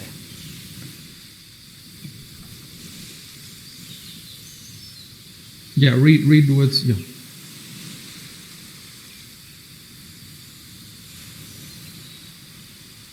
So it's from the top. It's right here. Yes. Oops, sorry, I messed up. Okay. All right, so I guess I'll wait for people to. Can you cancel your own move order? You can. It just takes a while. I have to like right click on it. Okay. Yeah, actually, let me try. I'm pretty sure you can. So if Yeah, I do, I'm just gonna- yeah, I'm if gonna I do test it this, and then you can just I can cancel it. Hold on. It says. Yeah. Where is it? Oh, you gotta click on the move, cancel move. Yeah. There we go. Okay. All right. So I'll step inside. I have to remove the 7 out of the way because the 7 is a token. Yeah. You know, it's like you. Oh yeah, I can click it. Seven's alive. It's gonna attack you. Even the token numbers are gonna start attacking why? you. This place really is cursed. So you say it's dark, but some light floods in. But could I cast a light spell inside, make it more visible? Okay, hold on, we'll do that. I don't know why I can't move. I have this weird green line. It's just suddenly appeared from my character. Do you see it, or is it just on my screen? I do see it, but I don't know why it's there. And Yeah, that's my. Oh, there you got rid of it. Okay. I moved you. That's why it cleared it. Okay. Yeah. So, Okay. It's like the other building where, with the window open or the door open, the light is dim, and that means that if you try perception and searching, you can have penalties. Whereas if you start a light spell, then you can have no penalties. Yeah. Could I cast it through the window so I don't have to actually step inside? It's not gonna work really because you want to cast it on something. I think you need to touch. Let me see. No, I want to cast dancing lights. It creates 4 little floating torches within a 10-foot radius. Okay, I need to read the spell. We've never done it before. Yep. 100-foot range. Wow.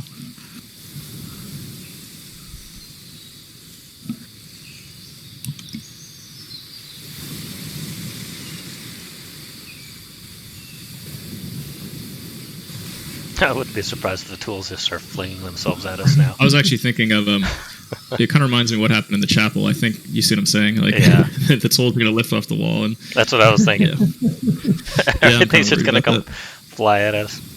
Too suspicious. I'll make some space. You didn't throw garlic at us. Yeah, I'll make some space around the doorway. I'll go over here a little bit. Well, I think you just walked right in the doorway, right? I did. But now I'm walking past That's a little fine. bit to leave some space.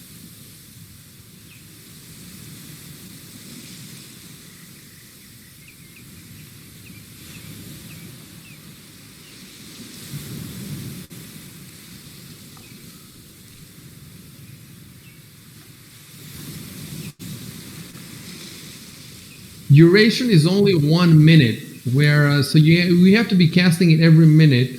Whereas the priest spell, you know what? It might be better for you to not do it because. But it's a level 0, so I can just keep doing it every minute. Fair enough. Yeah, as long as if we're in combat, we have to be careful. But outside of combat, we can just assume I keep refreshing it every minute. Yeah, definitely. Because like the priest spell hit, it's always on his sword. This one, they'll be in the room, so it's not attached to any of us. 10-foot area. So 10-foot area doesn't really cover the whole room. The room is 10 by 40. Is it 1, 2? No, 10 by 20. Right. 20. So yeah, exactly. It would cover half the. Whereas if the priest did his, or wait, the priest have light or no? No, I don't think he has light. If Jameson does his, then is it Jameson? Who has light? I know it was a Shadrick because he cast it on his sword. Okay. What's the yes. So Shadrick can just do it again and do the whole room without us having to bother with it. So we're not gonna bother with this. But so his has a larger radius. It's like 30 feet or something. His is definitely the whole room. Let me see how much.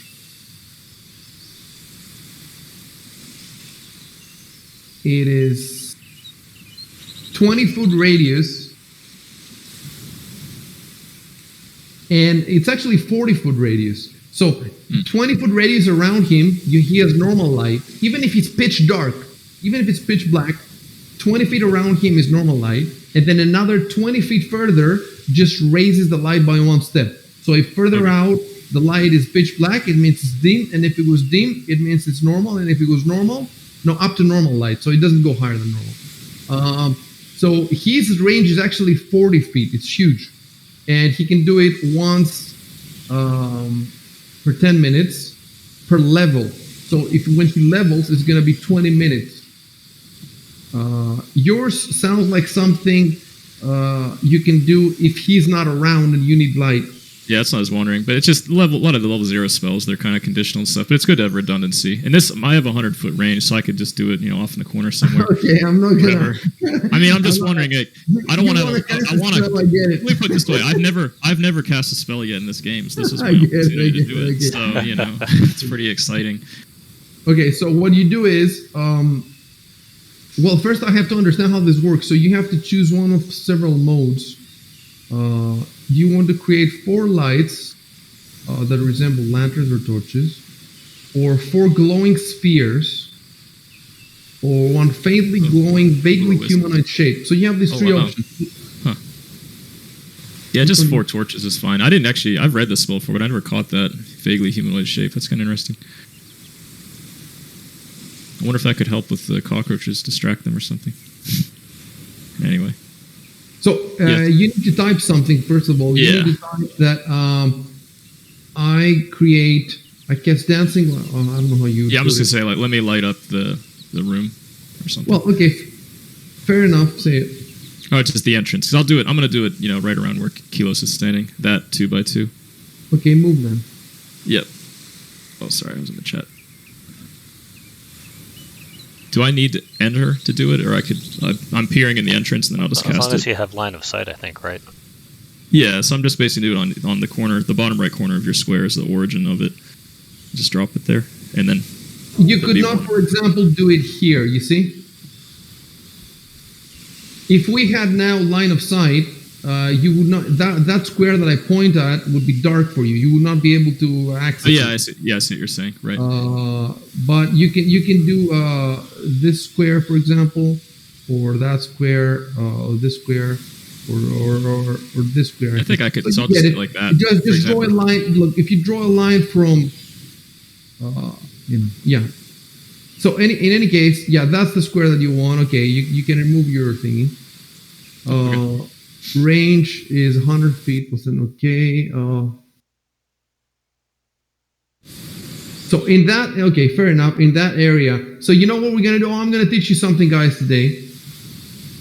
At the top of I think you all have pinned the map, right? You all have pinned the map on the background. So if you go to the top, there's some tools. There's some commands. So from the left, zoom to fit, mask mode, drawing mode. Click on drawing mode. Yep. And then you can draw. Look. And you draw with your color of the dice. So each one of us has his own. And when you want to delete something, next to the draw there is a delete. It's called erase mode. Erase mode. Okay. There you go. So make sure you get everything when you erase. Let me see. I can erase you as well.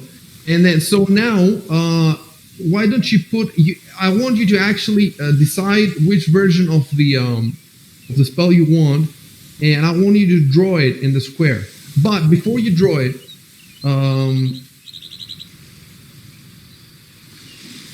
okay, you know what you do? Okay, fair enough. I figured it out. Go to dancing lights, and to the left of the dancing lights, there's the little circle. Click on the little circle. Okay. Then to the right of dancing lights, there should be a die. If there's no die, click on the... Oh, you know why there's no die? I think because mode is standard, and it should be... Wait, standard. Is there a die right next to die? No, I saw you changing the mode there, but yeah, I never saw a die up here. Okay, click to the magnifying glass, and then there will be a die right under. I see cast. Yeah. Yes, click that. Yeah. Okay, and the next thing is you draw this thing in the square. with your Okay. marker. So do you want me to draw like basically four little lanterns? Yes, if that's what you want, and then I'll describe it. Okay. I'm gonna try my best, but like so, I assume this is something like they're about. It's like a 10-foot radius, like that, right? Yeah, but I don't want you to take that much space. You know, the light is just a dot. Just put those 4 dots. All right.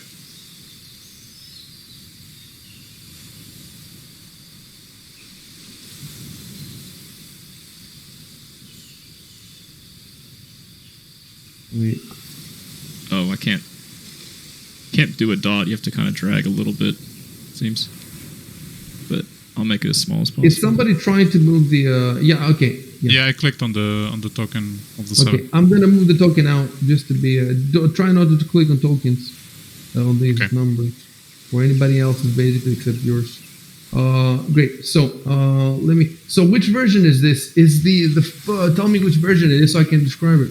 Yeah, they resemble torches. Okay, and it has components verbal and somatic. What does somatic mean? Is it Somatic is The movement. movements of the body. Yeah, Yeah, like moving your hands or something. like gestures and stuff. Right, yeah, gestures is a good word. I like all the spells to have this because then it matters. Like if you're tied up, for example, then you wouldn't be able to do this. You can't move your hands, for example. Stop everybody while I'm doing something.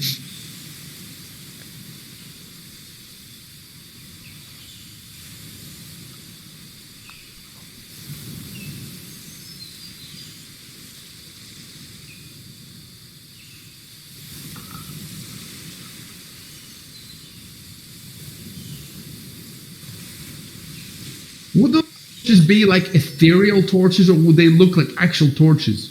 What do you think, Dan? Dancing lights? They usually look like will-o-wisp kind of things, don't they? Like little. That's one of the options. There are 3 options. Like they can look like okay. torches or will-o-wisps or Well, lanterns. I guess they would just be torch fires, right? Would they be kind of like figments? Yeah, they wouldn't have like the wooden part Ethereal wouldn't be there. figments. It would just be like the light portion, wouldn't it?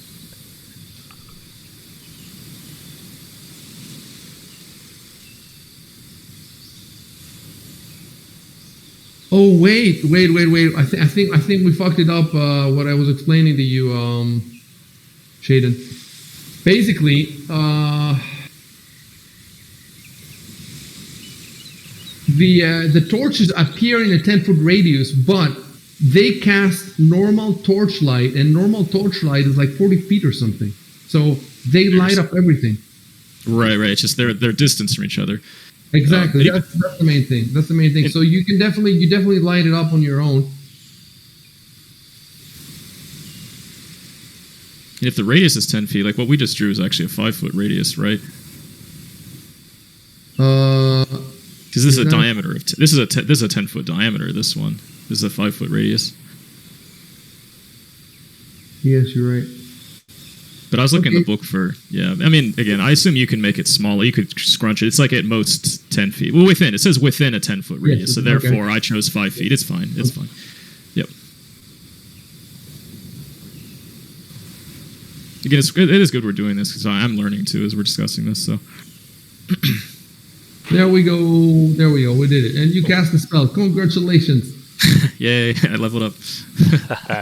You get And an now, achievement. let me change the soundtrack. No, just kidding. Yeah. Well, I was wondering No. too. Well, I guess it's up to you to say if we perception checks or scan the room. Yeah, tell me what you want. Well, I did say I was watching the tools Well, with suspicion. but- now that the room has been lit, I'm going to give you an extra explanation. Okay.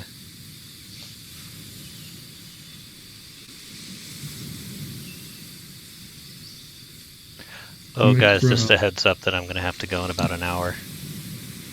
Yeah, that's no worries. Gotcha. Tailspire Stream Views plugin. They released a plugin called Tailspire Stream Views. What does that mean? Just like 5 minutes from the other guy that. Okay.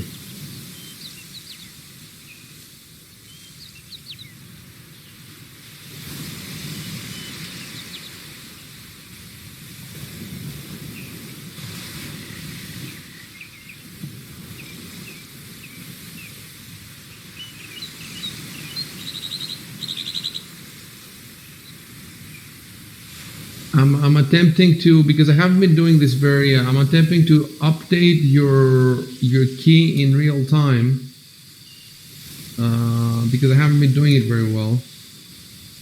So yeah, I've updated it now. Cool.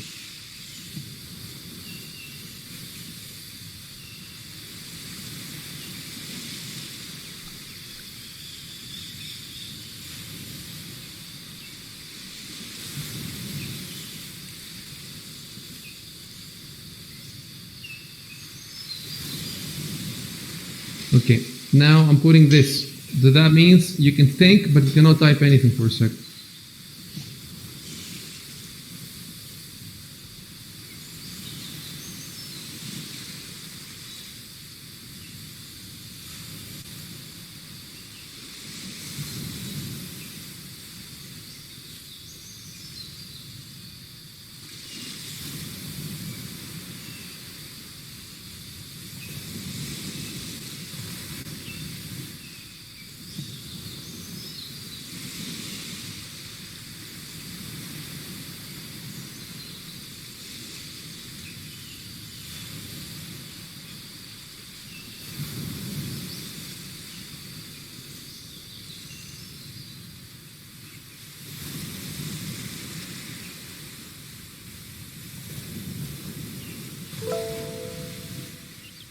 Still don't type anything.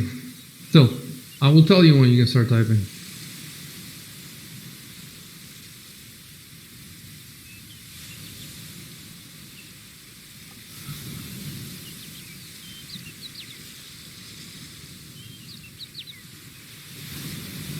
What does that symbol mean again? Which symbol? That symbol is a whisper direct from me to you, so only you can see that. Okay. So this is for No, me. we know too much. All right. Yeah. And I want to see if anybody else gets the same message. That's why I've stopped the game, basically. Okay. Only you can see the dragon. It's like, guys, there's a dragon in here. You don't see it? It's right there. You have to roll a sanity check. 'Cause Yeah. if we think you're crazy.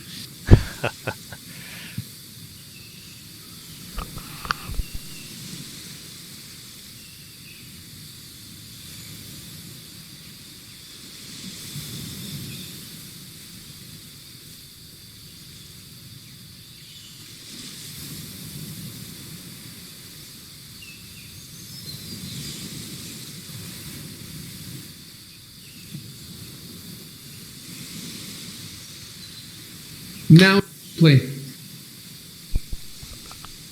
Now we can play? All right.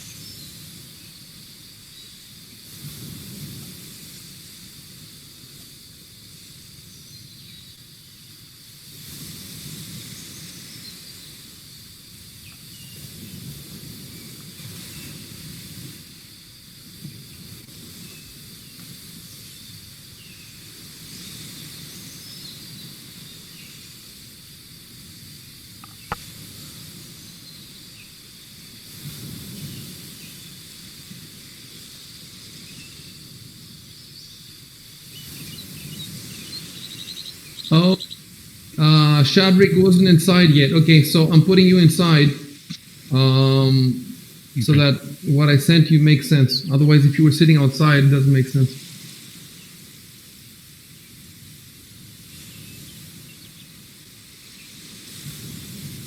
Basically, anybody who had a wisdom more than 12 or 1 rank in survival got that message. So, Careless and Shadrick.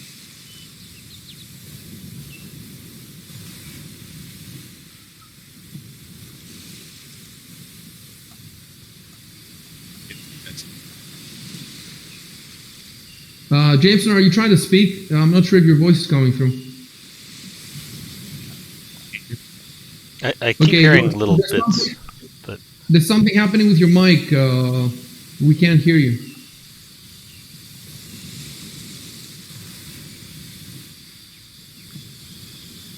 Okay, guys, still playing until we figure out what's going with Jameson. Can you hear me? Keep speaking, are you? I heard you ask. How's Can you this? hear me now? Okay. I think I can hear you, but you're saying 1 or 2 words are cutting out. Is it because you're cutting out or because you're only saying 2 words? I don't know. You have to say it more than 2 words. I think I'm cutting out. How does this sound? Okay, that sounds a bit better now. Yeah, there's static more than there was usually, but I could make out what you're saying. I was saying before that I have 1 rank of survival, and I didn't check it. Oh, I guess my wisdom's too low. Okay, hold on. No. If you have 1 rank in survival, you should have gotten the thing. But I did not look for your survival. I did not expect you to have rank in survival. No, you don't have rank in survival. I'm looking at you. Yeah, I don't think wizards have that, unless you took it for some reason. All I Well, need it's is It's not a it 2 class checks skill, or but they 1? could still get it.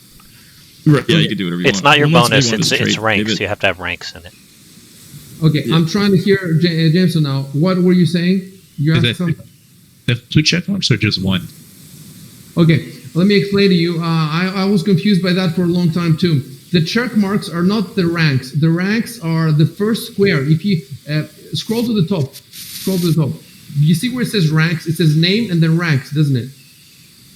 Oh, I see. Yeah. So that row, that column, is the ranks. So you have ranks in knowledge arcana, geography, history, local, nobility, and spellcraft. So that's where the ranks are. Now, what the ticks are? The first tick is not important at all. It's bullshit. It just means mouse over above the top tick where it has the 3 lines. You see where it has the 3 lines? Yeah.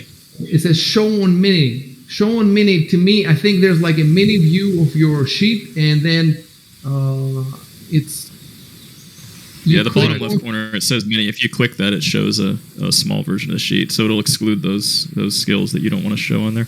But I never look at that view anyway. Yeah, So don't click on anything without telling me first and without asking me. Yeah. So the show on mini, the first tick is basically meaningless. It has no. It's just for show. It's not mechanically important. The second tick, the second row is important. The ones that are ticked are the class skills. These are the skills that are best for your class to take ranks in, because you get a +3 with the first rank. On the roll, and then every rank after you get a +1. So it makes more sense to take ranks in class skills. You can take ranks in other skills that are not your class, like survival, but you're just not going to be very good at it. Plus, it's going to be based, like survival, for example, is based on your wisdom, and your wisdom is 10, so it's not very good, So that's where that mystery went. I don't think so. Does anybody else have survival? Let me check, because I didn't I check do, anybody. but you already. It doesn't matter because my wisdom was already high enough. So let me real quick. Does Jubal have survival? he just meant if any of the rest of us got that message. I don't know. I have no common sense, remember? So yeah. And then Chadrick does not have survival. And then the only one survival is Achilles. Okay, so Yeah, the ranger. I do have survival. I think it was one of the choices that we could do for this adventure. Well, your trait. Maybe your trait gives you a rank in it. Oh, I don't have ranks in survival. Yeah, you're right. Yeah. It's. Yeah. okay, so you can play now. Oh, I think see. your mic's cutting out I again. put in James. there that I'm checking the tools. Yeah, where are we getting this from? Yeah, it's Jameson's mic, I think. Yes, it is.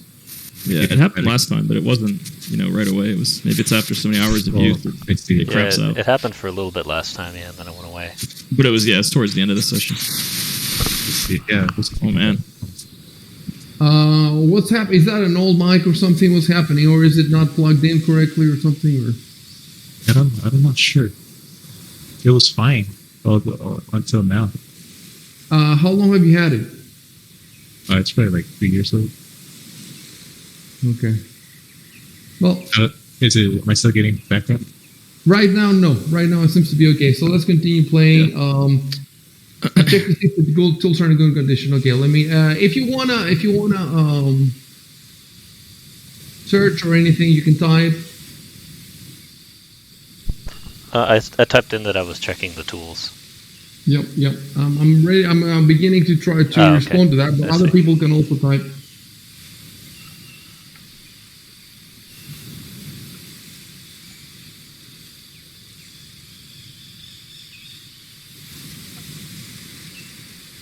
You cannot move like that. You have to move first in, Jameson, and then down. You cannot move diagonally through a door.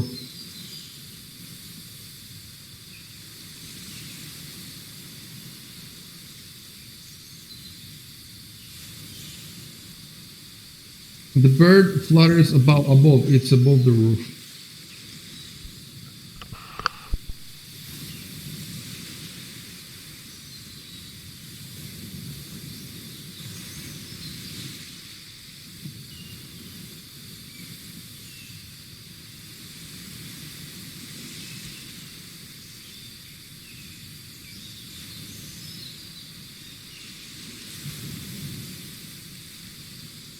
Okay, so Jubal and Matthias, roll perception.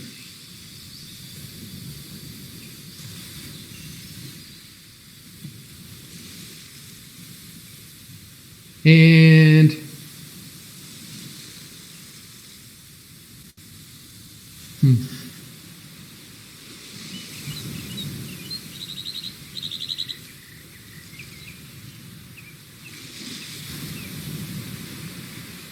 okay, don't do anything else because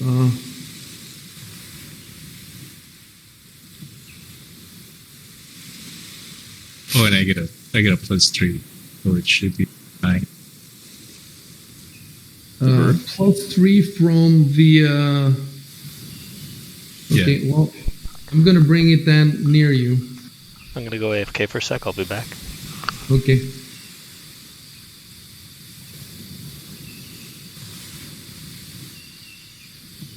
So try to remember it so that you put the +3 in the modifier box at the bottom left.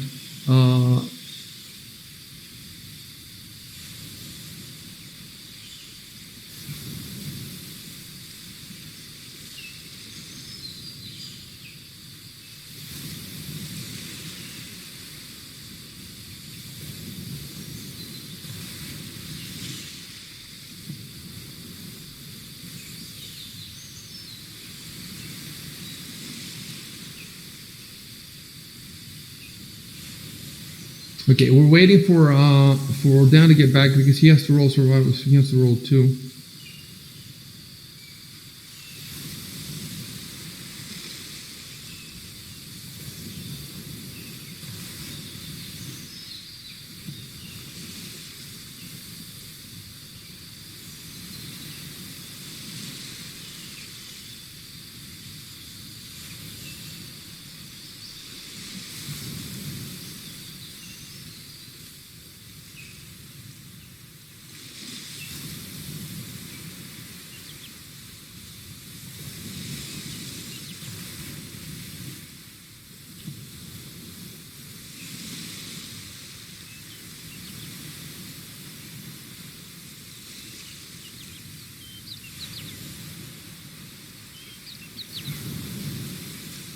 I'm back.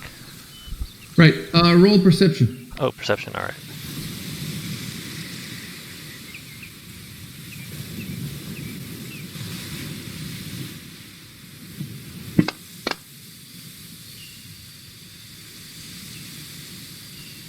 Okay.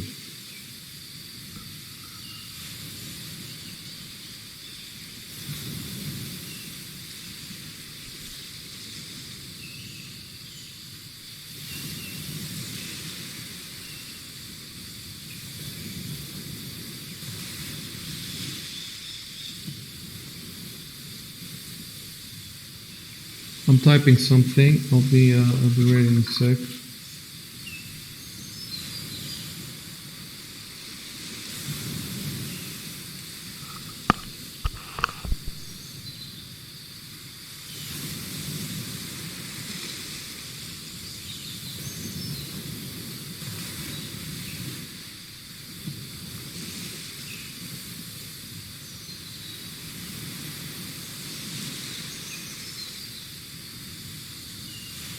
Oh, let's see. Can you see anything in the chat log? No, it only shows that Or you're you don't know. typing. Oh wait, now it's Okay. gone.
So I'm gonna put on the party sheet the box.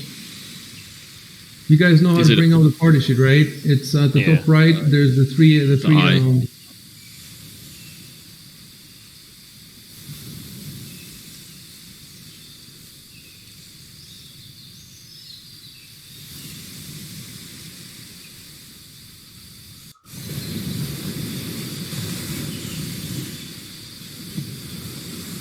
So I want you to tell me something. I'm going to put the box there, and I want you to nobody take the box. Just click on the little ribbon to the right of the box, and tell Yeah. me if you see where it says icicle in the notes. Yeah, it Yeah, does. that's all I see. You can Yeah. see the icicle, right? That means that many of these items have notes for me, not for you guys. But even when it's known ID, it still shows you the notes. So basically, every time they have notes, I have to remove them. That's why I put the icicle, just to make sure you can see it. So now I'm removing it, and there's no other way. Like I have to put the notes in my personal notes. Okay, we're good. So basically, Jabal should take the box because unless you want to give it to somebody else. But you know how you do it, right? You open your inventory. Don't drop. You have to drop it right in your inventory along with all the other items. You don't want to drop it on your icon or anything like that. Okay.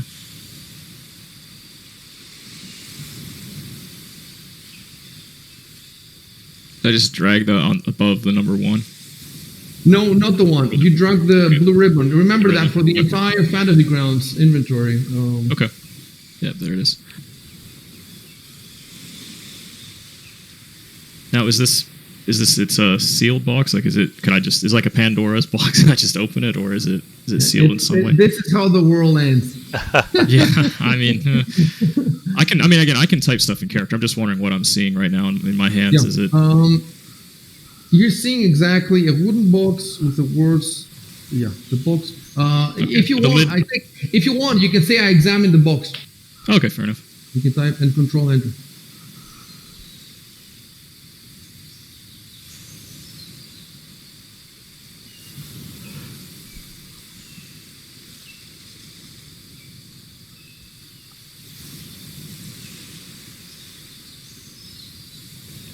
It had a trap on it. There was a small thread connected to it. So I'm wondering when I saw, like, is this a carnival or something? House of Mirrors. Oh, a simple lock. I see. We'll hop out of it.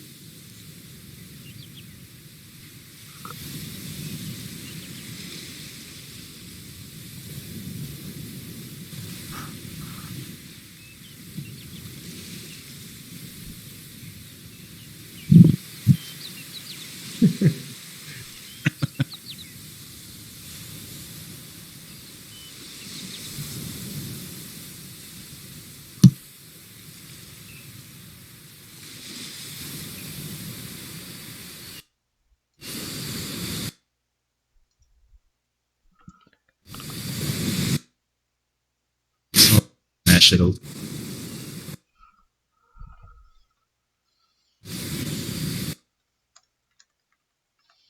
The music cutting out for other people too, or is it just me? No, it's cutting out. Okay. Yeah, it's Sometimes I breaking wonder if up. it's my internet It's breaking connection. Okay. Every time it happens, I'm scared because I think the music's going to change. I think this is something's going to pop out of the box or something.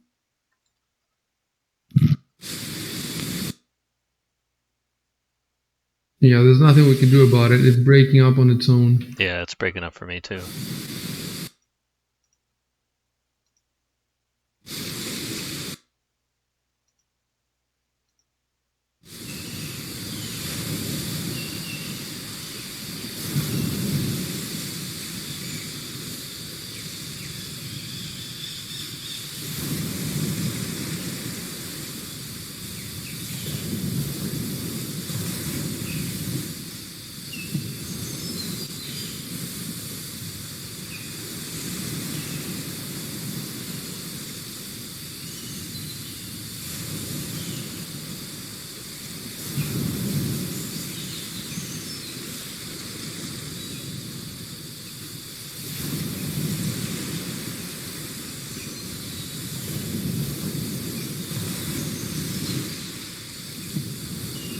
Guys, wait. You're not gonna try unlocking it?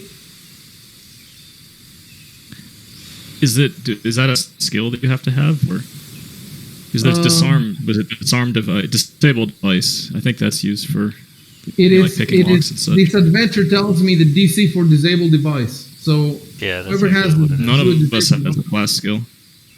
I think you need to be trained to do that. None of us have it as a class skill. I think only rogues can do that. Rogues get it as a class skill, but I think so do bards. No, I don't get it as a class skill. No? Oh, okay. I think it's just No. rogues then, mostly. Yeah. So Yeah, I guess I didn't take a rank in it either. I mean, I could if you let me move a skill point around, but yeah, I don't get it. yeah. Look, it's a big thing to not have in this disabled device. Let me see what else. Disabled device is huge. Like you can unlock lots of shit. Even if your score is not perfect, it's a huge thing to actually have it in the group. And you have dexterity 16, so you already have. A rogue would have an extra +2 than you because Right. But you could still have. What could you use that you have not used yet? Yeah, I have a bunch. Hold on. Let me see. Do you have a bunch? Yeah, you definitely have a bunch. Probably one of the knowledge ones I could lock out. Like, I don't know if I've done knowledge local, for example. I could just drop that for now. Or history or local. I don't know which one's more important in a campaign. Look, I can tell you 100% that you haven't used bluff, you haven't used intimidate, you haven't used perform oratory. Right, I think Look, I'll tell you something. Perform oratory is something that the guys in the War for the Crown could need. And I actually need that because for bardic performances I have to do a performance, and that's actually one of the best things a bard can do. I haven't done it in combat yet because it's never really a good situation hasn't arisen for it, but I have to have at least one perform. But like the rest of these, I mean, again, I can always put in a rank when I level up anyway. It's not like if I drop one of these, I can always get it back next level. So okay, I'm just trying to think which one's the least useful. Like bluffing, I don't really have a use for bluffing, for example, right now. Bluff makes the most sense. Yeah. Let's do that. And let's move on and disable. And like I said, like when I level up, I can always put a rank back in it. Okay. If the time. Yeah. It's okay. Fine. So if you want, you can just type. I try to unlock the lock, and then after that, roll disable device. Yeah. Did you put There's no 1 in disable device. Or I for a did rank, I mean. Oh, maybe it hasn't refreshed yet. Wait. Okay. Listen. What you just did is you made it a class skill. You're right. Yeah. Okay. Oh, sorry. Okay. there we go. Yep. I explained, if you scroll to the top of this table, it shows you where No, you're right. I remember. Yeah, you're correct. Yeah, the second column is class skill, right? So type that I try to unlock the box and roll. But you do see a 1 in the rank box, right? Because I still don't. So I just just make sure. put it. I just put it there. You don't Okay. see it? Okay. No, I don't. I remember this happened before. Close it and reopen it. Yep. No, it's still empty. The total is +1. Is that correct? What's that? The total says +1. So is that the correct, or should it be +2? That's what it says to me. Is that what it's saying to you? You know Yeah, it what? says +1. I'm gonna roll for you. Just type there. Yeah, like I attempt to Yep. disable the lock. Okay. Okay, and I'll roll.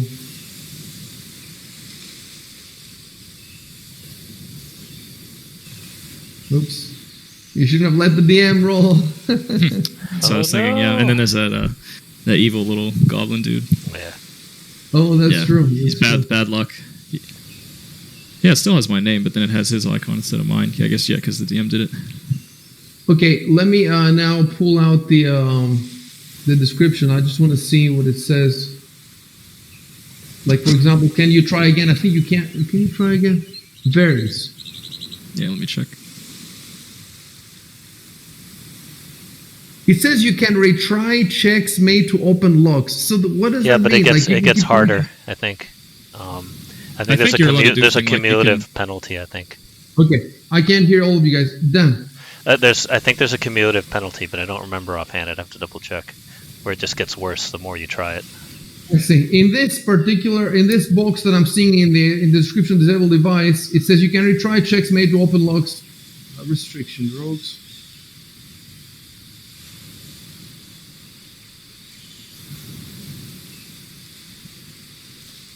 If you have deft hands, do you have deft hands? Probably not, right? No, I don't. Oh, here's what it is. I see it. Okay, if it fails by 4 or less, you failed but can try again. If you fail by 5 or more, something goes wrong. That's a trap, though. Yeah, that's just for. It says Yeah, it's just that's clearly okay, says that's for try traps, again. You yeah. can retry. You can retry checks made open locks. It says it's talking about traps. Like if you really screw up a trap, you can blow. But if it's a lock, you can just keep trying. Yeah. But then can I just take?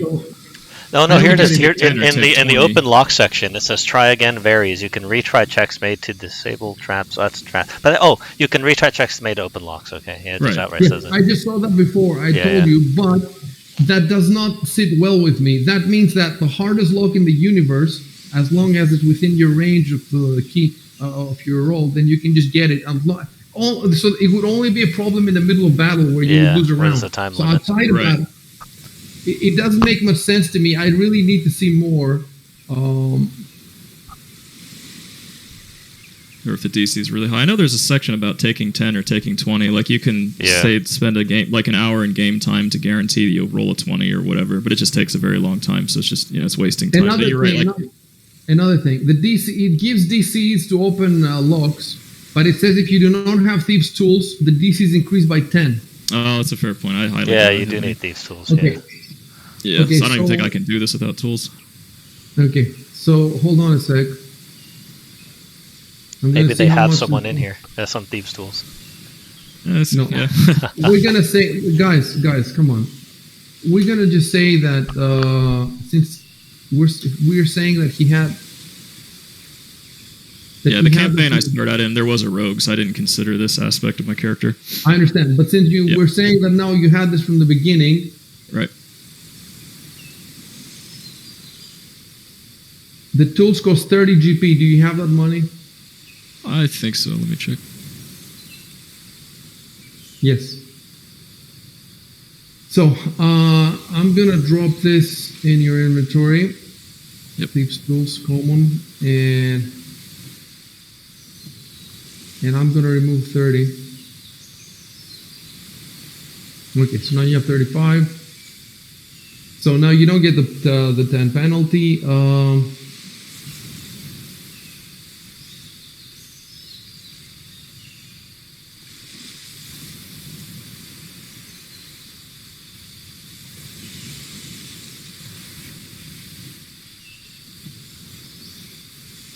Yeah. If it fails by 4 or less, you'd have failed, but of course it talks about traps. So you rolled 6.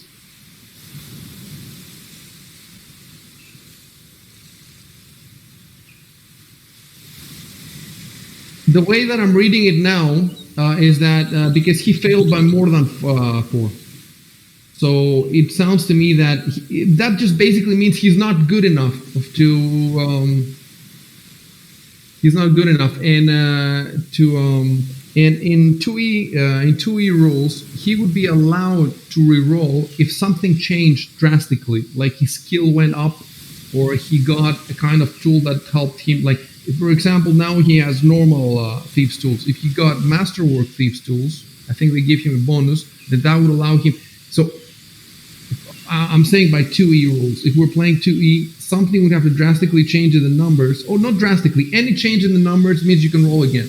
But if there's no change, you can't roll. And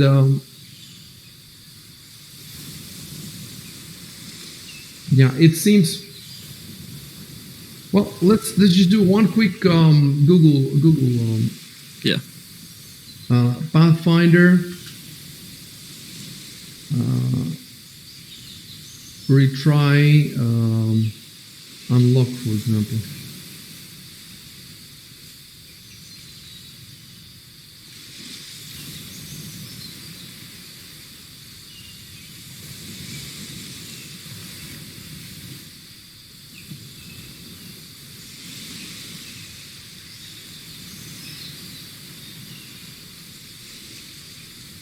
There's a thread from 2009.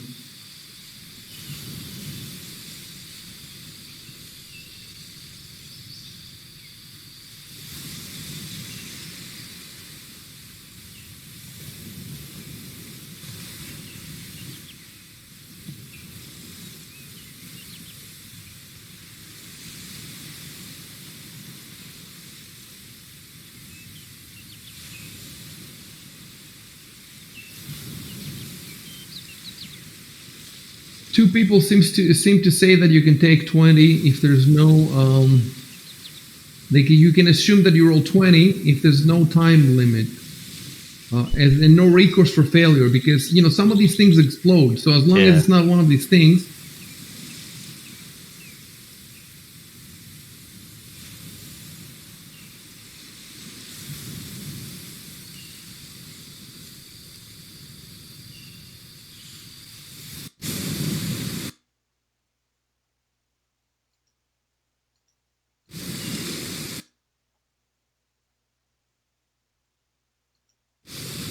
Another guy has a house rule, 3 attempts per person. I don't like that. That's bullshit.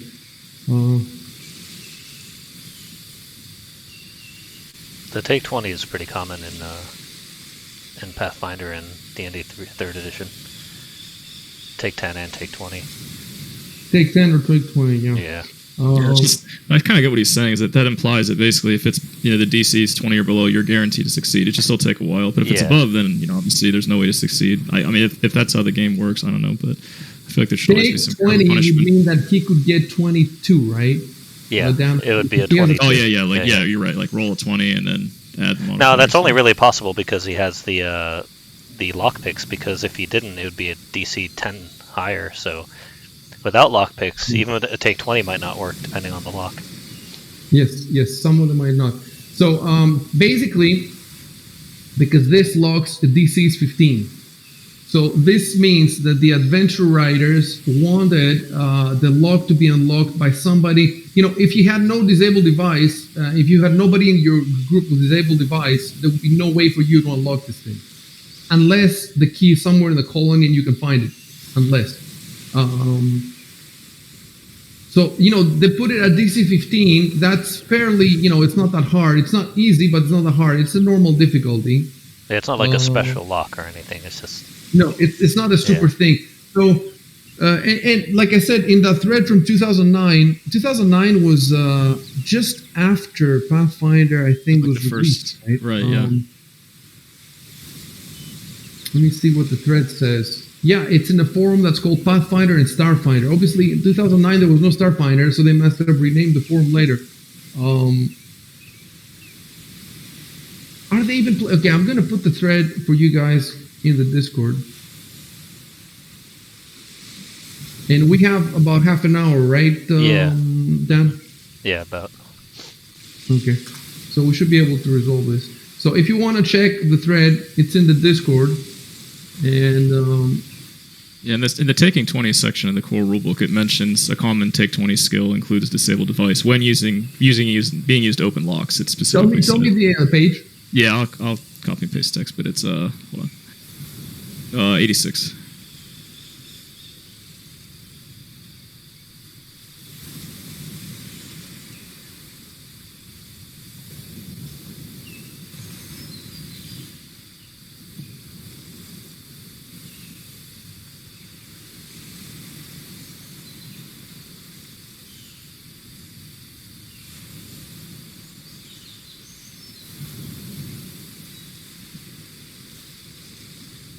But it says as long as there are no threats. How would you know if there's threats? That's the thing. Like I would have to spoil for you what happens. Well, with like the we'd box, have to take it right? somewhere safe and then try it. Yeah, but what if the box is going to explode if you Yeah, it's a trap, and it's not. It's different, right? Yeah, then there's a trap that we haven't noticed. Right. Then that you can't take 20. Then. Yeah. No, but what does it mean you can't take? How do you know? Because I'm not going to tell you if it's trapped. Well, I'm saying he would attempt it, and since he didn't check for tracks, it would just be like triggered, I guess. Oh, I see. He'd have to check for traps first. You'll be automatically triggered. Yeah. Otherwise, what is the okay? What is the other option? The other option is he just keeps rolling. If he wants to be careful, what would he do? He would not say I take 20. He would just keep rolling, right? Well, if he wanted to be careful, he'd have to check it for traps, I would imagine. Okay, but what if he fails to check for it? Oh, it's a bad check. What if you want to be extra careful, and even if he's checking for traps, and he say, okay, there's no traps, and then then I guess he would have to make an actual roll. Like he'd have to roll normally. Yeah, that's what I'm saying. So it doesn't make any sense to take 20 ever unless the GM specifically tells you take 20. It's okay. But why would I tell you this? Because then there would be no suspense. Yeah, I mean, the way they were it too is they said if you take 20, it assumes your character will fail many times, so therefore your character will automatically incur any penalties for failure. So in other words, if I took 20 and this was trapped, it would explode, like guaranteed. Exactly. Yeah. I know it's not what you're saying is that why would you take that risk to take 20 when that could be the result? I mean, I guess if the player is relatively certain it's safe, they can just do that and see what happens, I guess. Okay. In any case, I have already told you the DC. It's 15. Your old one's 6. Let me ask you something, Dan. So every trap, yeah, I remember, especially Pathfinder. Every trap has its own. They actually have a whole chapter on traps, and so traps have different. So you rolled a 6, and there's no trap going off. I think you should just keep rolling unless you want to take 20. But, either of them. Or you can just, put it in your backpack. Do you even have backpacks? I don't think you have backpacks. Well, I think we do. Rucksack or something. No, it would be in the inventory. Yeah, they're not in the inventory. So that's another thing we have to fix. I'll fix it. I have a backpack. Yeah. You have everything because you made your own character. Yeah, come on, Dan. I have bedroll, backpacks, blankets. I got everything. Yeah. It's a convenience store. You can start one in Azlant. Hey, it's better to be prepared. We're going on an expedition. Well, it seems like I can take 10 without any repercussions, but I don't think that would be high enough to succeed. I'm guessing the DC is higher than 10 plus my modifiers. Just roll. Basically. Okay.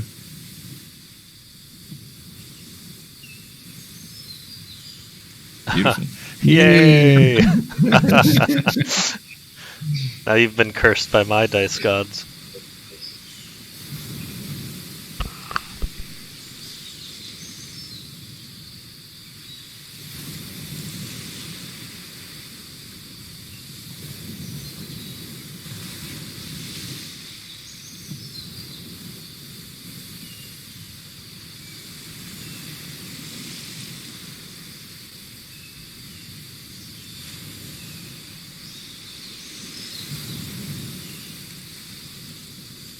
Are you going to roll again or what? Yeah, sorry, I was just being distracted. Hey, there we go. Okay, so now I have to see how I'm going to describe to you what is inside. It is a dragon, of course. obviously.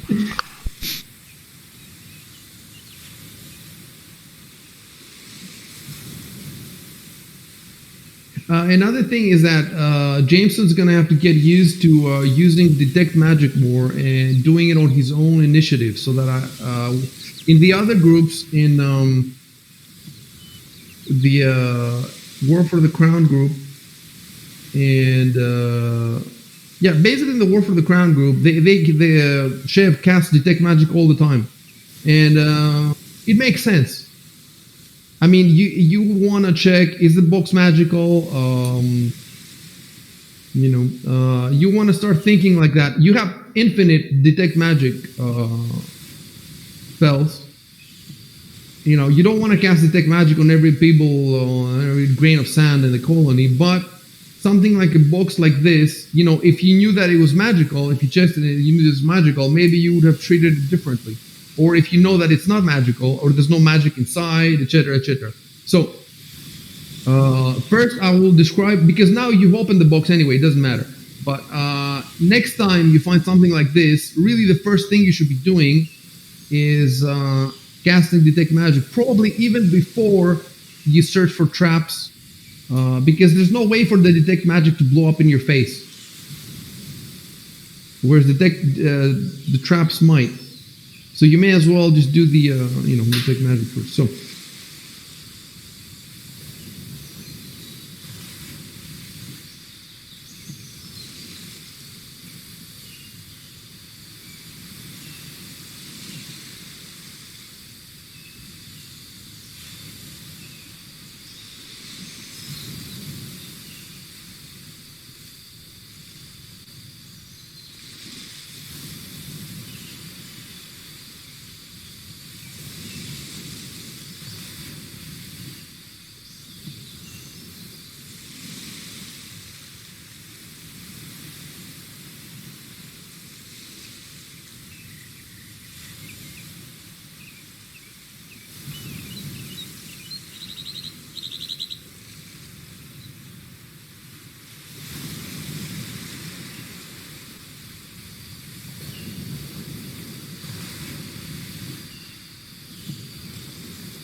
I like to inspect all this. Should I just put it in one statement?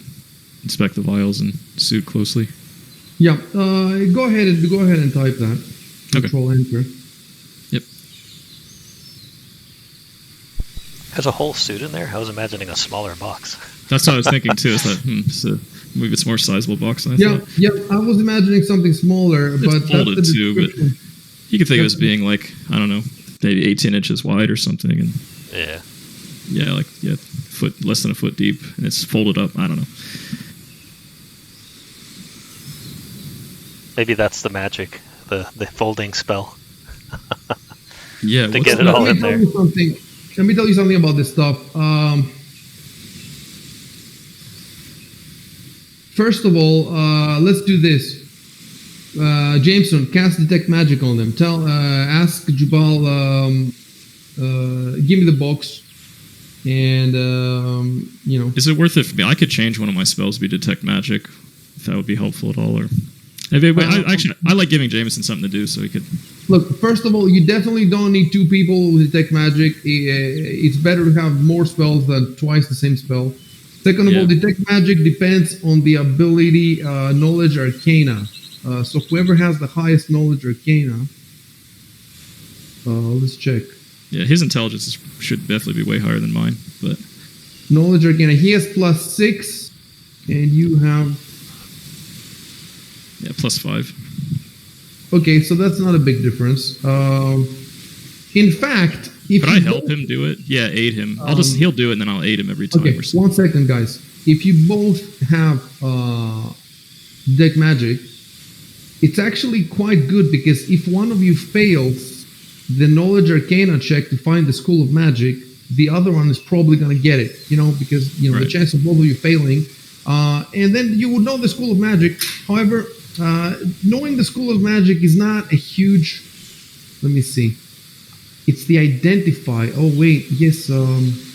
We learn how to identify stuff. Yeah, I was reading this in the book. Like, if you couple it with identify, then you can figure out more than just the school of magic. But you need to know both things. You need to know how to identify and be able to cast detect magic. So I should learn this spell at some point. It's a level 0. I mean, I could swap it in now or add it in later. Wait. But does Matthias know the identify? I don't think so. I don't think so. No. No, so you can identify without the identify. Just gives you a better, I think, a plus or something. It doesn't. You can identify with detect magic. We figured it out with the other group, but I forgot now. Look, right now, Matthias has a wand in his inventory that he hasn't identified. I think presumably because he tried and failed. So if you memorize, if you got detect magic, I guess it has to be next time after you sleep. Then you could try. I can't swap magic, so I'd have to. This is something like I have to alter my character, basically. I could swap for a spell I haven't cast yet. So the bard can swap for a spell he hasn't No, what I'm cast? saying is, this is basically, in other words, this is like an alteration of my character. So this is the way the character's supposed to work. Is I start with 4 0 level spells and then 2 1, and I can't swap any of them until I hit, I think, at least level 4, and then I'm allowed to swap 1. What I'm saying to you is that since I haven't cast some of these, to keep the game canon, I could just swap one out. That's all I mean. Okay, so which one first of all, which ones haven't you? I've only cast Dancing Lights once. That's the only time I've ever cast anything. So,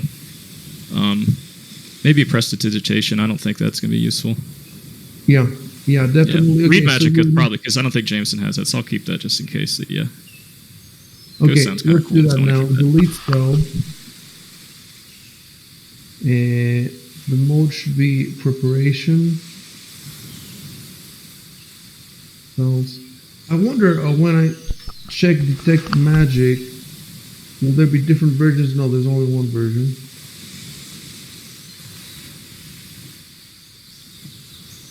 It looks like it worked. Yeah, I saw it. I saw you doing everything. It popped back in. It's all good. So now it's standard mode. I have definitely forgotten how the identify works. We'll figure it out. Definitely, it's a huge boost to your group that you have 2 identifies. The other group has some items that they haven't managed to identify, and it's very unlikely that both characters with such big will fail. In any case, okay, so Jubal, type that. I hand the box over to Matthias. Let's get this going. Next time, you can do it in another way. You can do it first year, but now since he's typed it, let's just finish it this way.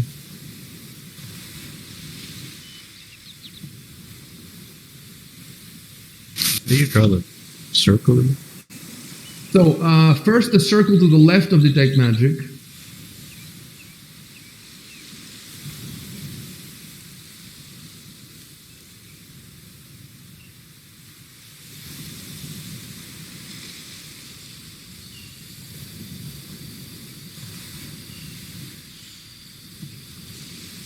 Okay, so that was a mistake.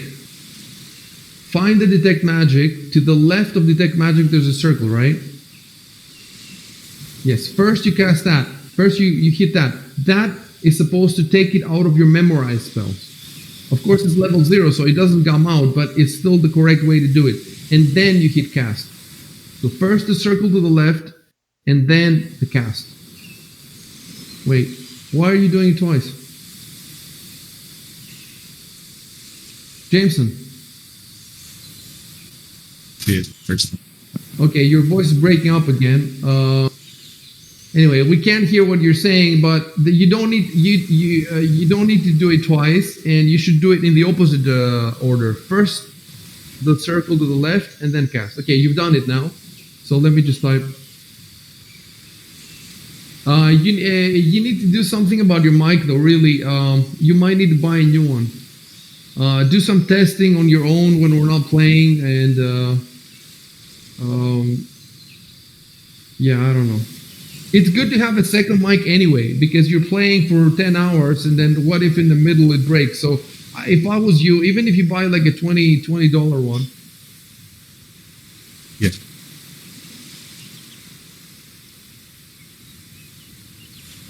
Oh, wait.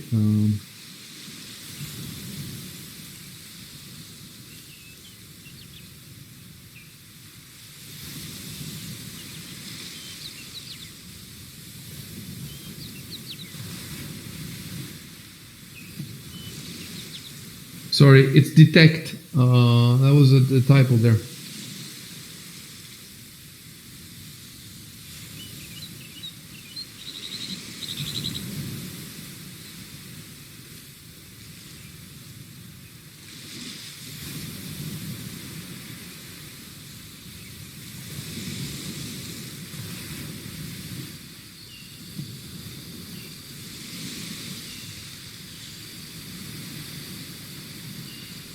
So, the box, there's nothing magical in the box, and that's why I'm having a bit of trouble. The swarm suit and the vials are not magical, but they're pretty cool. So I'm trying to think. Should I just tell you what they do? That's what I'm trying to figure out. How should I give them to you? How do you identify something non-magical? Would it have to be a craftsman? Probably it would probably be related to some sort of knowledge skill. Yeah. Or craft, right? Or craft, yeah. Or a profession even in some cases. Or profession, you're right. Yeah. I'm making a note because I have notes for every group. For your group, in the next identify wand by Jubal. So in the next, because now we're almost done, and we don't want to spend the last 20 minutes of the game trying to figure out identify. Next time when we play, I will already have the identify rules so that Jubal can try to identify the wand. And I'm pretty sure that Matthias has already tried. If he hasn't tried already, then he can try too. By Jubal, let me, and maybe Matthias. I'm gonna have to. Some of these rules that come up a lot. I'm just gonna have to write them on my GM's notes so that I have them. Okay, so I'm trying to figure out how to give you these two items now.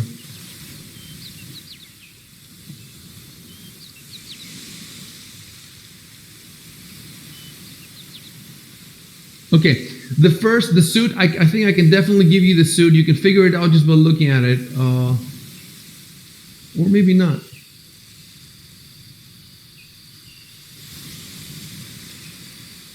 Let me see.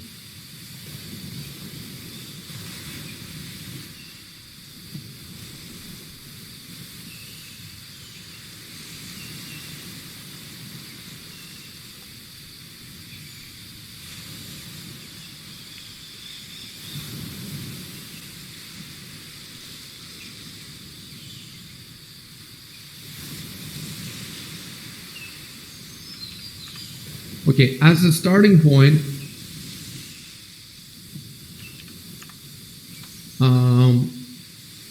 I gave them non-ID names, and I'm dropping them in the party sheet. So look in the party sheet and tell me what you can read there. Don't take them yet. Suit from Tool House, vial from Tool House. Okay, so far we're good.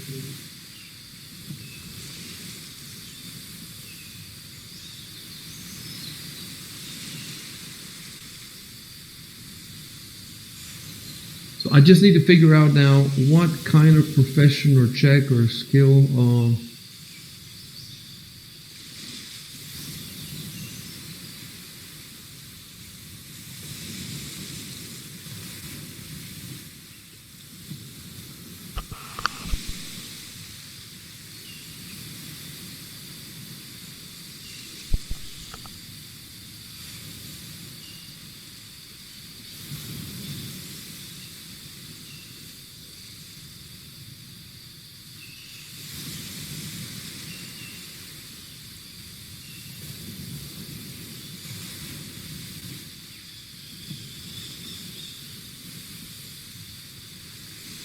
Okay, I'm gonna make one of these items. Check it. It's a swarm suit. And if you want to read the description, you can click on the ribbon, and then you can read the description. And I think that if you read the description, you'll see that it's not that hard to figure out what the thing does. So this, we could use this to check the cockroach place.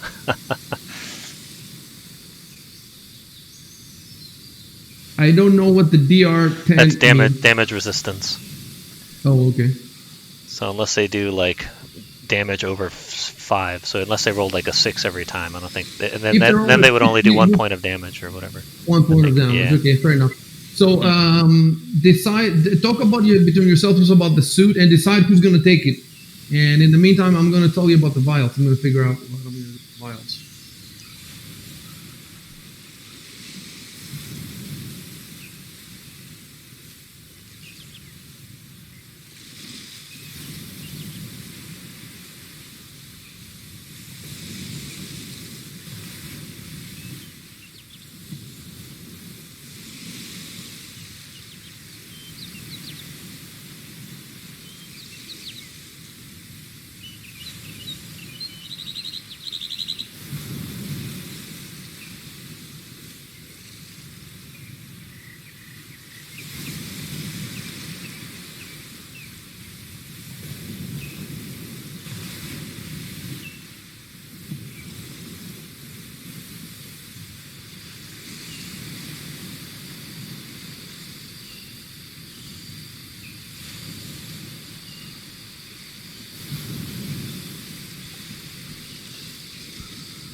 Okay, so guys, I put a link in the Discord which says, how do you identify alchemical items?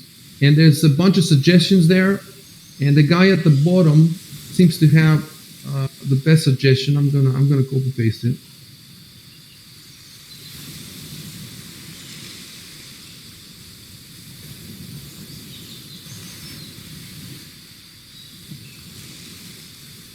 There's another guy that has a more... yeah, that seems to make sense. There's another guy that... Because you have to be trained in this, right? In the alchemy. And I don't think any of you has it. But there's another guy. I'm just going to put it there. Check that out.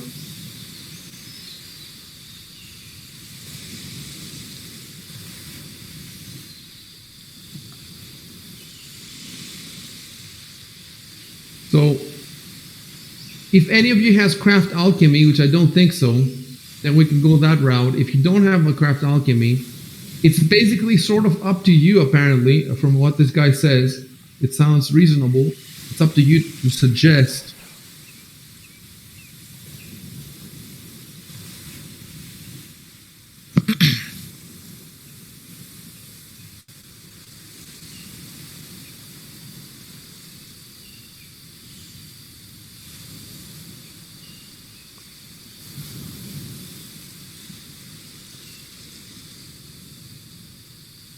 I think knowledge nature makes sense, assuming it has something to do with. By the way, yeah. Well, let's put it this way: you guys don't know the nature of the flask, so you can, if you're trained in, or if you know, if you have any of these skills that lifts us there, you can just try a roll, and I'll think about it. You can roll without even, you can type. I examine the flasks, and then just immediately roll whichever of these rolls you want to.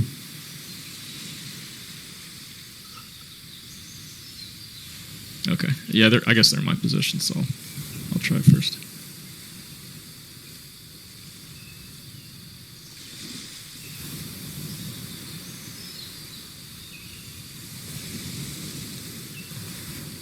Thanks.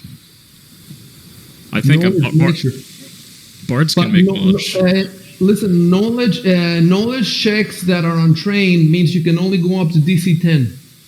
I think bards can make knowledge checks on train though, so I don't think that applies. Sometimes they can, but under special circumstances. Can you find that for me? I want to read the whole about bards. Yeah. The whole. Yeah, let me dig it up. And that's going to be the last thing we do. Well, we have a couple of minutes. Just if we can resolve these flasks during these couple of minutes. And also if you can decide who's going to take the swarm suit. It's okay. If you need more time, that's fine. We leave the items on the party sheet. Well, I could always pack the swarm suit into my backpack, and we can take it with us if we can't decide. I'll say that.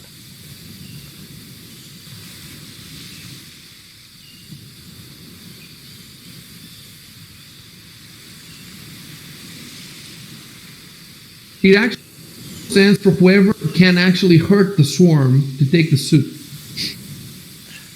Well, yeah, but until we figure out how we can hurt them, I might as well just put it in the backpack. Yeah, you can just hang on to it and then we'll figure that out. So I think what's going on is that maybe I can make the check untrained. However, that penalty that you mentioned, I think, may apply to me because it is an untrained skill for me. I'm allowed to do it, but can you find for me where it talks about bards and untrained? Yeah, I put it in the Discord. Oh, yeah. It's one of their abilities, I think. Yeah, it's just one simple sentence. Doesn't really describe it in detail. Okay, so you can make all knowledge checks, skill checks untrained, adds half his class. So that means you have a +1 on all knowledge skills already? Yeah, we accounted for this before, I remember. At least for the knowledge skills that we filled out. If I ever roll a new one, we'll have to make sure it's applied appropriately. I think we put it in miscellaneous. Yeah, I see it. All the knowledge ones, they all have +1 miscellaneous. Yeah, we did it already. There's so many magical numbers. Yeah. Okay, so that means you rolled 6, and now I have to decide, that's knowledge nature. I have to decide if this flask...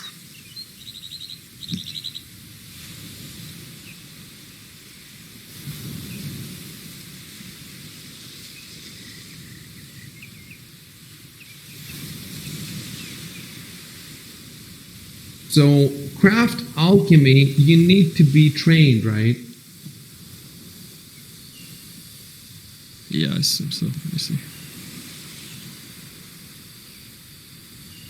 Yeah, no, it says you can do craft skills untrained. Really? Yeah, I just hold on. I always check the website, and then I also check the book. I should stick with one or the other.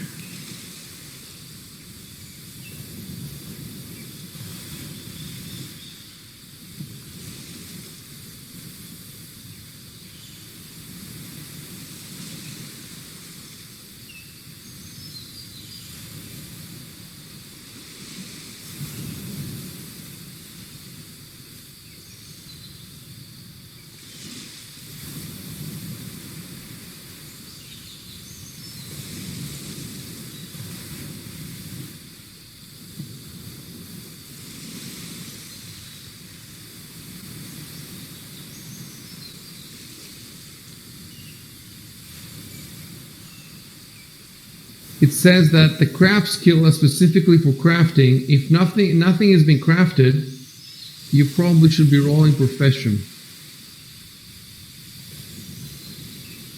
And profession is trained only.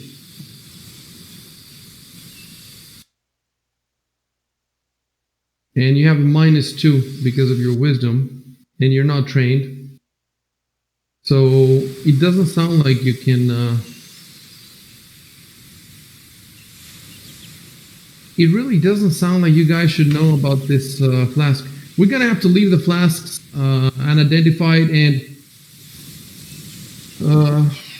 I'm going to have to do some more research on them. So I'm going to make a note for myself to do some more research.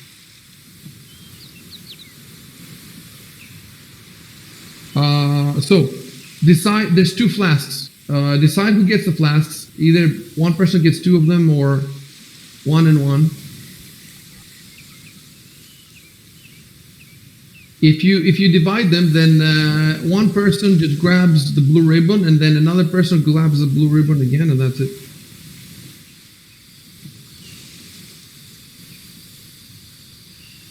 So if I drag the blue ribbon right now, it will only drag one of them, not both? Exactly. If there were 20 of them, you'd have to drag 20 times. I don't know if there's a way to... Shift click or something? Yeah, don't try it. Don't try. Yeah.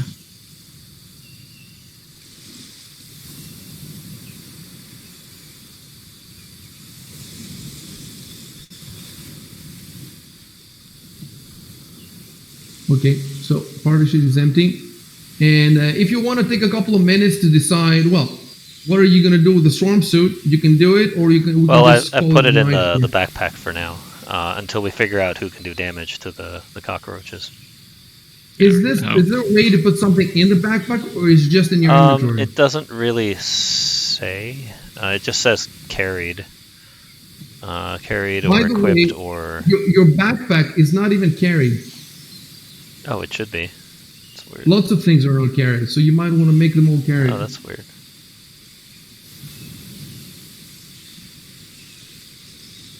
So I have to research vials, ID vials. Keep in mind that the ship has all kinds of specialists. So whatever you can, if you can reach the ship, because of the dragon.